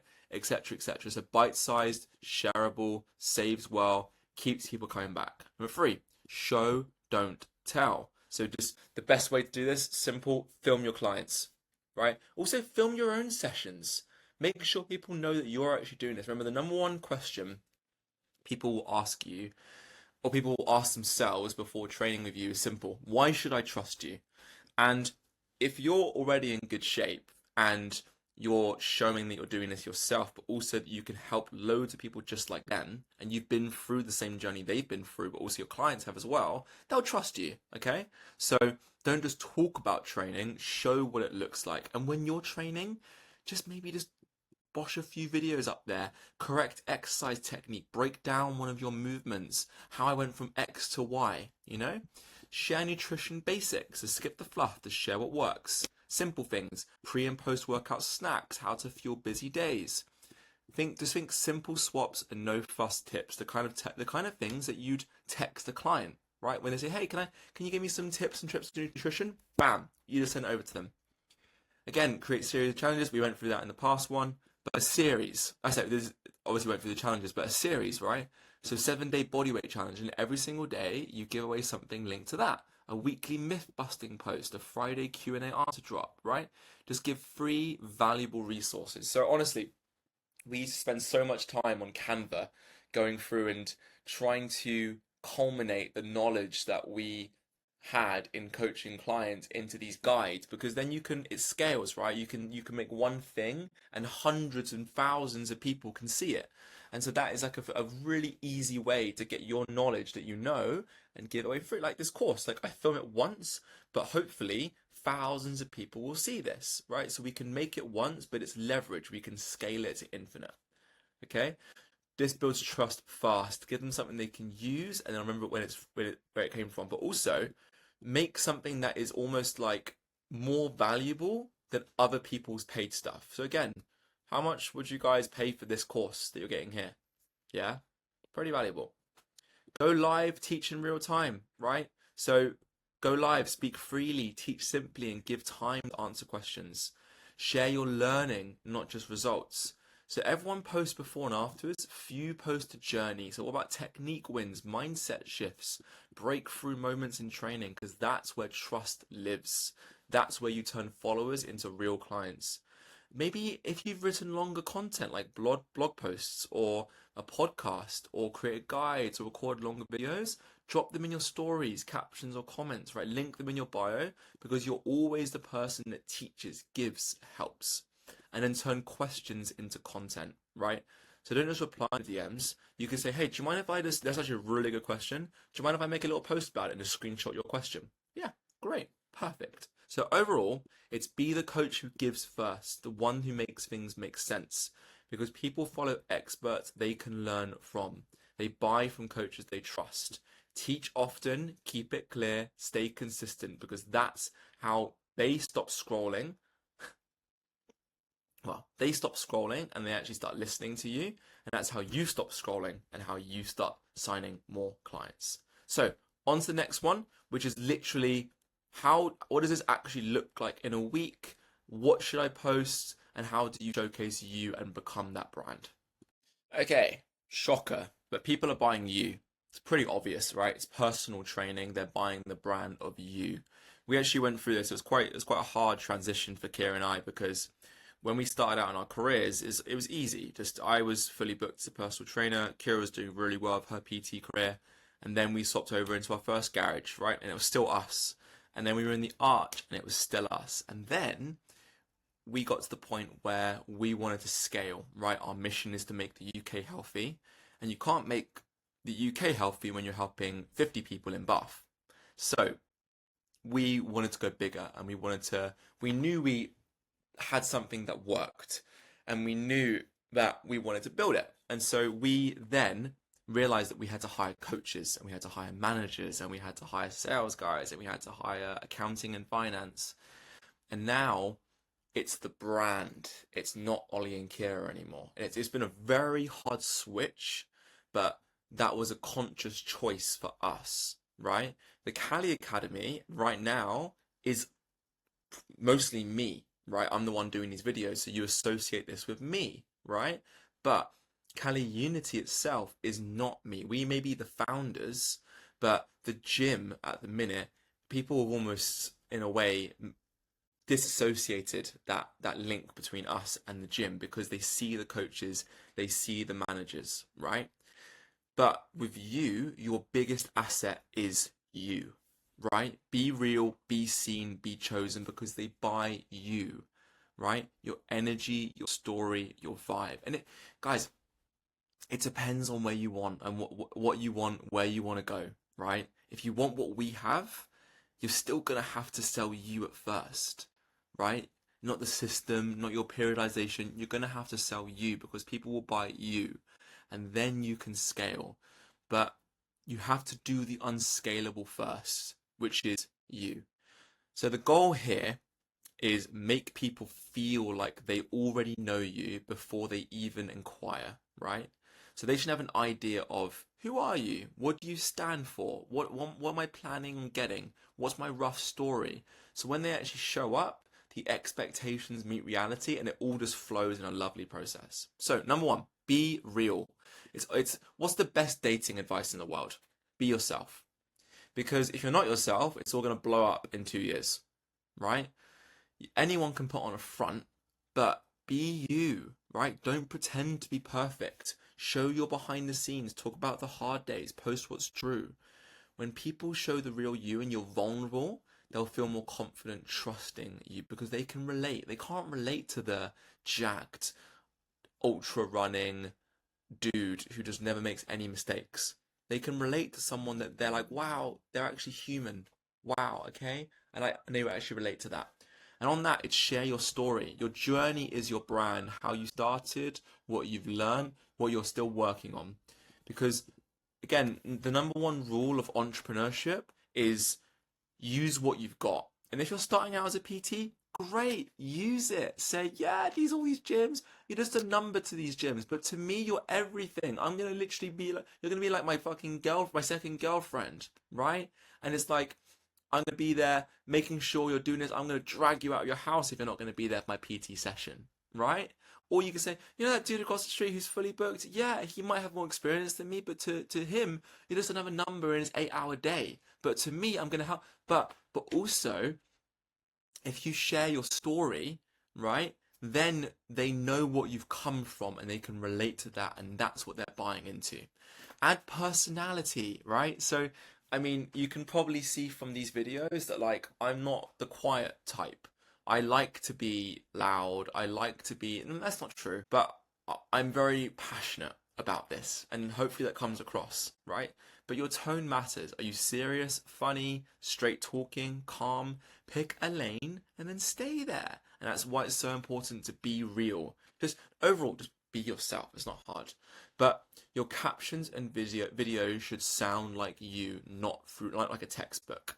Think of Joe Rogan, right? Joe Rogan has aliens and politics and spaceships and comedy. That's just him. Just be you and people will come for you, not because of the random stuff that you make in that sense. Keep your voice consistent, very similar to this, okay? It should feel like it came from the same person, same tone. That's why I wouldn't even think about like outsourcing your social media right now. Just don't even think about it, right? Keep it as you. Show what you stand for. What do you believe about training, about results? You should, like, honestly, piss off 80% of the people and have 20% of them love you. You'd much rather have that than no one know who you are. Okay? So let your values guide what you post, whether it's hard work, self-belief. People follow other people with a mission, not just a business. And this will kind of feed into the next one, which is let people feel your passion. When you're fired up, they feel it too, right? And this is seeing someone else hit a PB and you're like, yes, give them a high five. You're like, woo! Or it's me talking about how I want to make the UK healthy with Kira, right? And with Cali Unity, and how we help. We're giving this for free so we can coach coaches because we believe that's how we can have a bigger impact on the world. And we want to have these hubs all across the UK, which is a hub for community change. We want to give things free. We want to do mobility classes for free. We want to do teens classes for free, right? It's all there, so let people feel that. Connect with your community. Post, but don't ghost. Reply to comments. The algorithm loves this, by the way. Ask questions. Share their wins. Like, just engage with your community. Because the people that you connect with are also the people that the algorithm will show your content to. Like, people like them as well. But also share life beyond the gym. Like, you're a PT, but like, people buy people. So show more than workouts. Talk about your weekend, your hobbies, your weird food habits, the podcasts you love. It makes your brand real, and real is what converts. So overall, your personality is your brand, and your brand is what turns a stranger into a follower, into a client, into a referral machine. So don't just post content, build connection, right? What we're doing here is we're essentially, someone comes onto your page, they should instantly know who you are, what you stand for, and they should know if it's for them or if it's not. And if all those three tick, you should be tailoring it to them, and so they listen. And so what I say to myself is, depending on what it is, a lot of it is, what would 18-year-old Ollie think? That's what a lot of my content is for. How can I help him? How can I help 21-year-old PT Ollie who had no idea what he was doing, right? How can I help gym owner Ollie, right? Different stages of Ollie, how can I help him? Because I know what he was thinking at the time, and if I just put all my content into helping him and I turn off everyone else, I'll get people that I can actually help. I'm going to quickly run through this one because it's very similar to what we spoke about in the stuff before here, okay, in terms of like testimonials, value, etc. But just kind of puts a bit more framework to it, so you might get some nuggets here. So overall, it's just show your work, not just the big wins, the day-to-day, the effort, the process. When people see the journey, they trust the result. The sessions, stories, and the scenes, behind the scenes, okay? So film your sessions. So just every time you're in a session, just think your camera's there, your phone's there, sorry, and you're filming. You show your clients training, you set it up on the floor, and you film. If you want to put a little tripod there, do it, right? Film yourself talking to your client through a queue, right? Just film. It's not hard. Just set it up and film. Like, maybe a good investment is to invest in like a little GoPro or something and put it on the side so it's always filming, right? Capture your progress in real time. This is almost like a way of like the actual actionable behaviors to do this. Always be filming and doing this stuff, and your clients want you to do it, I promise you. And it's not devaluing their hour. As long as you're doing it, like, you're not sitting there and fiddling with the camera settings and stuff. No, don't do that, but do it in a way that is just in the background, like a ghost, like almost like be like smoke, just in the background. Okay, show progress over time. Again, post the first session and the 10th, right? Show how someone went from knee push-ups to full push-ups. Film the effort, not just the win. Film all your clients doing everything. Again, I mentioned over here that I just used to put up 8 stories of my clients, and everyone was like, you got 8 hours a day? I'm like, yeah. And I used to do it Monday to Saturday. Right. People relate to real. They want to see others like them making progress. Share milestones. Every win matters. Just film everything. Again, you're recording the client feedback, the testimonials, what's changed since you started, etc. Short answers, Google reviews. So obviously it's simple. Set up a Google page, and then send people over to you. Get yourself a review. Just ask them for anything on WhatsApp or Instagram. If someone's used one of your guides that you've made, ask them how it was. Right. Just again, get client feedback. Show behind the scenes. Show how you coach, how you prep, what it's like to work with you. Because most people don't actually know what PT's like. Give them a front row seat. Make it real for them. Answer all the questions and all the doubts. You know, when we went through the sales module and you said, what are all these objections people have? How can you answer those before they've even come in for their consult, right? And then put it all together, because you're posting clips daily or weekly. You're creating story highlights for your clients' wins. You're turning footage into short reels, and you're using a win to start a story, right? So people can actually follow along with your clients. Make your clients celebrities. Almost turn it into little movies for them, okay? Because people buy what they can see. Progress is more powerful than perfection, and your everyday coaching is your best content. And that is how you build demand without asking for the sale. But the last bit is we've got to make sure we're actually going to do this. So how are we going to plan like an absolute pro? Cool. We know what to make, right? Just like you know how to coach clients. Okay. But do you just rock up to your client sessions and have no idea what you're doing? You might do eventually. Just like, when you first got into weight loss, did you just eat anything randomly and not track it? No, you probably tracked it. You probably had a good idea of what you're eating. You started to get to understand it. And now you can look at something and roughly know what its protein, its macros are, how many calories it has, etc. Right?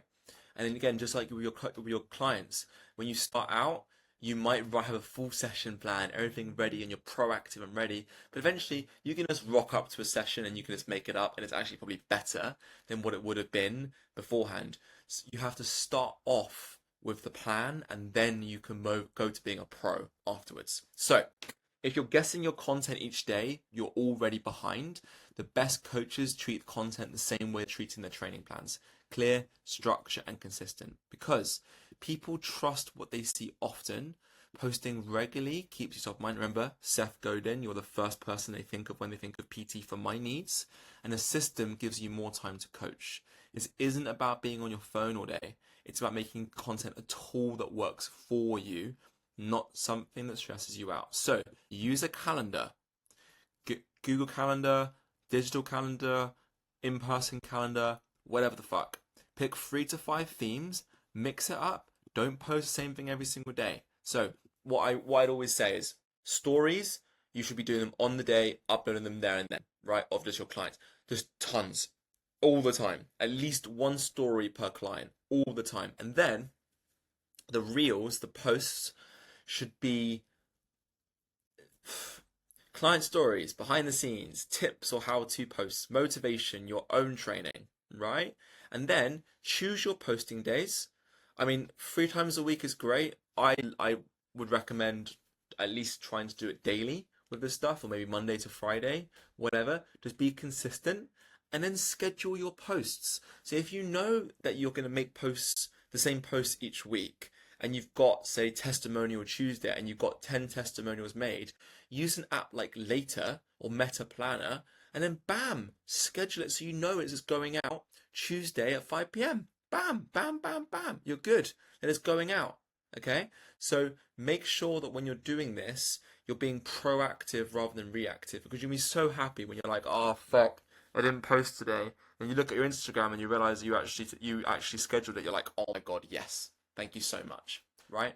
So maybe you do three a week that are pre-planned and 3 a week that are in the moment. Whatever, right? Keep it balanced. And also, I would say my philosophy is not every single, or almost none of your posts should be saying, I've got 4 spaces free for PT this week, or if you're X in Bath, and like. But like I would say just give, and then they will ask you, and maybe like 1 in 10 you can do a post like that saying, hey, would you like to book a discovery call with me or book a free session, or etc. Right? When you look at the advertising world, when you look at TV, the ratio is jab, jab, jab, right hook, which is a book by Gary Vee.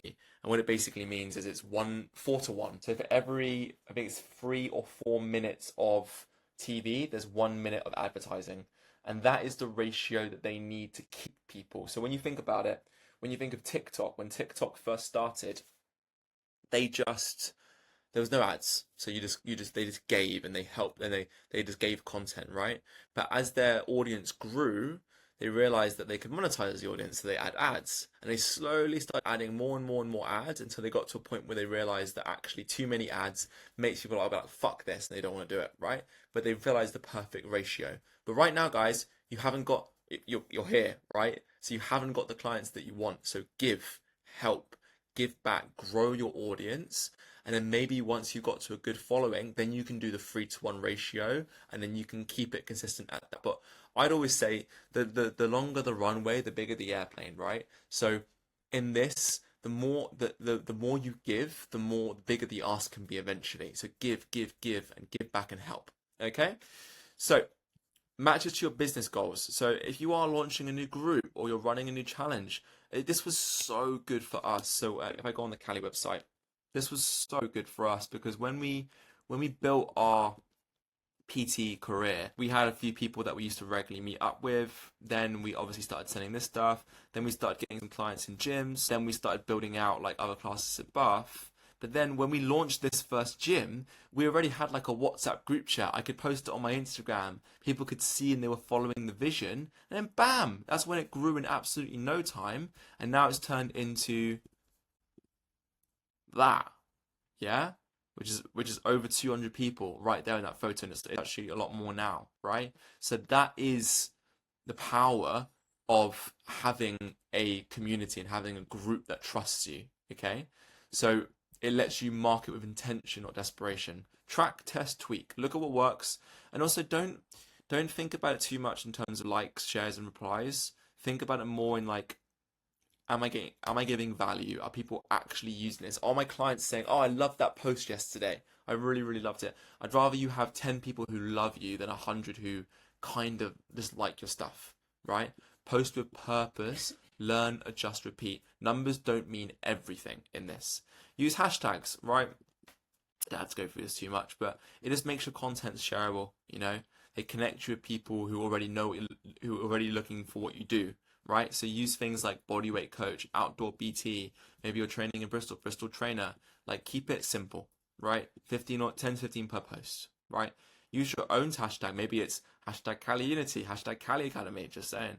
But use local tags to clients, right? Outdoor training Bath, UK fitness coach. But watch what works. Just go on, like, if you guys are on social media, you probably know all this. Like, watch what works. Keep an eye on what hashtag brings in views. Keep an eye on different things, and just see stuff that you know works, and then build it into your own thing.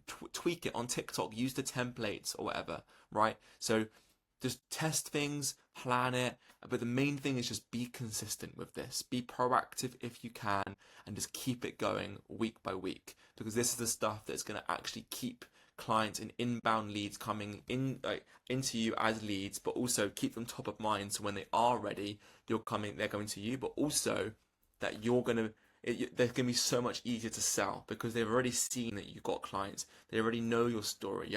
This is the sales bit. Remember, sales is one-to-one, marketing is sales one-to-many. So just remember that. All right? You're always selling, but not in a way that is oh my God, buy my stuff. It's just, here, this is me doing my thing, and then people will then buy in themselves. Cool. On to the next one, which is, how do we actually get these people who follow me, like my staff, comment, to then get them to actually book an interview? Let's go through that. So how do we go from people following you, liking your stuff, commenting, to then actually booking in with you? It's really, really, really simple. Make it easy, okay? You've got the attention, now it's time to turn that into action. If people can't find where to book, they won't do it. So put the link in your bio. Use things like book your free intro session now, start training today. I wonder how easy, I wonder how easy it is to get started today, or chat with us now, right? Get started. How easy is this, right? It's simple stuff, guys. So put it in your link in bio and make that. Again, oh, would you like to book an onboarding call with me? Yes, cool. Book free onboarding call, Calendly. This is what you're going to get, and these are the times I'm available. Right, book it. Simple as, okay? So if you don't know how to set up a Calendly, it's really, really, really simple. Go on YouTube, type in how to set up Calendly. I think it's completely free for your first one. So literally just go on calendly.com and make your own, and then link it to your calendar. Done. Really, really, really simple. Okay, so that's how you can get people without even like DMing them or messaging them, right? Or you say, DM me the word, I don't know, chicky for me, right? In terms of my training, make it obvious. Like, have a call. CTA means a call to action. Okay, stories should sell. Use Instagram stories to show wins, testimonials, and then hit them with a link in bio. Like, and also add urgency. Only 2 spots left. So urgency is a function of space. No, urgency is a function of time. Scarcity is a function of space. So next intake opens Friday. Only 2 spots left this week, right? Use that to get people to DM you. But then, I don't know if it goes through here. Cool. So once someone DMs you, just start a conversation, right? And build on that conversation. Every new follower you get, hey, thanks so much for following. Just wondering what you came here for. What are you looking for? Are you following because of the like, just reach out, talk to them, you know? Hey, do you want to jump on a call? I'd love to help you on your journey, right? Simple. Pin the important stuff, right? Pin a reel that explains who you help, how they'll get started, right? Easy. Use offers to drive action. Book this week, get your session for free, blah, blah, blah. And then use a proper booking link. Calendly, Google Forms, type, there's so many, right?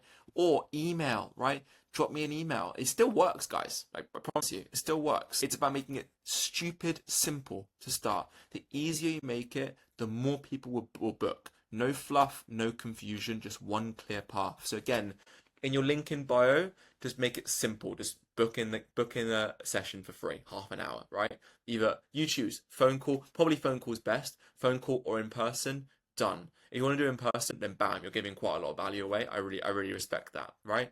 Or DM me with the word X and we'll start a conversation, right? Or DM your new followers. Just engage, right? Like, comment, talk about other people's stuff, because then you can convert them to that first free session. Because remember, if you've been through here, you know that when we start out, we're working for free. And that first session isn't actually a PT session. It's more of a goal setting chat. And so we're there to understand where they want to go, what they want to do, and then we can get them started on their journey when they actually pay us. Okay? So how do we now turn freebies into leads? Let's have a look at that one.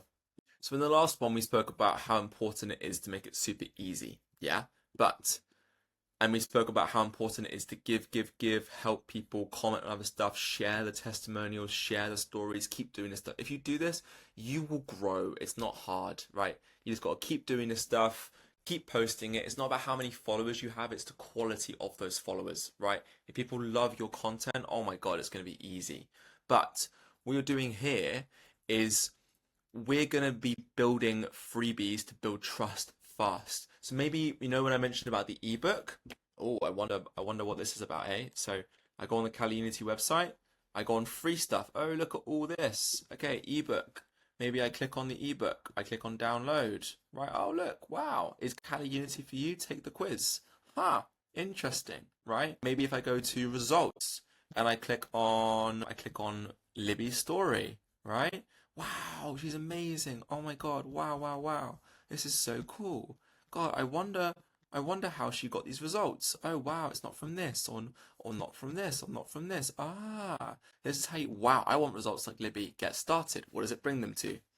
Okay, and in this, we'll send you free ebooks and videos tailored to your choice to help you get started. Right? Cool.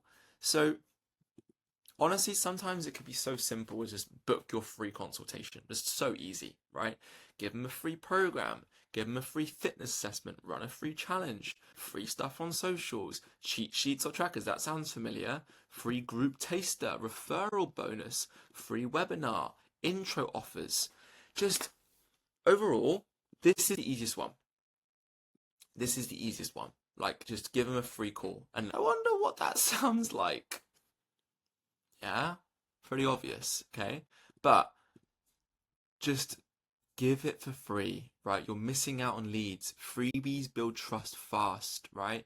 And it's not, they show what you're about before someone pays you a penny, right? And they fill your pipeline of people who already know who you are, like and trust you, and then you find the people who then want to pay you money. Simple as, okay? So let's have a look at each of these. You could give them a free program or PDF and just say, yeah, cool, what email should I pop it over to? And then bam, you got their email. You can put that on your mailing list. You can email back next week, right? Free fitness assessment. Maybe they fill in like a quick form, right? And once they filled out the form, you get their name, phone number, and email. Bam, you give them a 15-minute call afterwards, right? And now you get more information because they say that I wonder what this sounds like. I want to increase my strength, build muscle, but I don't have any time at the minute. I don't have a plan, and blah, blah, blah. And I live in Bath. Yes? Hey, Ollie, I saw that you had that X, Y, and Z and X, Y, and Z. Want any help with that? Run a free challenge. 5-day push-up challenge starts Monday. DM me to join, right? It builds momentum. Free stuff on socials. Obviously, just do that. This is easy. This is stuff we said before, right? Cheat sheets. Just make them on Canva. Plug and play ones. Free group taster. I wonder what that sounds like. Free group taster. It's not like we've done this before. What else? Referral bonus. Refer a mate, get a free session. Like, go big. Refer a mate, get 5 for free. Refer a mate, they get 5, you get 5 sessions. Bring a friend this week. Bring your partner. Bring your kids. Right? Like, just be always thinking about these, throwing them out, because you don't know when someone's gonna bite, right? And that may be the little thing it takes to just take you from that 10 hours a week to 20 hours a week. And once you're 20, you've got more stories, bam, you go to 40, there. Free webinar, Q&A, like, join me this Thursday. Oh, it's easy. Intro offers first. I mean, yes, sure, really go ham on discovery call, I say, for these. But this stuff works, not because it's fancy, but it removes the fear, it removes the barriers, it builds trust, it shows you what you do and how you can help. And once they get a taste, they want more. And give first, sell afterwards. And make sure that first hit they get is fucking amazing, because they're going to judge you based off of what you give for free. All right? That sounds familiar, doesn't it? Whew. Great stuff, guys. Absolutely smashed it. If you're here and you've been through the whole of this module, you've got a growing social media. Again, it can be Instagram, it can be TikTok, it can be whatever the fuck. We used Instagram because that's what we were on the most. Use whatever platform that you're most familiar with, whatever platform you consume the most content on. Just use that. Don't spend too long thinking about it. And yes, just do one platform for now. If I were you, I'd just go deep on one platform. But you're turning your content into clients, right? You're letting results do the selling, your testimonials, you're giving value, you're becoming the expert they trust, you're showcasing you, you're posting your clients doing cool stuff, you're planning it like a pro, you're being proactive, you're giving them links that they can book in with, you're using freebies to attract leads. Now, we're going to talk about last thing, which is how to then get referrals on here, okay? So, if people trust you, they'll tell people about you if you give them a reason. This is two things, by the way. This is obviously your existing clients, which you're posting all over Instagram anyway, so it's really easy for them to share. But also think about like, oh, do you follow that guy Ollie on Instagram? Like, he's always posting, right? They may not be paying you, but they know about it, and that word of mouth spreads. So don't underestimate the power of word of mouth, guys. Do a good job. And you might have a conversation, let's say you have a discovery call with someone, and you might have really helped them, and they then go away and they talk to someone else, right? And it builds your brand in the town. Remember, you only get one name, so make it worth it. So give your clients something real when they refer. Your first referral is a free session. Your third referral, give them like almost like a game, gamify it. Keep it simple. Like, send your mate this link. They can book in for a free discovery call on my calendar. Right? Use this code when they book. No forms, no stress, simple, clear action. Talk about it often. Like at the end of the session, remind people. Social posts, remind them. Check-ins, remind them. Make it feel exclusive. Hey, your top 3 referrers of your PT clients, take them out for dinner each month. Yeah. And then post that on Instagram and be like, what absolute, the VIP chicky clients, right? Make it feel like a special club they want to feel part of. People love status. Show them off. Shout out your clients who refer, right? People love recognition, and it shows others that actually, yeah, we do this. It's real. Make it a game. We kind of went through this here. But like, run a monthly or quarterly challenge. Bring a friend week to my PT session, you know? Like, just make it a game. Share the results. So say, James joined us after his mate Tom couldn't stop raving about the program. Fast forward 6 weeks, blah, blah, blah. Social proof. That's real growth. Reward them fast. As soon as someone books, give the referrer the bonus, right? Tell them in their session, wow. And also, pro tip, if the referrer refers someone else, tell the person who referred them that this person is signing up, right? When you book in with them. And then it's social proof to make sure they actually do it. Okay? And again, like, do bundles, guys. This is your first step now into like small group coaching where you can make more and more per hour, right? So I mean, go for it. Like, it's a fantastic way of doing it. So referrals grow your business fast. They bring in warm leads. They come in with built-in trust. This is the easiest sell you'll ever do in the world. Build it, promote it, reward it. Turn your best clients into your best sales team. Let's tick that off and let's get that baby to 100%. Absolutely amazing. So again, just to go through this whole course here, guys. The overarching thing is, once you've started to get a few, no, even before you get a few clients, talk about your own training, post your stuff, answer questions, give free things away online, give value, Help people out. Your Instagram is your socials are your landing page. People will come and check it out before they come in for your session. Step number one. Once you get a few clients, well, start posting what they do, right? Start posting their results. If they've got reviews or testimonials, post them. It's obvious, but ask them what they want. Ask them what things they're going through, any things that's commonly coming up. In the sales module, think of any objections or overcomes you will come up with and see if you can answer that on your Instagram, right? Just give things for free, help build that up. You don't need a massive following, right? But you do need a bunch of loyal fans.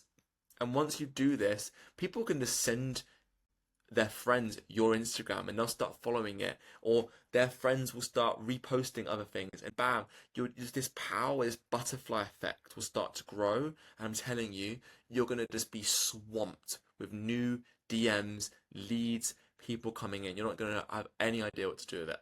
So you don't even need to think about Google ads, Facebook ads, putting posters up. If you just follow this process, guys, that we've got here, start here, pay 0 rent, actually know how to do sales and get an unlimited client stream, oh my God, you will be better than 99.9% of the PTs and coaches in today's world. So that means that you get ahead, but also for us, it fulfills our vision, which is making the UK healthy. And I've gone on about this a lot, but there are so many problems going on in the UK right now, and we believe that fitness and community are the way to solve that.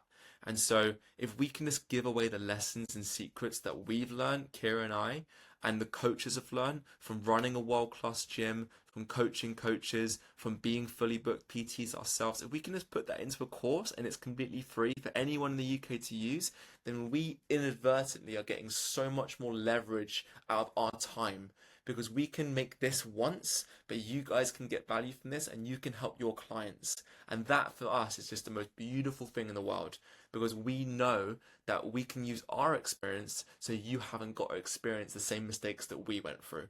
Beautiful. Absolutely love it. So if you haven't already gone through these, I would recommend going through these. These later modules, these are specifically for the Cali coaching team and the people that work with us online. If you are interested in that stuff, then click on here and you can start to see any positions that we have at Cali Unity, and also a really cool opportunity for you guys to actually start building your online coaching career using our systems. Got so many things. Honestly, go on here, have a look at it, look at some of the modules, give some of it a read, because look, if you got this much value from us, imagine how much you're going to get when you actually work with us, right? When you have Kira and I coaching you, helping you with this. And on that note, if you do want to book a free onboarding to have half an hour completely free with me, click on here, book your free onboarding. We'll go through anything on here that you want to go through, and we can see if you might be a good fit actually to be one of our people to take your coaching career to the next level. So absolutely smashed it, guys. Thank you so much for joining us on the How to Get Unlimited Client course. Feel free to go on any of the other ones, engage in the community, attend the weekly sessions, chat to members, introduce yourself, everything, go for it, and let's just keep working together to make the UK healthy. Great stuff, guys. I'll see you in the next one.